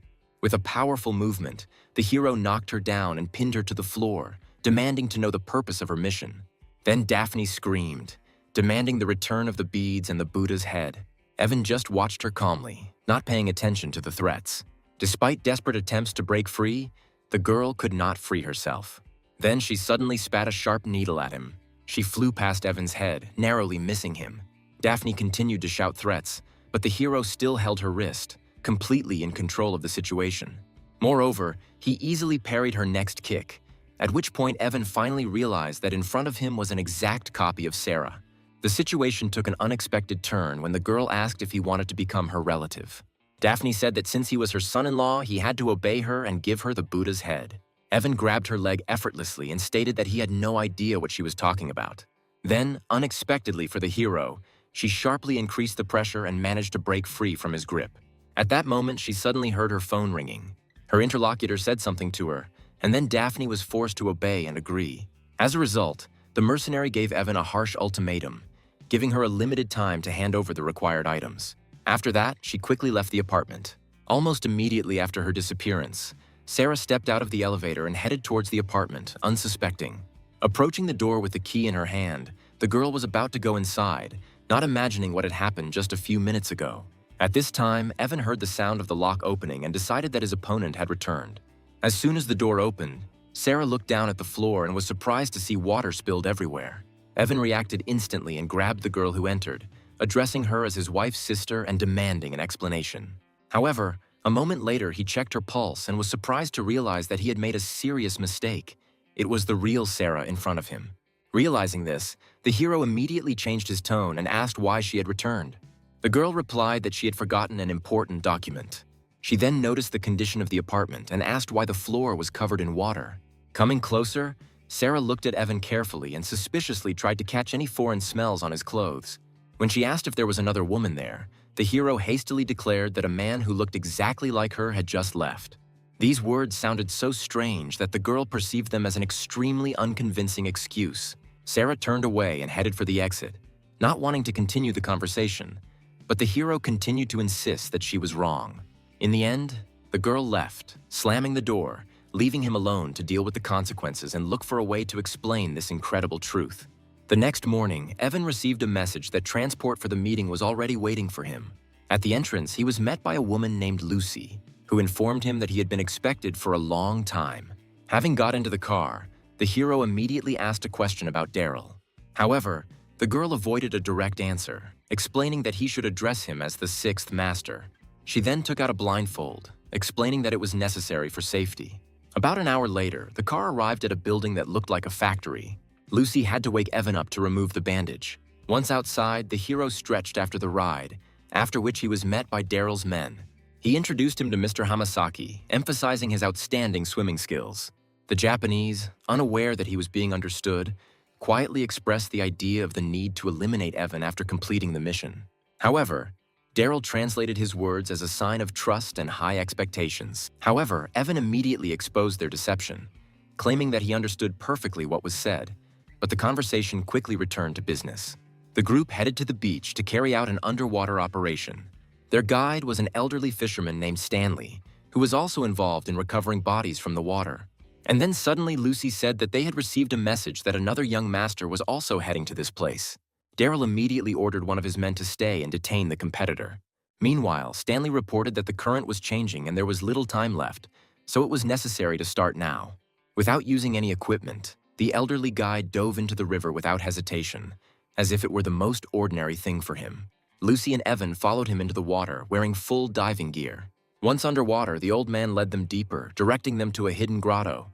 Along the way, Lucy pointed to a certain metal landmark and made it clear that it was the iron bull that was supposed to show the way. The hero gestured to her that he understood everything. However, instead of the expected landmark, they saw huge creatures chained together and resembling sea serpents. The hero swam closer to examine them, and soon noticed that this creature looked more like a giant centipede than a snake. Stanley immediately stopped him, gesturing not to touch anything. He then pointed towards a powerful whirlpool, which he said served as a safe entrance to the cave. Soon, the entire group was pulled inside by a rapid flow of water. Once in the grotto, the participants in the operation barely had time to get their bearings. Stanley immediately tried to renegotiate the payment terms, which seemed highly inappropriate in the situation. Meanwhile, Evan ignored his words and began to examine the cave with a flashlight. He soon discovered his target, a golden statue stuck high in the wall. An elderly man tried to get it by breaking off a stalactite and using it as a tool. However, his attempt was unsuccessful. Then the hero decided to intervene and help him. Having confidently approached the right place, he delivered one precise blow, breaking the stone. This result clearly impressed Stanley. Inside, they found a mummified monk, after which Evan asked about the final payment amount. However, it was at this moment that Stanley suddenly attacked him, throwing a sharp stone in his direction. It hit the protagonist right in the face, leaving a deep wound.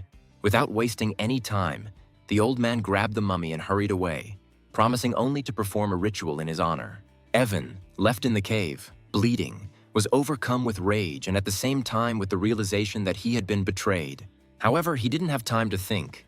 Two brightly glowing eyes suddenly appeared from the darkness nearby. Almost immediately, a huge snake-like creature appeared in front of him, and at that moment, Evan finally realized that he was trapped.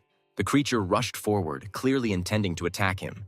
However, he managed to react by pushing himself to the side. The hero was even able to strike right between the enemy's eyes.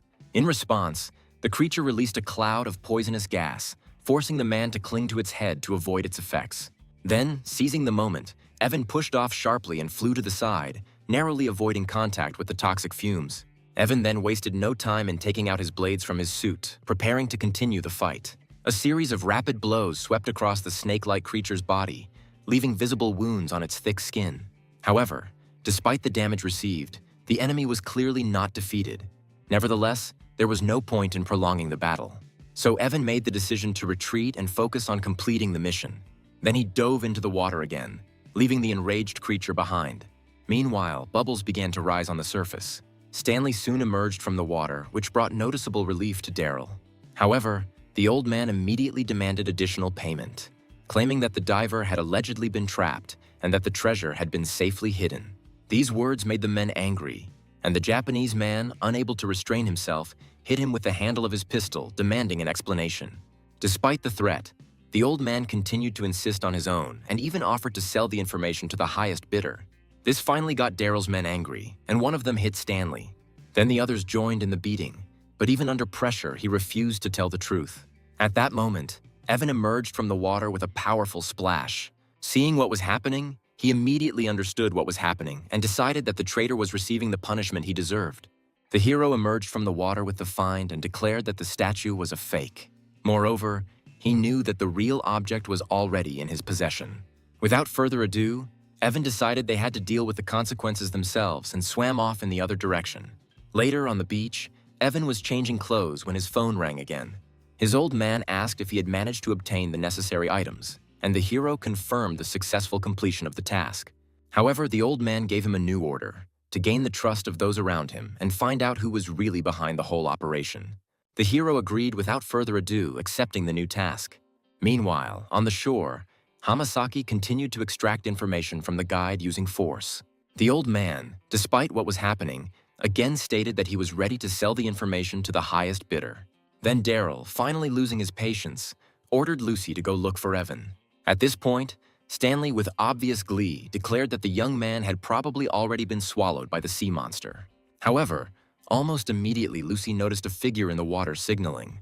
It turned out to be Evan, and the whole group rushed to pull him to shore. Once on dry land, the hero immediately began looking for a guide, clearly intending to see the matter through to the end.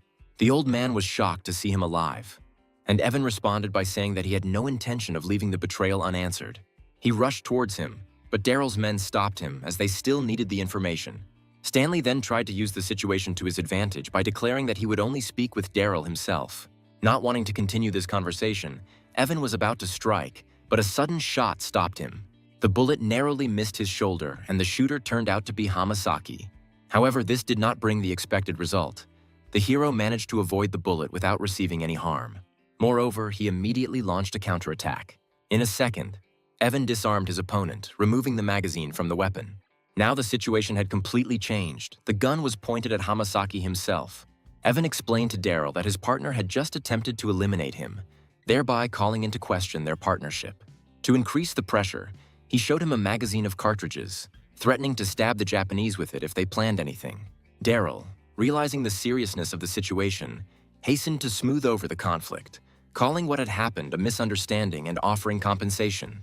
He promised to transfer money in exchange for Hamasaki's release. Once the transfer was received, Evan pushed the opponent away, completing the deal. He then handed back the unloaded weapon to him. Hamasaki was clearly humiliated and did not hide his anger, but he could not change anything. But the hero decided that he got off too easily, and so he shot him in the ear. Evan, looking at him, warned him not to take any rash actions, while he promised to take revenge on him. After the tension had eased a bit, Daryl suggested discussing the hero's next steps. But in response, Evan came up with a new proposal. He said that he could help eliminate everyone who was hindering Daryl's advancement. And then the old man realized that this guy had just opened up new opportunities for cooperation for them.